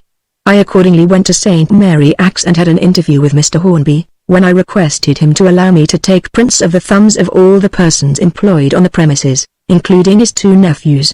This he refused, saying that he distrusted fingerprints and that there was no suspicion of anyone on the premises. I asked if he would allow his nephews to furnish their thumbprints privately, to which he replied, certainly not. Had you then any suspicion of either of the nephews? I thought they were both open to some suspicion. The safe had certainly been opened with false keys, and as they had both had the real keys in their possession it was possible that one of them might have taken impressions in wax and made counterfeit keys. Yes, I called on Mr. Hornby several times and urged him, for the sake of his nephew's reputations, to sanction the taking of the thumbprints, but he refused very positively and forbade them to submit, although I understood that they were both willing. It then occurred to me to try if I could get any help from Mrs. Hornby, and on the 15th of March I called at Mr. Hornby's private house and saw her. I explained to her what was wanted to clear her nephews from the suspicion that rested on them, and she then said that she could dispose of those suspicions at once, for she could show me the thumbprints of the whole family. She had them all in a thumbograph. A thumbograph? Repeated the judge. What is a thumbograph? Mr. E. rose with a little red-covered volume in his hand. A thumbograph, my lord, said he, is a book, like this, in which foolish people collect the thumbprints of their more foolish acquaintances. He passed the volume up to the judge, who turned over the leaves curiously and then nodded to the witness. Yes. She said she had them all in a thumbograph. Then she fetched from a drawer a small red-covered book which she showed to me. It contained the thumbprints of all the family and some of her friends. Is this the book? Asked the judge, passing the volume down to the witness. The sergeant turned over the leaves until he came to one which he apparently recognized, and said, Yes, my lord, this is the book. Mrs. Hornby showed me the thumbprints of various members of the family, and then found those of the 2 nephews. I compared them with a photograph that I had with me and discovered that the print of the left thumb of Reuben Hornby was in every respect identical with the thumbprint shown in the photograph. What did you do then? I asked Mrs. Hornby to lend me the thumbograph so that I might show it to the chief of the fingerprint department, to which she consented. I had not intended to tell her of my discovery, but, as I was leaving, Mr. Hornby arrived home, and when he heard of what had taken place, he asked me why I wanted the book, and then I told him. He was greatly astonished and horrified, and wished me to return the book at once. He proposed to let the whole matter drop and take the loss of the diamonds on himself, but I pointed out that this was impossible as it would practically amount to compounding a felony. Seeing that Mrs. Hornby was so distressed at the idea of her book being used in evidence against her nephew, I promised her that I would return it to her if I could obtain a thumbprint in any other way. I then took the thumbograph to Scotland Yard and showed it to Mr. Singleton, who agreed that the print of the left thumb of Reuben Hornby was in every respect identical with the thumbprint on the paper found in the safe. On this I applied for a warrant for the arrest of Reuben Hornby, which I executed on the following morning. I told the prisoner what I had promised Mrs. Hornby, and he then offered to allow me to take a print of his left thumb so that his aunt's book should not have to be used in evidence. How is it, then, asked the judge, that it has been put in evidence? It has been put in by the defense, my lord, said Sir Hector Trumpeller. I see, said the judge. A hair of the dog that bit him. The thumbograph is to be applied as a remedy on the principle that similia similibus curantur. Well, when I arrested him, I administered the usual caution, and the prisoner then said, I am innocent. I know nothing about the robbery. The counsel for the prosecution sat down, and Mr. E rose to cross-examine. You have told us, said he, in his clear musical voice, that you found at the bottom of the safe 2 rather large drops of a dark fluid which you considered to be blood. Now, what led you to believe that fluid to be blood? I took some of the fluid up on a piece of white paper, and it had the appearance and color of blood. Was it examined microscopically or otherwise? Not to my knowledge. Was it quite liquid? Yes, I should say quite liquid. What appearance had it on paper? It looked like a clear red liquid of the color of blood, and was rather thick and sticky. Mr. E sat down, and the next witness, an elderly man, answering to the name of Francis Simmons, was called. You are the housekeeper at Mr. Hornby's premises in St. Mary Axe? Asked Sir Hector Trumpeller. I am. Did you notice anything unusual on the night of the 9th of March? I did not. Did you make your usual rounds on that occasion? Yes. I went all over the premises several times during the night, and the rest of the time I was in a room over the private office. Who arrived first on the morning of the 10th? Mr. Reuben. He arrived about 20 minutes before anybody else. What part of the building did he go to? He went into the private office, which I opened for him.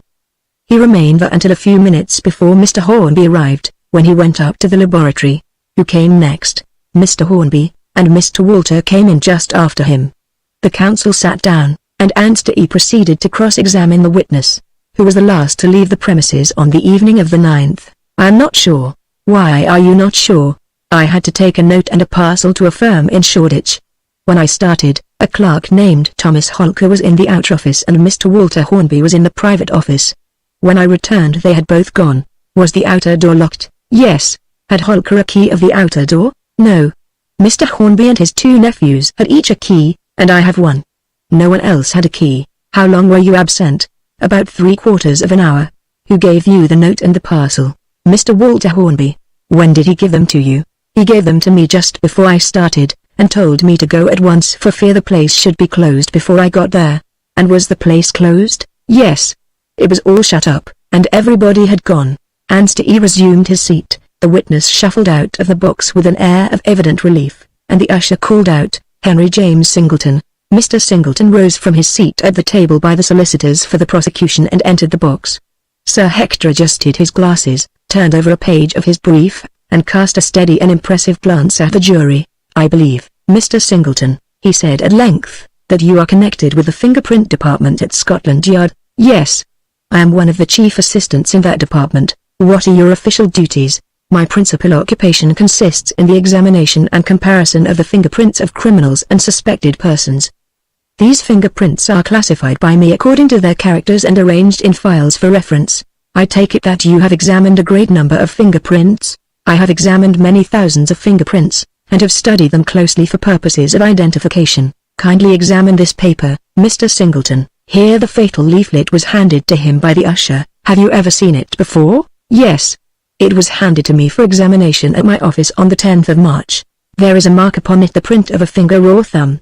Can you tell us anything about that mark? It is the print of the left thumb of Reuben Hornby, the prisoner at the bar.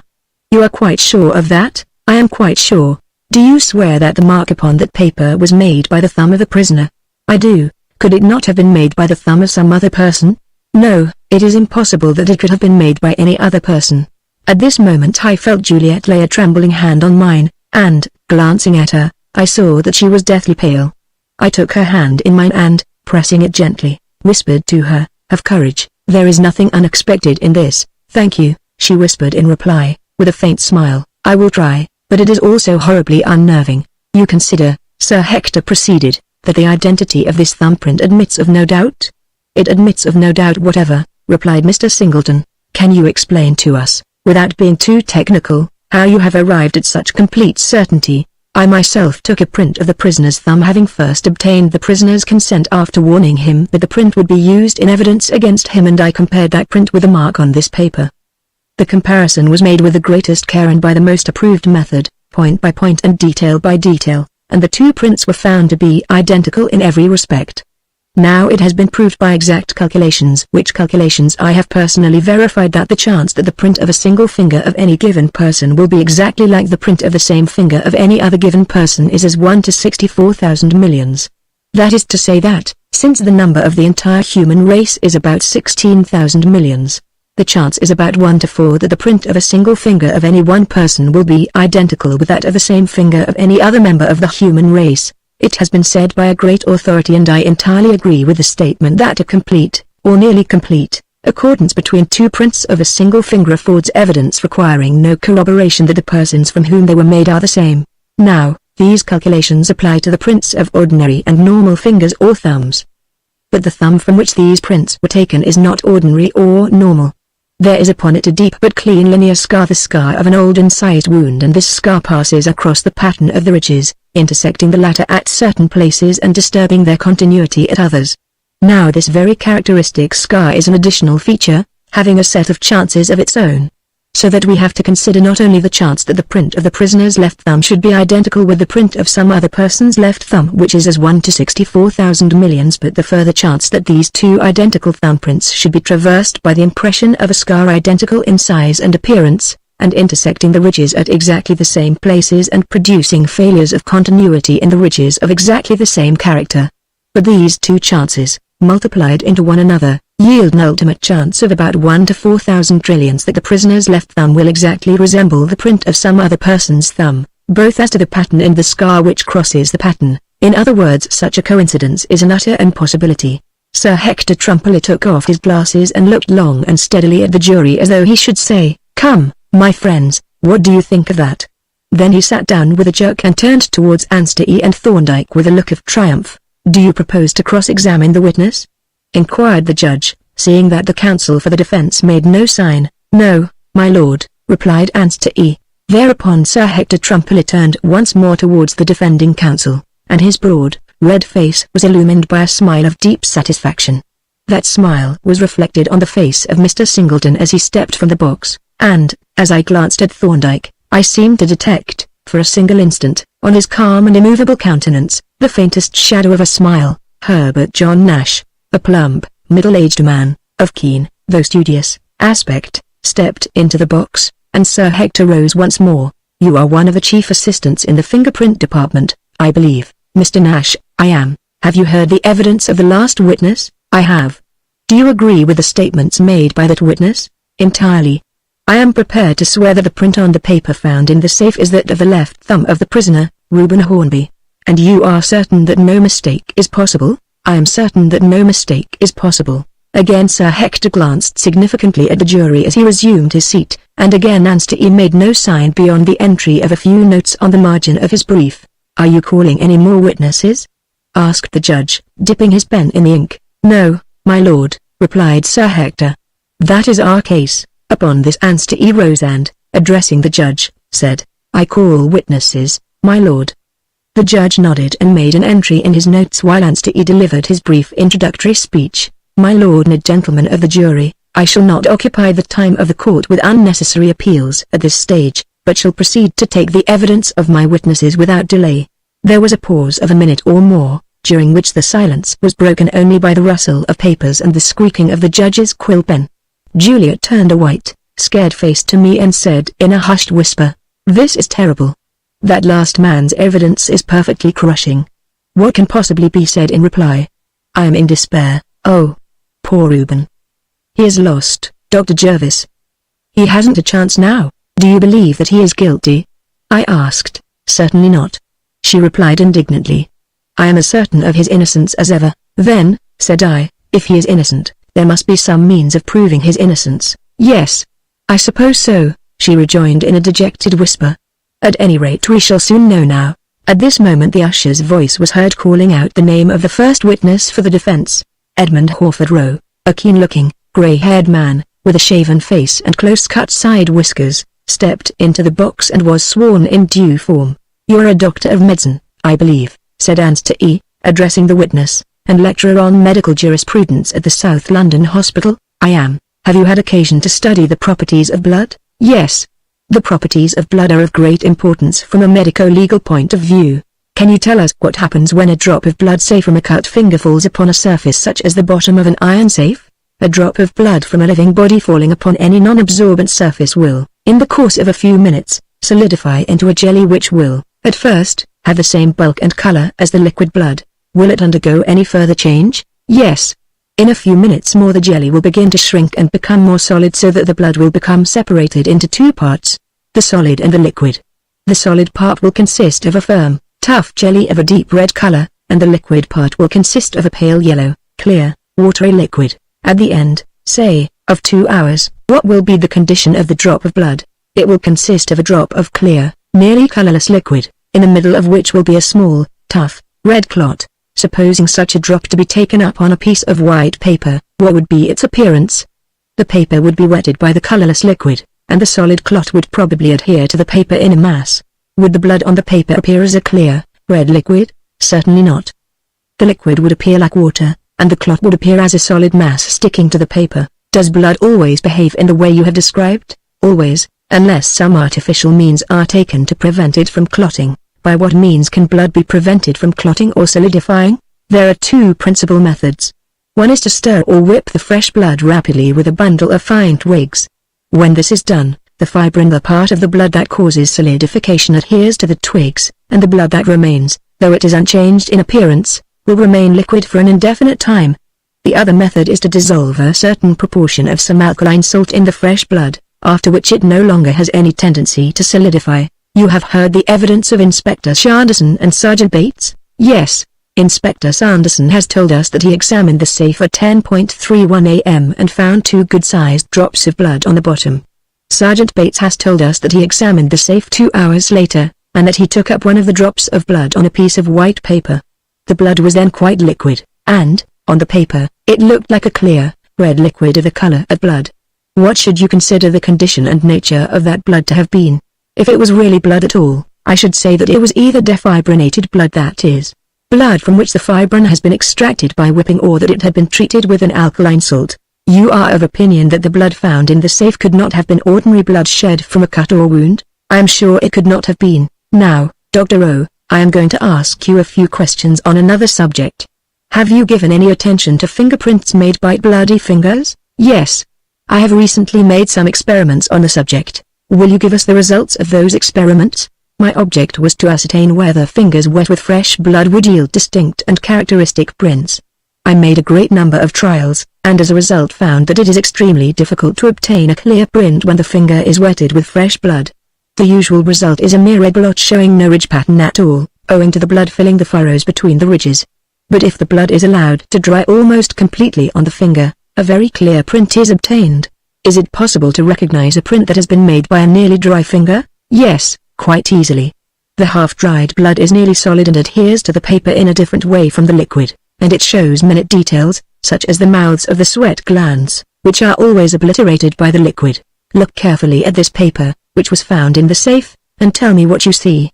The witness took the paper and examined it attentively, first with a naked eye and then with a pocket lens. I see, said he, 2 blood marks and a print, apparently of a thumb. Of the 2 marks, one is a blot, smeared slightly by a finger or thumb, the other is a smear only. Both were evidently produced with quite liquid blood. The thumbprint was also made with liquid blood. You are quite sure that the thumbprint was made with liquid blood? Quite sure. Is there anything unusual about the thumbprint? Yes. It is extraordinarily clear and distinct. I have made a great number of trials and have endeavored to obtain the clearest prints possible with fresh blood, but none of my prints are nearly as distinct as this one. Here the witness produced a number of sheets of paper, each of which was covered with the prints of bloody fingers, and compared them with a memorandum slip. The papers were handed to the judge for his inspection, and Mr. E sat down, when Sir Hector Trumbull arose, with a somewhat puzzled expression on his face, to cross-examine. You say that the blood found in the safe was defibrinated or artificially treated. What inference do you draw from that fact? I infer that it was not dropped from a bleeding wound. Can you form any idea how such blood should have got into the safe? None whatever. You say that the thumbprint is a remarkably distinct one. What conclusion do you draw from that? I do not draw any conclusion. I cannot account for its distinctness at all. The learned counsel sat down with rather a baffled air, and I observed a faint smile spread over the countenance of my colleague, Arabella Hornby. A muffled whimpering from my neighbor on the left hand was accompanied by a wild rustling of silk. Glancing at Mrs. Hornby, I saw her stagger from the bench, shaking like a jelly, mopping her eyes with her handkerchief and grasping her open purse.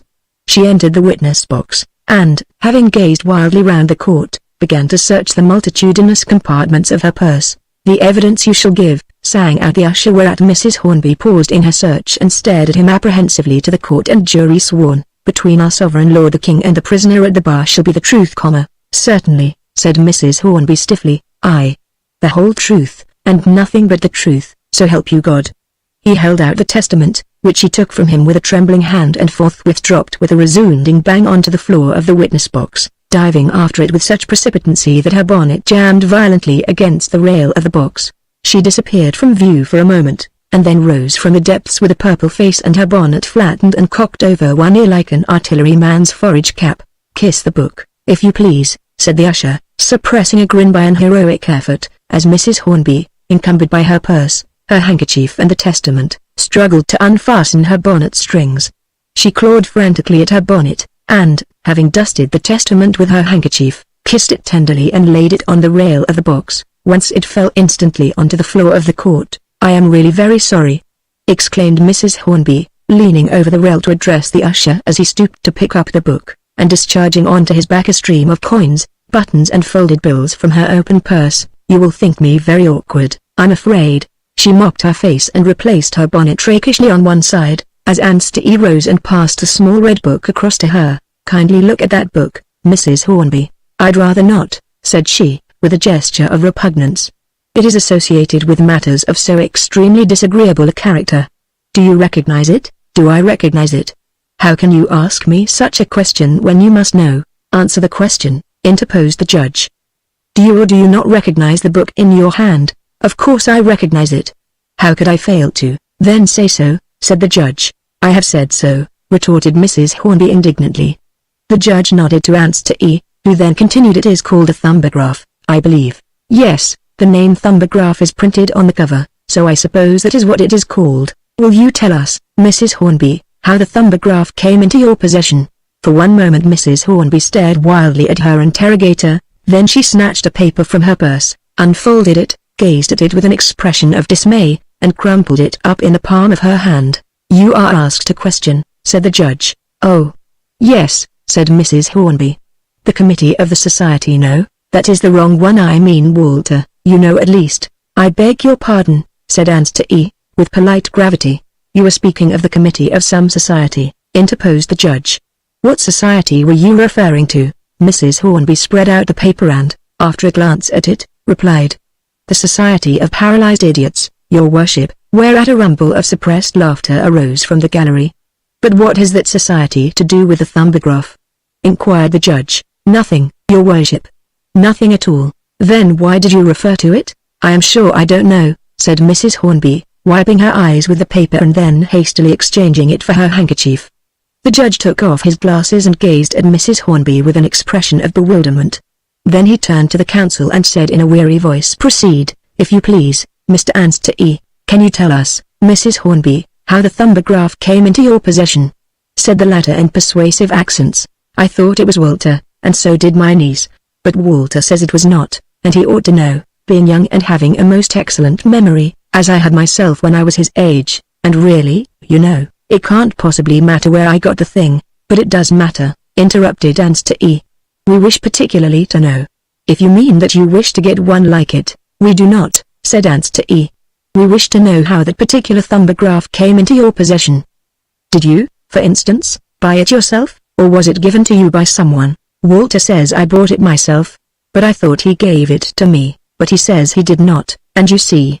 Never mind what Walter says.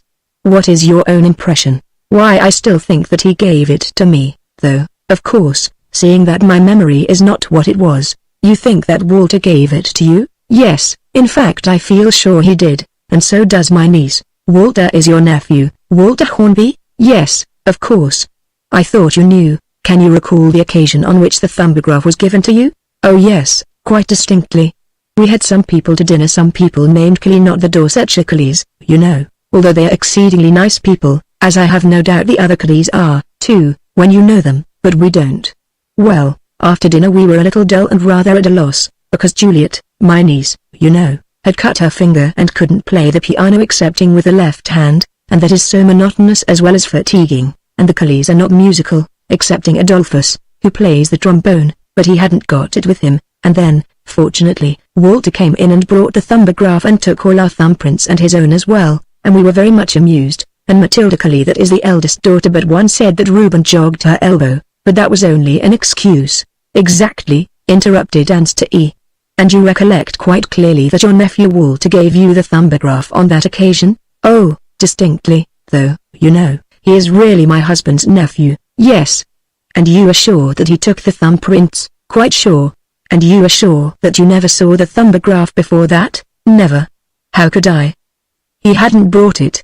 Have you ever lent the thumbograph to anyone? No, never. No one has ever wanted to borrow it, because, you see, has it never, at any time, gone out of your possession?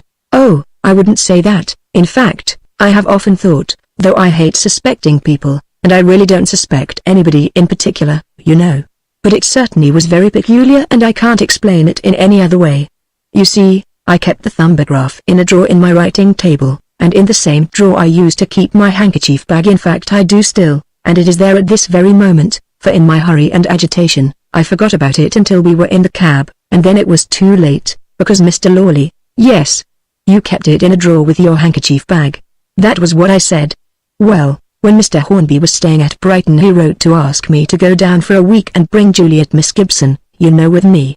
So we went, and, just as we were starting, I sent Juliet to fetch my handkerchief bag from the drawer, and I said to her, perhaps we might take the thumb book with us, it might come in useful on a wet day. So she went, and presently she came back and said that the thumbograph was not in the drawer.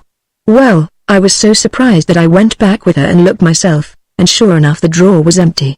Well, I didn't think much of it at the time, but when he came home again, as soon as we got out of the cab, I gave Juliet my handkerchief bag to put away, and presently she came running to me in a great state of excitement. Why, Auntie, she said, the thumbograph is in the drawer, somebody must have been meddling with your writing table. I went with her to the drawer, and there, sure enough, was the thumbograph. Somebody must have taken it out and put it back while we were away. Who could have had access to your writing table? Oh, anybody, because, you see, the drawers were never locked. We thought it must have been one of the servants. Had anyone been to the house during your absence? No.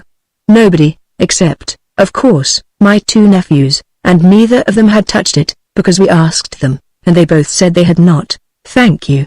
Aunt E sat down, and Mrs. Hornby, having given another correcting twist to her bonnet, was about to step down from the box when Sir Hector rose and bestowed upon her an intimidating stare. You made some reference, said he, to a society, the Society of Paralyzed Idiots, I think, whatever that may be. Now what caused you to make that reference? It was a mistake, I was thinking of something else. I know it was a mistake. You referred to a paper that was in your hand. I did not refer to it, I merely looked at it.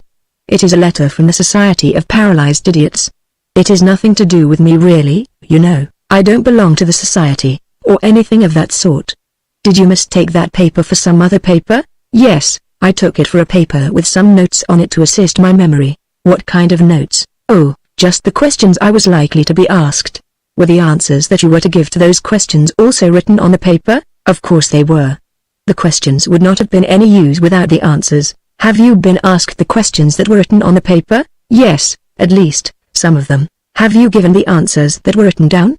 I don't think I have. In fact, I am sure I haven't, because, you see, you don't think you have. Sir Hector Trumpler smiled significantly at the jury, and continued, now who wrote down those questions and answers? My nephew, Walter Hornby. He thought, you know. Never mind what he thought. Who advised or instructed him to write them down? Nobody. It was entirely his own idea, and very thoughtful of him, too, though Dr. Jervis took the paper away from me and said I must rely on my memory. Sir Hector was evidently rather taken aback by this answer, and sat down suddenly, with a distinctly chapfallen air. Where is this paper on which the questions and answers are written? Asked the judge. In anticipation of this inquiry I had already handed it to Thorndyke, and had noted by the significant glance that he bestowed on me that he had not failed to observe the peculiarity in the type. Indeed the matter was presently put beyond all doubt, for he hastily passed to me a scrap of paper, on which I found, when I opened it out, that he had written X equals WH. As Answer E handed the rather questionable document up to the judge, I glanced at Walter Hornby and observed him to flush angrily, though he strove to appear calm and unconcerned, and the look that he directed at his aunt was very much the reverse of benevolent. Is this the paper? Asked the judge, passing it down to the witness. Yes, your worship, answered Mrs. Hornby, in a tremulous voice, whereupon the document was returned to the judge, who proceeded to compare it with his notes. I shall order this document to be impounded, said he sternly, after making a brief comparison. There has been a distinct attempt to tamper with witnesses. Proceed with your case, Mr. Answer E. There was a brief pause, during which Mrs. Hornby tottered across the court and resumed her seat, gasping with excitement and relief. Then the usher called out, John Evelyn Thorndyke. Thank God! Exclaimed Juliet, clasping her hands. Oh! Will he be able to save Reuben? Do you think he will? Dr. Jervis. There is someone who thinks he will, I replied, glancing towards Polton, who, clasping in his arms the mysterious box and holding on to the microscope case, gazed at his master with a smile of ecstasy. Polton has more faith than you have, Miss Gibson. Yes, the dear, faithful little man. She rejoined. Well, we shall know the worst very soon now, at any rate. The worst or the best, I said. We are now going to hear what the defense really is. God grant that it may be a good defense, she exclaimed in a low voice, and I, though not ordinarily a religious man, murmured Amen. Chapter 16. Thorndyke plays his card. As Thorndyke took his place in the box I looked at him with a sense of unreasonable surprise, feeling that I had never before fully realized what manner of man my friend was as to his externals. I had often noted the quiet strength of his face, its infinite intelligence, its attractiveness and magnetism, but I had never before appreciated what now impressed me most, that Thorndyke was actually the handsomest man I had ever seen. He was dressed simply, his appearance unaided by the flowing gown or awe-inspiring wig, and yet his presence dominated the court. Even the judge, despite his scarlet robe and trappings of office, looked commonplace by comparison, while the jurymen, who turned to look at him, seemed like beings of an inferior order. It was not alone the distinction of the tall figure, erect and dignified, nor the power and massive composure of his face, but the actual symmetry and comeliness of the face itself that now arrested my attention, a comeliness that made it akin rather to some classic mask, wrought in the ivory-toned marble of Pentelicus, than to the eager faces that move around us in the hurry and bustle of a life at once strenuous and trivial.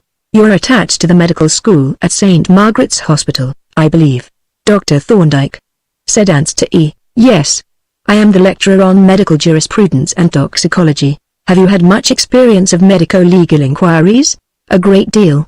I am engaged exclusively in medico-legal work. You heard the evidence relating to the 2 drops of blood found in the safe? I did. What is your opinion as to the condition of that blood? I should say there is no doubt that it had been artificially treated, probably by defibrillation. Can you suggest any explanation of the condition of that blood? I can.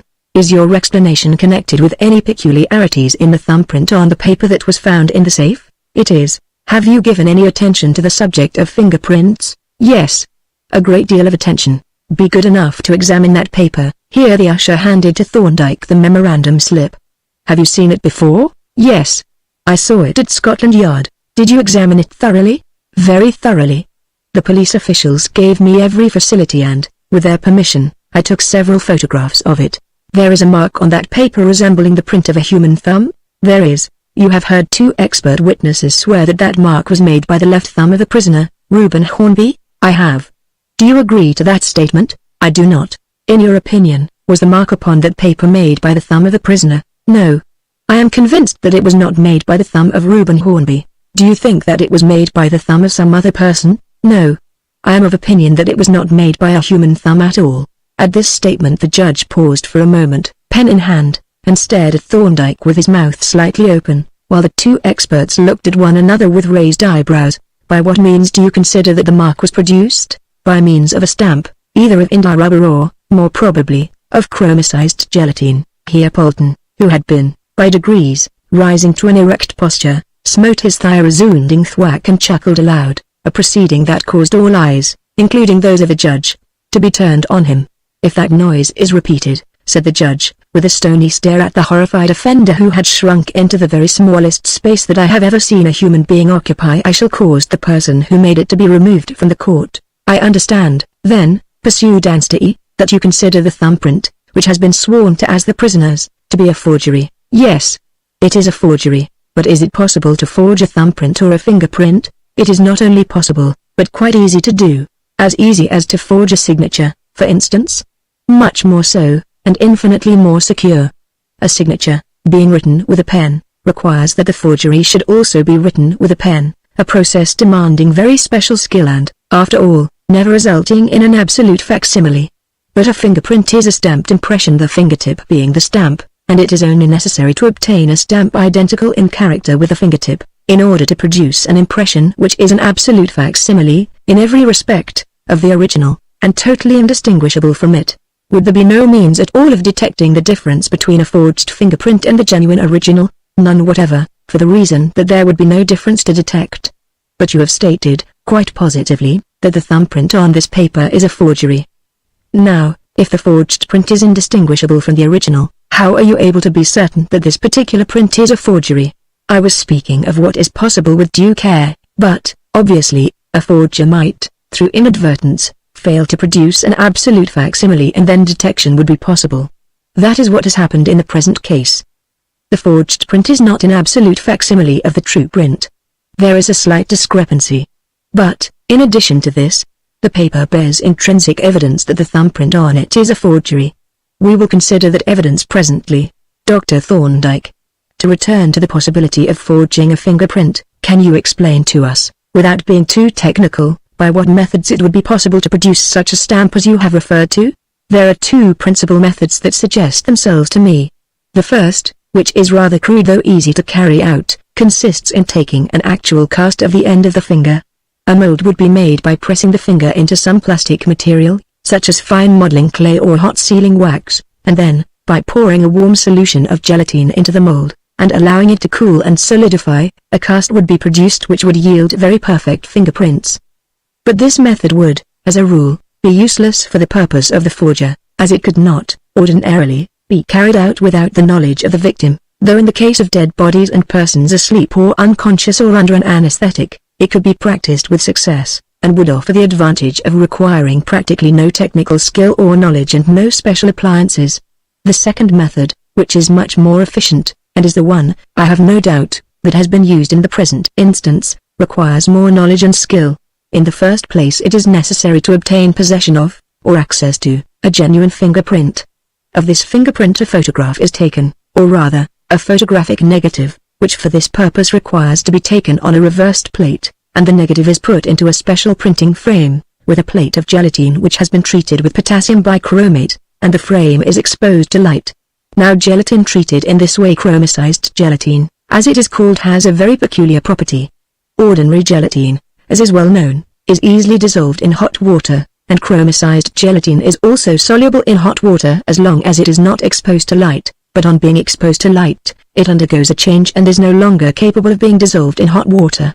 Now the plate of chromicized gelatin under the negative is protected from the light by the opaque parts of the negative, whereas the light passes freely through the transparent parts, but the transparent parts of the negative correspond to the black marks on the fingerprint, and these correspond to the ridges on the finger.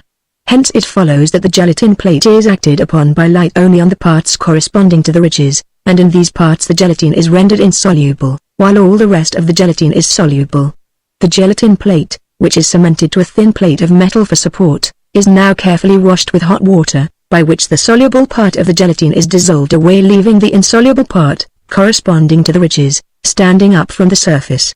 Thus there is produced a facsimile in relief of the fingerprint having actual ridges and furrows identical in character with the ridges and furrows of the fingertip. If an ink roller is passed over this relief, or if the relief is pressed lightly on an inked slab, and then pressed on a sheet of paper, a fingerprint will be produced which will be absolutely identical with the original, even to the little white spots which mark the orifices of the sweat glands. It will be impossible to discover any difference between the real fingerprint and the counterfeit because, in fact, no difference exists. But surely the process you have described is a very difficult and intricate one? Not at all, it is very little more difficult than ordinary carbon printing, which is practiced successfully by numbers of amateurs. Moreover, such a relief as I have described, which is practically nothing more than an ordinary process block, could be produced by any photo engraver. The process that I have described is, in all essentials, that which is used in the reproduction of pen and ink drawings, and any of the hundreds of workmen who are employed in that industry could make a relief block of a fingerprint, with which an undetectable forgery could be executed. You have asserted that the counterfeit fingerprint could not be distinguished from the original. Are you prepared to furnish proof that this is the case? Yes. I am prepared to execute a counterfeit of the prisoner's thumbprint in the presence of the court. And do you say that such a counterfeit would be indistinguishable from the original, even by the experts? I do. Anstey turned towards the judge. Would your lordship give your permission for a demonstration such as the witness proposes? Certainly, replied the judge. The evidence is highly material.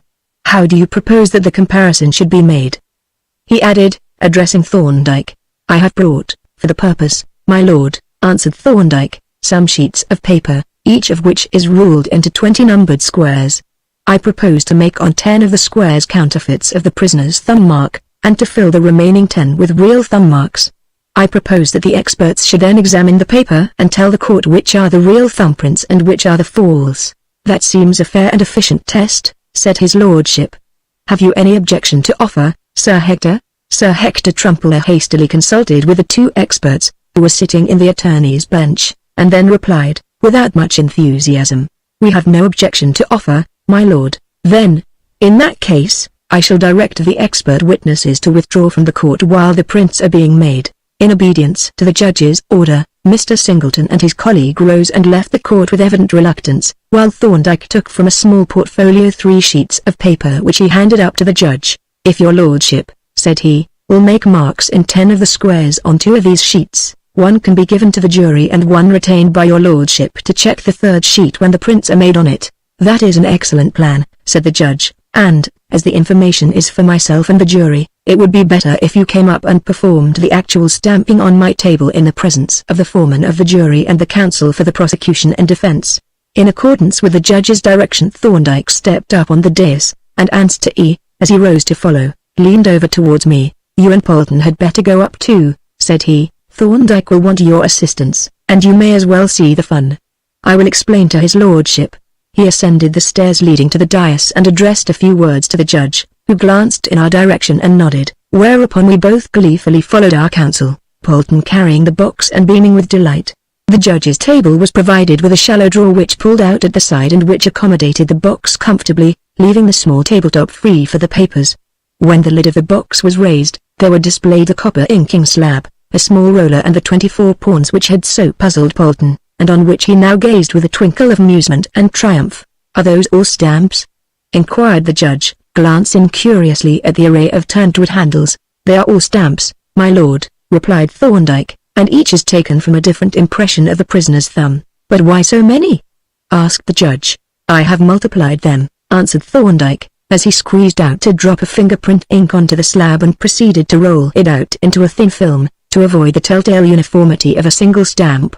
And I may say, he added, that it is highly important that the experts should not be informed that more than one stamp has been used. Yes, I see that, said the judge. You understand that, Sir Hector? He added, addressing the counsel, who bowed stiffly, clearly regarding the entire proceeding with extreme disfavor. Thorndyke now inked one of the stamps and handed it to the judge, who examined it curiously and then pressed it on a piece of waste paper, on which there immediately appeared a very distinct impression of a human thumb. "Marvelous!" he exclaimed. "Most ingenious. Too ingenious." He chuckled softly and added, as he handed the stamp and the paper to the foreman of the jury, "It is well, Dr. Thorndyke, that you are on the side of law and order, for I am afraid that, if you were on the other side, you would be one too many for the police. Now, if you are ready, we will proceed. Will you, please, stamp an impression in square number 3. Thorndyke drew a stamp from its compartment, inked it on the slab, and pressed it neatly on the square indicated, leaving there a sharp, clear thumbprint. The process was repeated on 9 other squares, a different stamp being used for each impression. The judge then marked the 10 corresponding squares of the other 2 sheets of paper, and having checked them, directed the foreman to exhibit the sheet bearing the false thumbprints to the jury, together with the marked sheet which they were to retain, to enable them to check the statements of the expert witnesses. When this was done, the prisoner was brought from the dock and stood beside the table. The judge looked with a curious and not unkindly interest at the handsome, manly fellow who stood charged with a crime so sordid and out of character with his appearance, and I felt, as I noted the look, that Reuben would, at least, be tried fairly on the evidence, without prejudice or even with some prepossession in his favor. With the remaining part of the operation Thorndyke proceeded carefully and deliberately. The inking slab was rolled afresh for each impression, and, after each, the thumb was cleansed with petrol and thoroughly dried, and when the process was completed and the prisoner led back to the dock, the 20 squares on the paper were occupied by 20 thumbprints, which, to my eye, at any rate, were identical in character. The judge sat for near upon a minute poring over this singular document with an expression halfway between a frown and a smile. At length, when we had all returned to our places, he directed the usher to bring in the witnesses. I was amused to observe the change that had come over the experts in the short interval. The confident smile, the triumphant air of laying down a trump card, had vanished, and the expression of both was one of anxiety, not unmixed with apprehension. As Mr. Singleton advanced hesitatingly to the table, I recalled the words that he had uttered in his room at Scotland Yard. Evidently his scheme of the game that was to end in an easy checkmate had not included the move that had just been made. "Mr. Singleton," said the judge, "here is a paper on which there are 20 thumbprints. 10 of them are genuine prints of the prisoner's left thumb and 10 are forgeries. Please examine them and note down in writing which are the true prints and which are the forgeries. When you have made your notes the paper will be handed to Mr. Nash. Is there any objection to my using the photograph that I have with me for comparison, my lord?" asked Mr. Singleton. "I think not," replied the judge. "What do you say, Mr. Anstey?" "No objection whatever, my lord," answered Anstey. Mr. Singleton accordingly drew from his pocket an enlarged photograph of the thumbprint and a magnifying glass, with the aid of which he explored the bewildering array of prints on the paper before him, and as he proceeded I remarked with satisfaction that his expression became more and more dubious and worried. From time to time he made an entry on a memorandum slip beside him, and, as the entries accumulated, his frown grew deeper and his aspect more puzzled and gloomy. At length he sat up, and taking the memorandum slip in his hand, addressed the judge. "I have finished my examination, my lord." "Very well. Mr. Nash, will you kindly examine the paper and write down the results of your examination?" "Oh, I wish they would make haste," whispered Juliet. "Do you think they will be able to tell the real from the false thumbprints?" "I can't say," I replied, "but we shall soon know. They looked all alike to me." Mr. Nash made his examination with exasperating deliberateness, and preserved throughout an air of stolid attention. But at length he, too, completed his notes and handed the paper back to the usher. "Now, Mr. Singleton," said the judge, "let us hear your conclusions. You have been sworn." Mr. Singleton stepped into the witness box, and, laying his notes on the ledge, faced the judge. "Have you examined the paper that was handed to you?" asked Sir Hector Trumpeller. "I have." "What did you see on the paper?" "I saw 20 thumbprints, of which some were evident forgeries, some were evidently genuine, and some were doubtful." Taking the thumbprints seriatim, "What have you noted about them?" Mr. Singleton examined his notes and replied, "The thumbprint on square 1 is evidently a forgery, as is also number 2, though it is a passable imitation. 3 and 4 are genuine, 5 is an obvious forgery. 6 is a genuine thumbprint, 7 is a forgery, though a good one, 8 is genuine, 9 is, I think, a forgery, though it is a remarkably good imitation. 10 and 11 are genuine thumb marks, 12 and 13 are forgeries, but as to 14 I am very doubtful, though I am inclined to regard it as a forgery. 15 is genuine, and I think 16 is also, but I will not swear to it. 17 is certainly genuine. 18 and 19 I am rather doubtful about, but I am disposed to consider them both forgeries. 20 is certainly a genuine thumbprint. As Mr. Singleton's evidence proceeded, a look of surprise began to make its appearance on the judge's face, while the jury glanced from the witness to the notes before them and from their notes to one another in undisguised astonishment. As to Sir Hector Trumpler, that luminary of British jurisprudence was evidently completely fogged, for, as statement followed statement, he pursed up his lips and his broad, red face became overshadowed by an expression of utter bewilderment. For a few seconds he stared blankly at his witness and then dropped onto his seat with a thump that shook the court. "You have no doubt," said Mr. E., "as to the correctness of your conclusions? For instance, you are quite sure that the prints 1 and 2 are forgeries?" "I have no doubt." "You swear that those 2 prints are forgeries?" Mr. Singleton hesitated for a moment. He had been watching the judge and the jury and had apparently misinterpreted their surprise, assuming it to be due to his own remarkable powers of discrimination, and his confidence had revived accordingly. "Yes," he answered, "I swear that they are forgeries." Mr. E. sat down, and Mr. Singleton, having passed his notes up to the judge, retired from the box, giving place to his colleague. Mr. Nash, who had listened with manifest satisfaction to the evidence, stepped into the box with all his original confidence restored. His selection of the true and the false thumbprints was practically identical with that of Mr. Singleton, and his knowledge of this fact led him to state his conclusions with an air that was authoritative and even dogmatic. "I am quite satisfied of the correctness of my statements," he said, in reply to Mr. E.'s question, "and I am prepared to swear, and do swear, that those thumbprints which I have stated to be forgeries, are forgeries, and that their detection presents no difficulty to an observer who has an expert acquaintance with fingerprints." "There is one question that I should like to ask," said the judge, when the expert had left the box and Thorndyke had re-entered it to continue his evidence. The conclusions of the expert witnesses manifestly bona fide conclusions, arrived at by individual judgment, without collusion or comparison of results, are practically identical. They are virtually in complete agreement. Now, the strange thing is this. Their conclusions are wrong in every instance. Here I nearly laughed aloud, for, as I glanced at the 2 experts, the expression of smug satisfaction on their countenances changed with lightning rapidity to a ludicrous spasm of consternation, not sometimes wrong and sometimes right, as would have been the case if they had made mere guesses, but wrong every time. When they are quite certain, they are quite wrong, and when they are doubtful, they incline to the wrong conclusion. This is a very strange coincidence. Dr. Thorndyke, can you explain it? Thorndyke's face, which throughout the proceedings had been as expressionless as that of a wooden figurehead, now relaxed into a dry smile. "I think I can, my lord," he replied. "The object of a forger in executing a forgery is to produce deception on those who shall examine the forgery." "Ah," said the judge, and his face relaxed into a dry smile, while the jury broke out into unconcealed grins.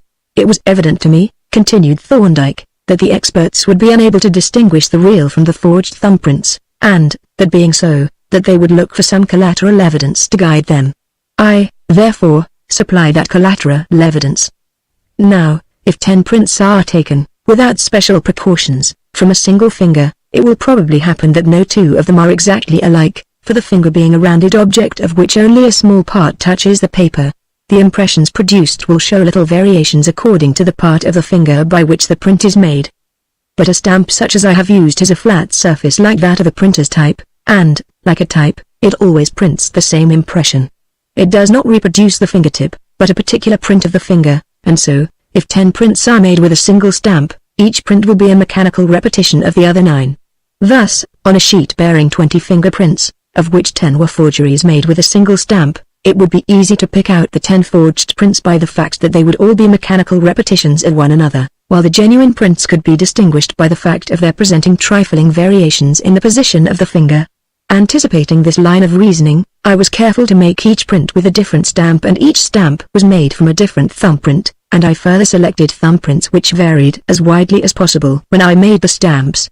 Moreover, when I made the real thumbprints, I was careful to put the thumb down in the same position each time as far as I was able, and so it happened that, on the sheet submitted to the experts, the real thumbprints were nearly all alike, while the forgeries presented considerable variations.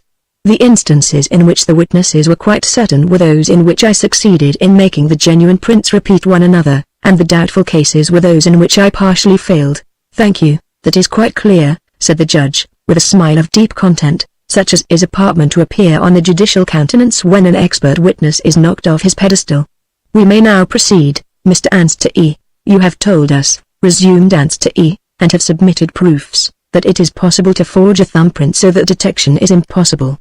You have also stated that the thumbprint on the paper found in Mr. Hornby's safe is a forgery. Do you mean that it may be a forgery, or that it actually is one? I mean that it actually is a forgery. When did you first come to the conclusion that it was a forgery? When I saw it at Scotland Yard. There are 3 facts which suggested this conclusion. In the first place, the print was obviously produced with liquid blood, and yet it was a beautifully clear and distinct impression. But such an impression could not be produced with liquid blood without the use of a slab and roller, even if great care were used, and still less could it have been produced by an accidental smear. In the second place, on measuring the print with a micrometer, I found that it did not agree in dimensions with a genuine thumbprint of Reuben Hornby. It was appreciably larger. I photographed the print with a micrometer in contact, and on comparing this with a genuine thumbprint, also photographed with the same micrometer in contact, I found that the suspected print was larger by the 40th of an inch, from one given point on the ridge pattern to another given point.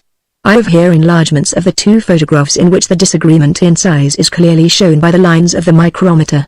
I have also the micrometer itself and a portable microscope, if the court wishes to verify the photographs. Thank you, said the judge, with a bland smile. We will accept your sworn testimony unless the learned counsel for the prosecution demands verification. He received the photographs which Thorndyke handed up and, having examined them with close attention, passed them on to the jury.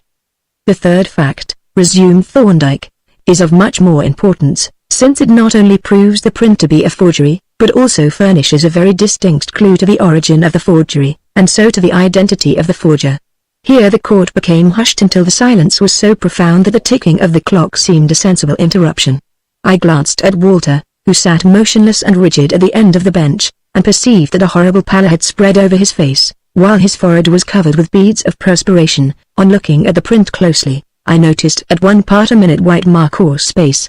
It was of the shape of a capital S and had evidently been produced by a defect in the paper, a loose fiber which had stuck to the thumb and been detached by it from the paper, leaving a blank space where it had been.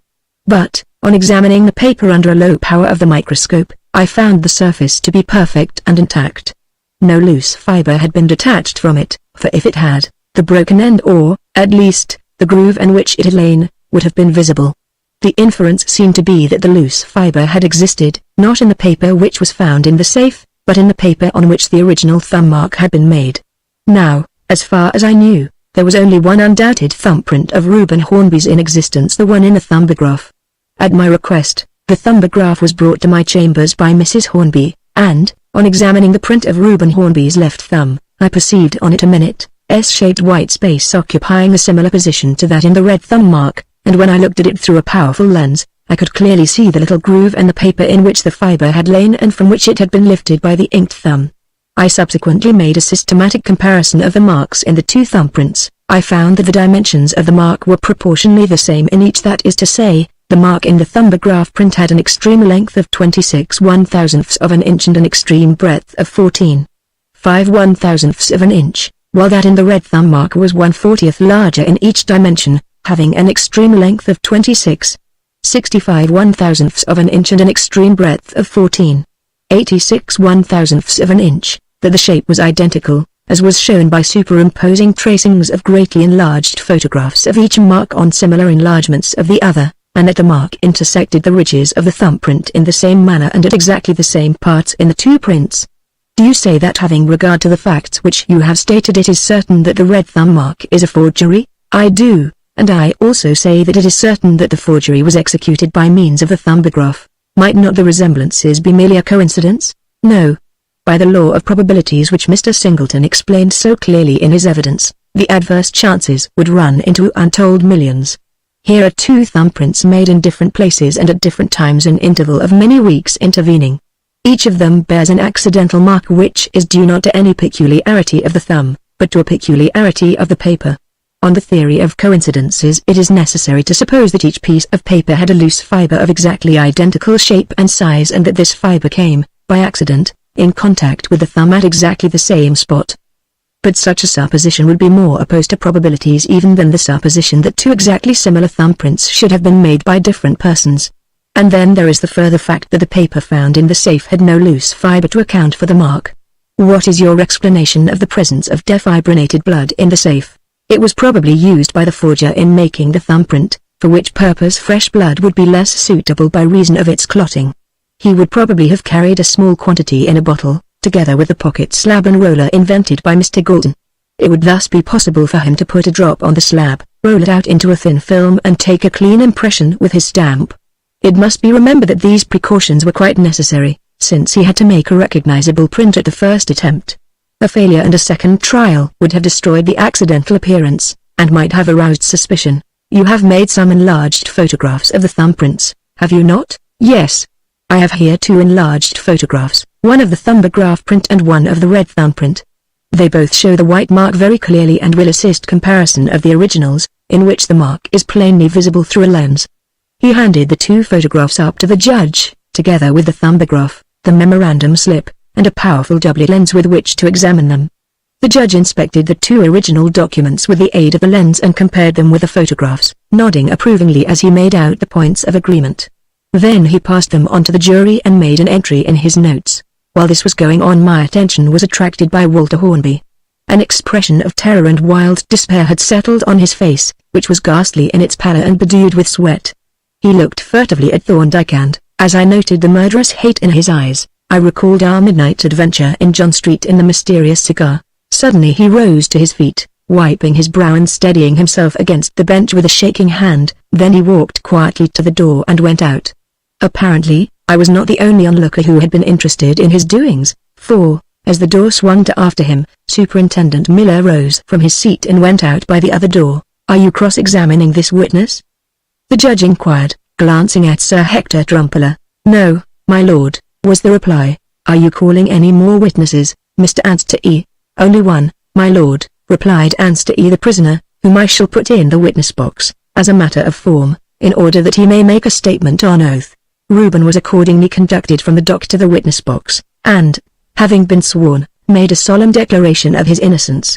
A brief cross-examination followed, in which nothing was elicited, but that Reuben had spent the evening at his club and gone home to his rooms about 11:30 and had let himself in with his latchkey. Sir Hector at length sat down. The prisoner was led back to the dock, and the court settled itself to listen to the speeches of the counsel. "My lord and gentlemen of the jury," Anstey commenced in his clear, mellow tones, "I do not propose to occupy your time with a long speech. The evidence that has been laid before you is at once so intelligible, so lucid, and so conclusive, that you will, no doubt, arrive at your verdict uninfluenced by any display of rhetoric either on my part or on the part of the learned counsel for the prosecution. Nevertheless, it is desirable to disentangle from the mass of evidence those facts which are really vital and crucial. Now the one fact which stands out and dominates the whole case is this: the prisoner's connection with this case rests solely upon the police theory of the infallibility of fingerprints. Apart from the evidence of the thumbprint there is not, and there never was, the faintest breath of suspicion against him. You have heard him described as a man of unsullied honor, as a man whose character is above reproach, a man who is trusted implicitly by those who have had dealings with him. And this character was not given by a casual stranger, but by one who has known him from childhood. His record is an unbroken record of honorable conduct. His life has been that of a clean living, straightforward gentleman. And now he stands before you charged with a miserable, paltry theft, charged with having robbed that generous friend, the brother of his own father, the guardian of his childhood and the benefactor who has planned and striven for his well-being, charged, in short, gentlemen, with a crime which every circumstance connected with him and every trait of his known character renders utterly inconceivable. Now upon what grounds has this gentleman of irreproachable character been charged with this mean and sordid crime? Boldly stated, the grounds of the accusation are these: a certain learned and eminent man of science has made a statement, which the police have not merely accepted but have, in practice, extended beyond its original meaning.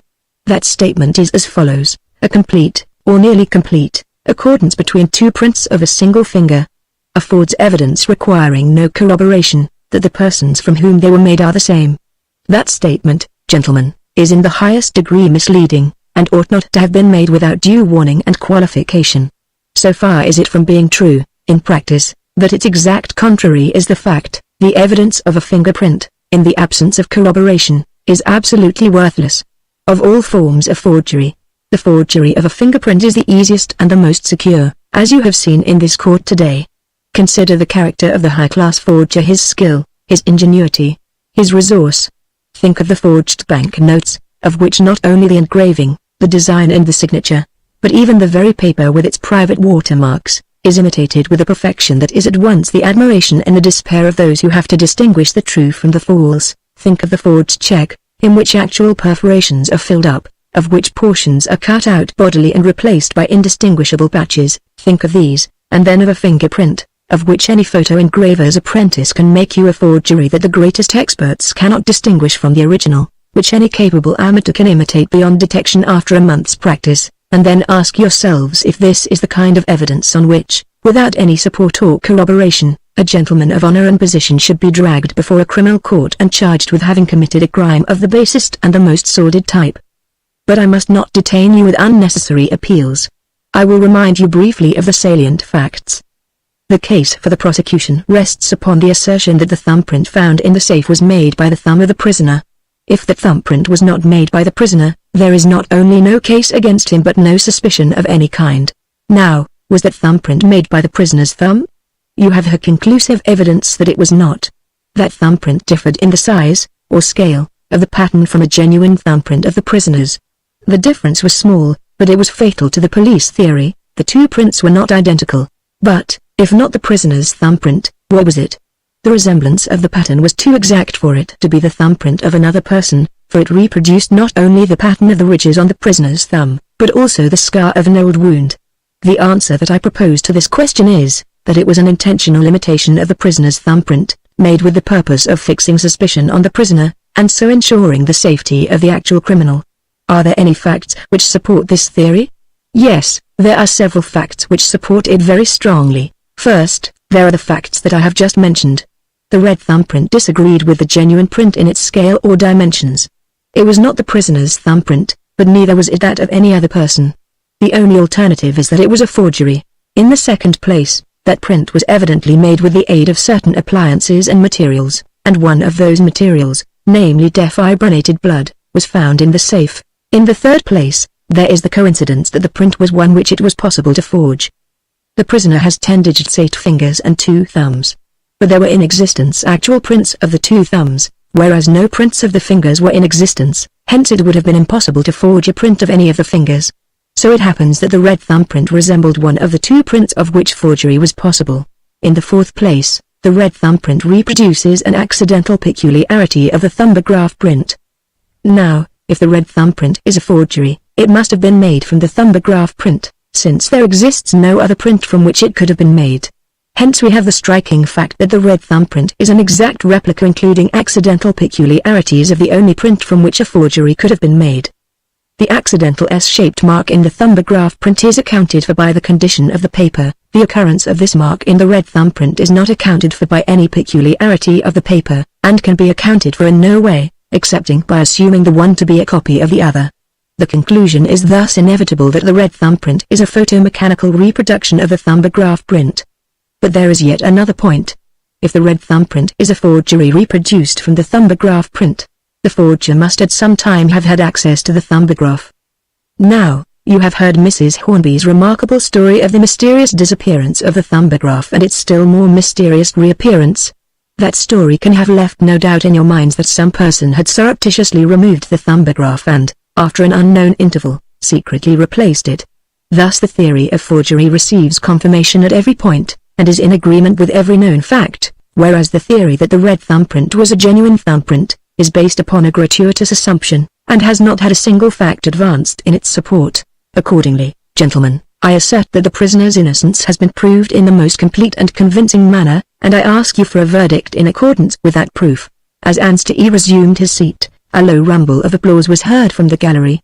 It subsided instantly on a gesture of disapproval from the judge, and a silence fell upon the court, in which the clock, with cynical indifference, continued to record in its brusque monotone the passage of the fleeting seconds.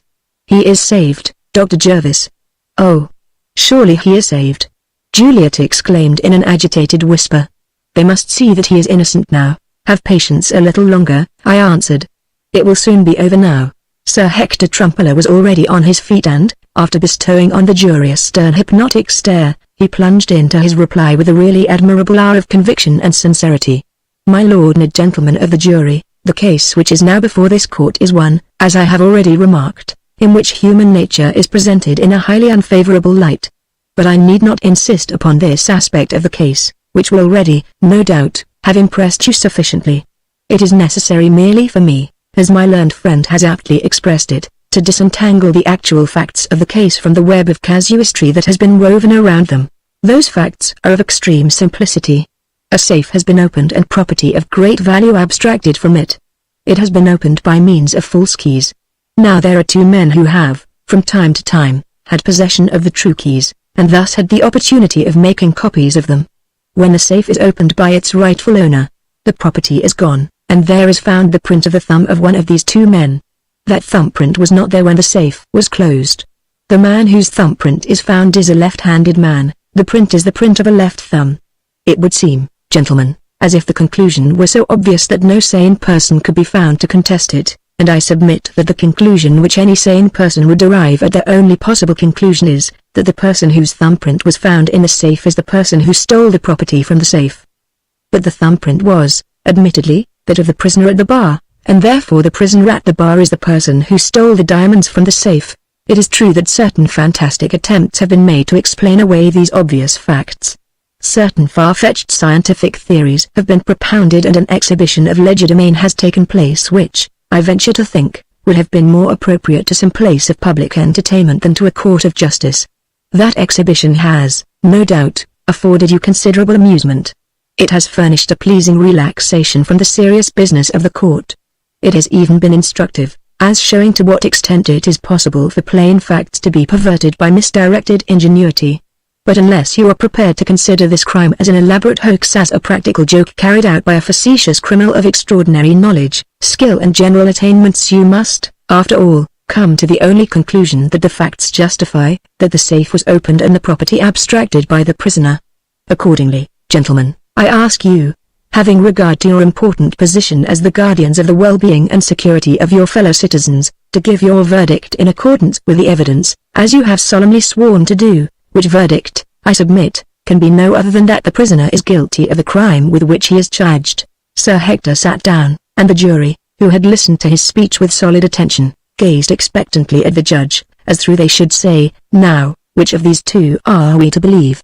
The judge turned over his notes with an air of quiet composure, writing down a word here and there as he compared the various points in the evidence. Then he turned to the jury with a manner at once persuasive and confidential. "It is not necessary, gentlemen," he commenced, "for me to occupy your time with an exhaustive analysis of the evidence. That evidence you yourselves have heard, and it has been given, for the most part, with admirable clearness. Moreover, the learned counsel for the defense has collated and compared that evidence so lucidly, and, I may say, so impartially, that a detailed repetition on my part would be superfluous. I shall therefore confine myself to a few comments which may help you in the consideration of your verdict.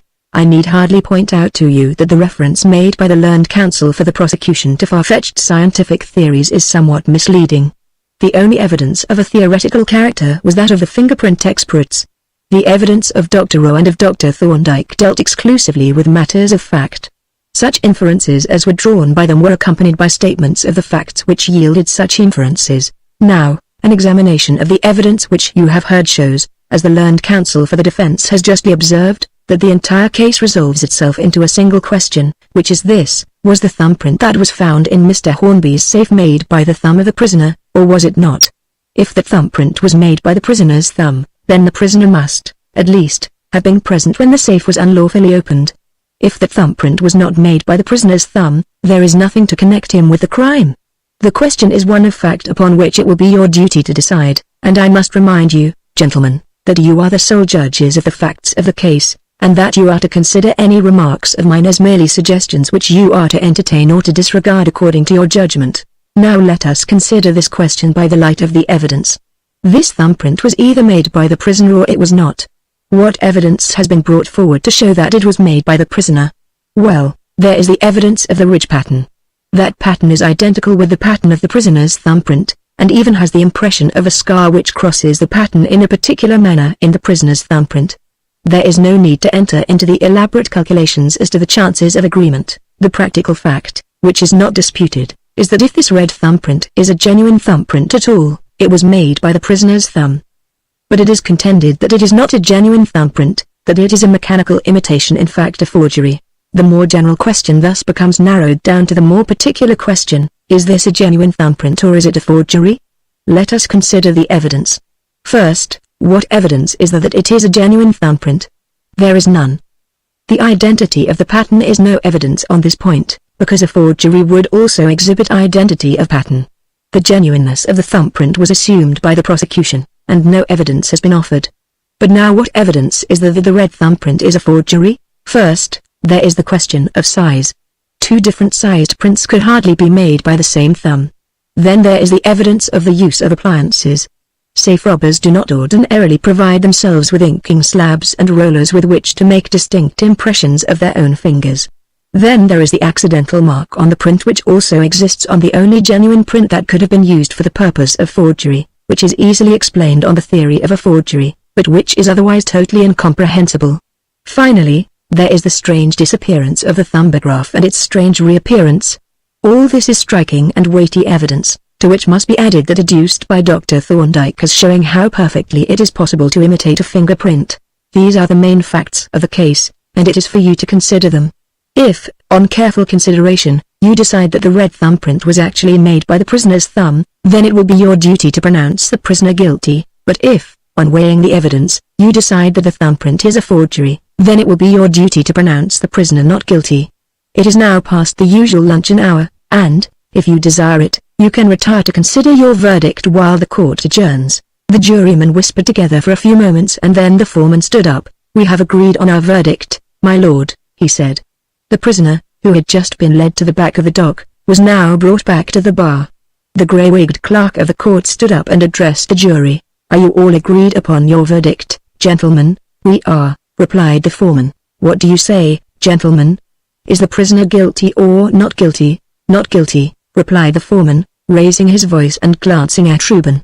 A storm of applause burst from the gallery and was, for the moment, disregarded by the judge.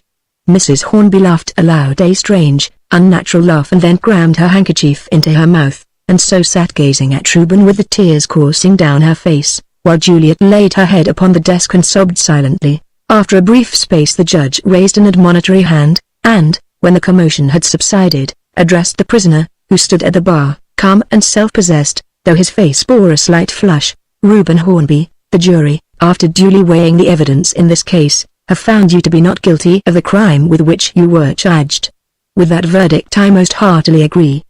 In view of the evidence which has been given, I consider that no other verdict was possible, and I venture to say that you leave this court with your innocence fully established, and without a stain upon your character. In the distress which you have recently suffered, as well as in your rejoicing at the verdict of the jury, you have the sympathy of the court, and of everyone present, and that sympathy will not be diminished by the consideration that, with a less capable defense, the result might have been very different. I desire to express my admiration at the manner in which the defense was conducted, and I desire especially to observe that not you alone, but the public at large, are deeply indebted to Dr. Thorndyke, who, by his insight, his knowledge and his ingenuity, has probably averted a very serious miscarriage of justice. The court will now adjourn until 2:30. The judge rose from his seat and everyone present stood up, and, amidst the clamor of many feet upon the gallery stairs, the door of the dock was thrown open by a smiling police officer and Reuben came down the stairs into the body of the court. Chapter 17. At last. "We had better let the people clear off," said Thorndyke, when the first greetings were over and we stood around Reuben in the fast emptying court. "We don't want a demonstration as we go out." "No, anything but that, just now," replied Reuben.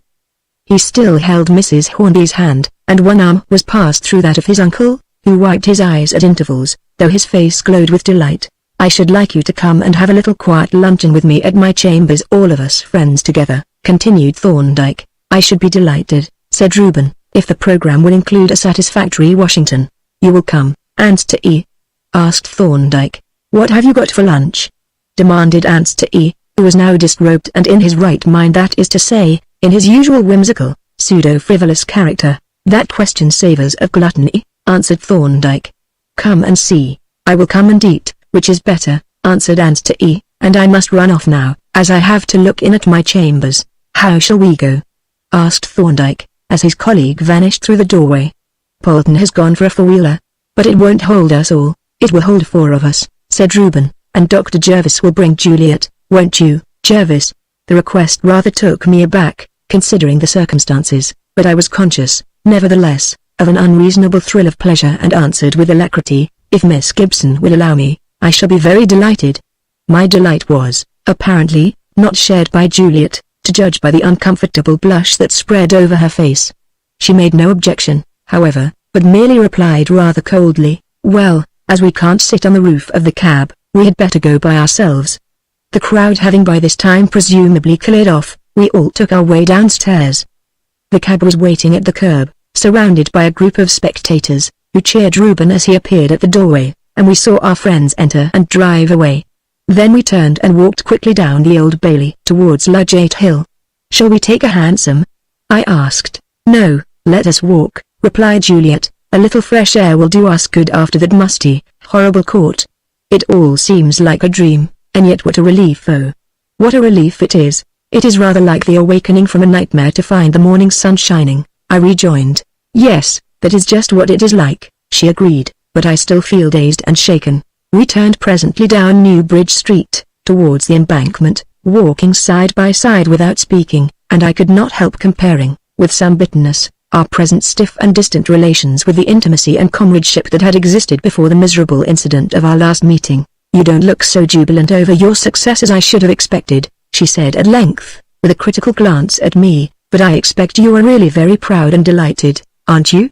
Delighted, yes, not proud. Why should I be proud? I have only played jackal, and even that I have done very badly. That is hardly a fair statement of the facts, she rejoined, with another quick, inquisitive look at me. But you are in low spirits today, which is not at all like you. Is it not so? I am afraid I am a selfish, egotistical brute, was my gloomy reply. I ought to be as gay and joyful as everyone else today, whereas the fact is that I am chafing over my own petty troubles. You see, now that this case is finished, my engagement with Dr. Thorndyke terminates automatically, and I relapse into my old life, a dreary repetition of journeying amongst strangers, and the prospect is not inspiriting. This has been a time of bitter trial to you, but to me it has been a green oasis in the desert of a colourless, monotonous life. I have enjoyed the companionship of a most lovable man, whom I admire and respect above all other men, and with him have moved in scenes full of colour and interest.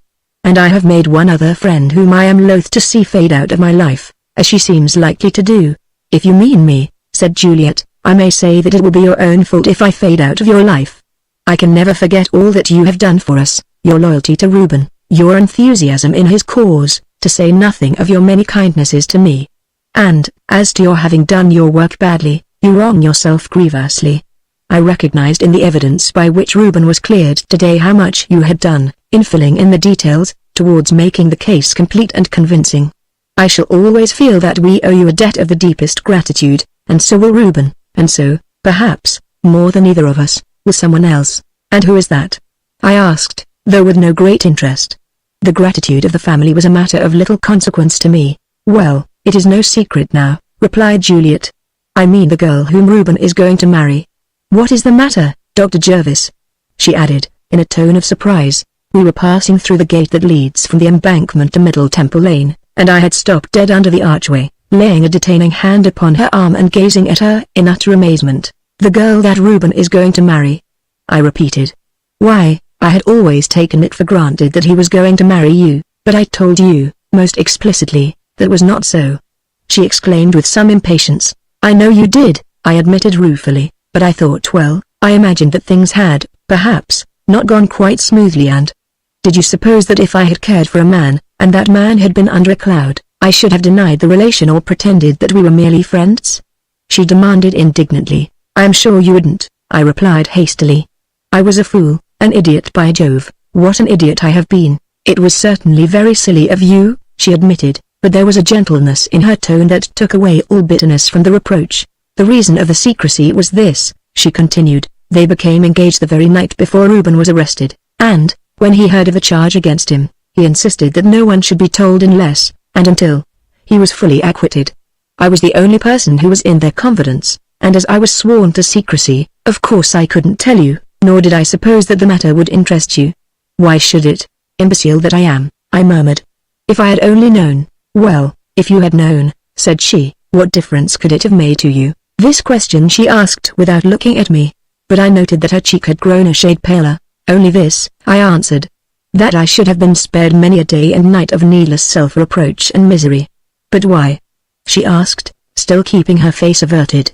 What had you to reproach yourself with? A great deal, I answered, if you consider my supposed position.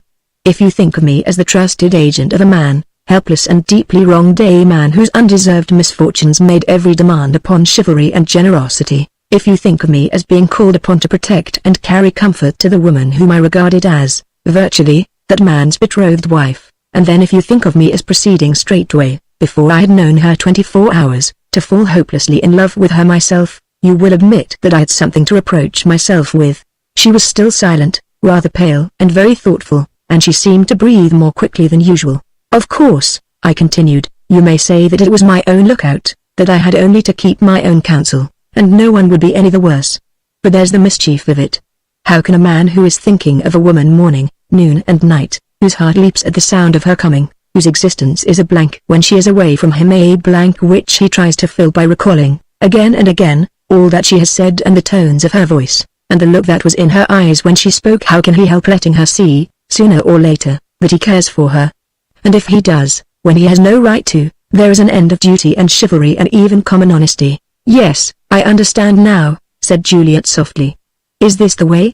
She tripped up the steps leading to Fountain Court and I followed cheerfully. Of course it was not the way, and we both knew it, but the place was silent and peaceful, and the plane trees cast a pleasant shade on the gravelled court. I glanced at her as we walked slowly towards the fountain. The roses were mantling in her cheeks now and her eyes were cast down, but when she lifted them to me for an instant, I saw that they were shining and moist. Did you never guess? I asked. Yes, she replied in a low voice, I guessed. But then, she added shyly, I thought I had guessed wrong. We walked on for some little time without speaking again until we came to the further side of the fountain, where we stood listening to the quiet trickle of the water, and watching the sparrows as they took their bath on the rim of the basin. A little way off another group of sparrows had gathered with greedy joy around some fragments of bread that had been scattered abroad by the benevolent Templars, and hard by a more sentimentally minded pigeon, unmindful of the crumbs and the marauding sparrows, puffed out his breast and strutted and curtsied before his mate with endearing gurgles. Juliet had rested her hand on one of the little posts that support the chain by which the fountain is enclosed and I had laid my hand on hers. Presently she turned her hand over so that mine lay in its palm, and so we were standing hand in hand when an elderly gentleman, of dry and legal aspect, came up the steps and passed by the fountain. He looked at the pigeons and then he looked at us, and went his way smiling and shaking his head. Juliet, said I. She looked up quickly with sparkling eyes and a frank smile that was yet a little shy, too. Yes, why did he smile, that old gentleman, when he looked at us? I can't imagine, she replied mendaciously. It was an approving smile, I said. I think he was remembering his own springtime and giving us his blessing. Perhaps he was, she agreed. He looked a nice old thing. She gazed fondly at the retreating figure and then turned again to me. Her cheeks had grown pink enough by now, and in one of them a dimple displayed itself to great advantage in its rosy setting. Can you forgive me, dear, for my unutterable folly? I asked presently, as she glanced up at me again. I am not sure, she answered. It was dreadfully silly of you. But remember, Juliet, that I loved you with my whole heart as I love you now and shall love you always. I can forgive you anything when you say that, she answered softly. Here the voice of the distant temple clock was heard uttering a polite protest. With infinite reluctance we turned away from the fountain, which sprinkled us with a parting benediction, and slowly retraced our steps to Middle Temple Lane and thence into Pump Court. You haven't said it, Juliet, I whispered, as we came through the archway into the silent, deserted court. Haven't I, dear? She answered, but you know it, don't you? You know I do. Yes, I know, I said, and that knowledge is all my heart's desire. She laid her hand in mine for a moment with a gentle pressure and then drew it away, and so we passed through into the cloisters.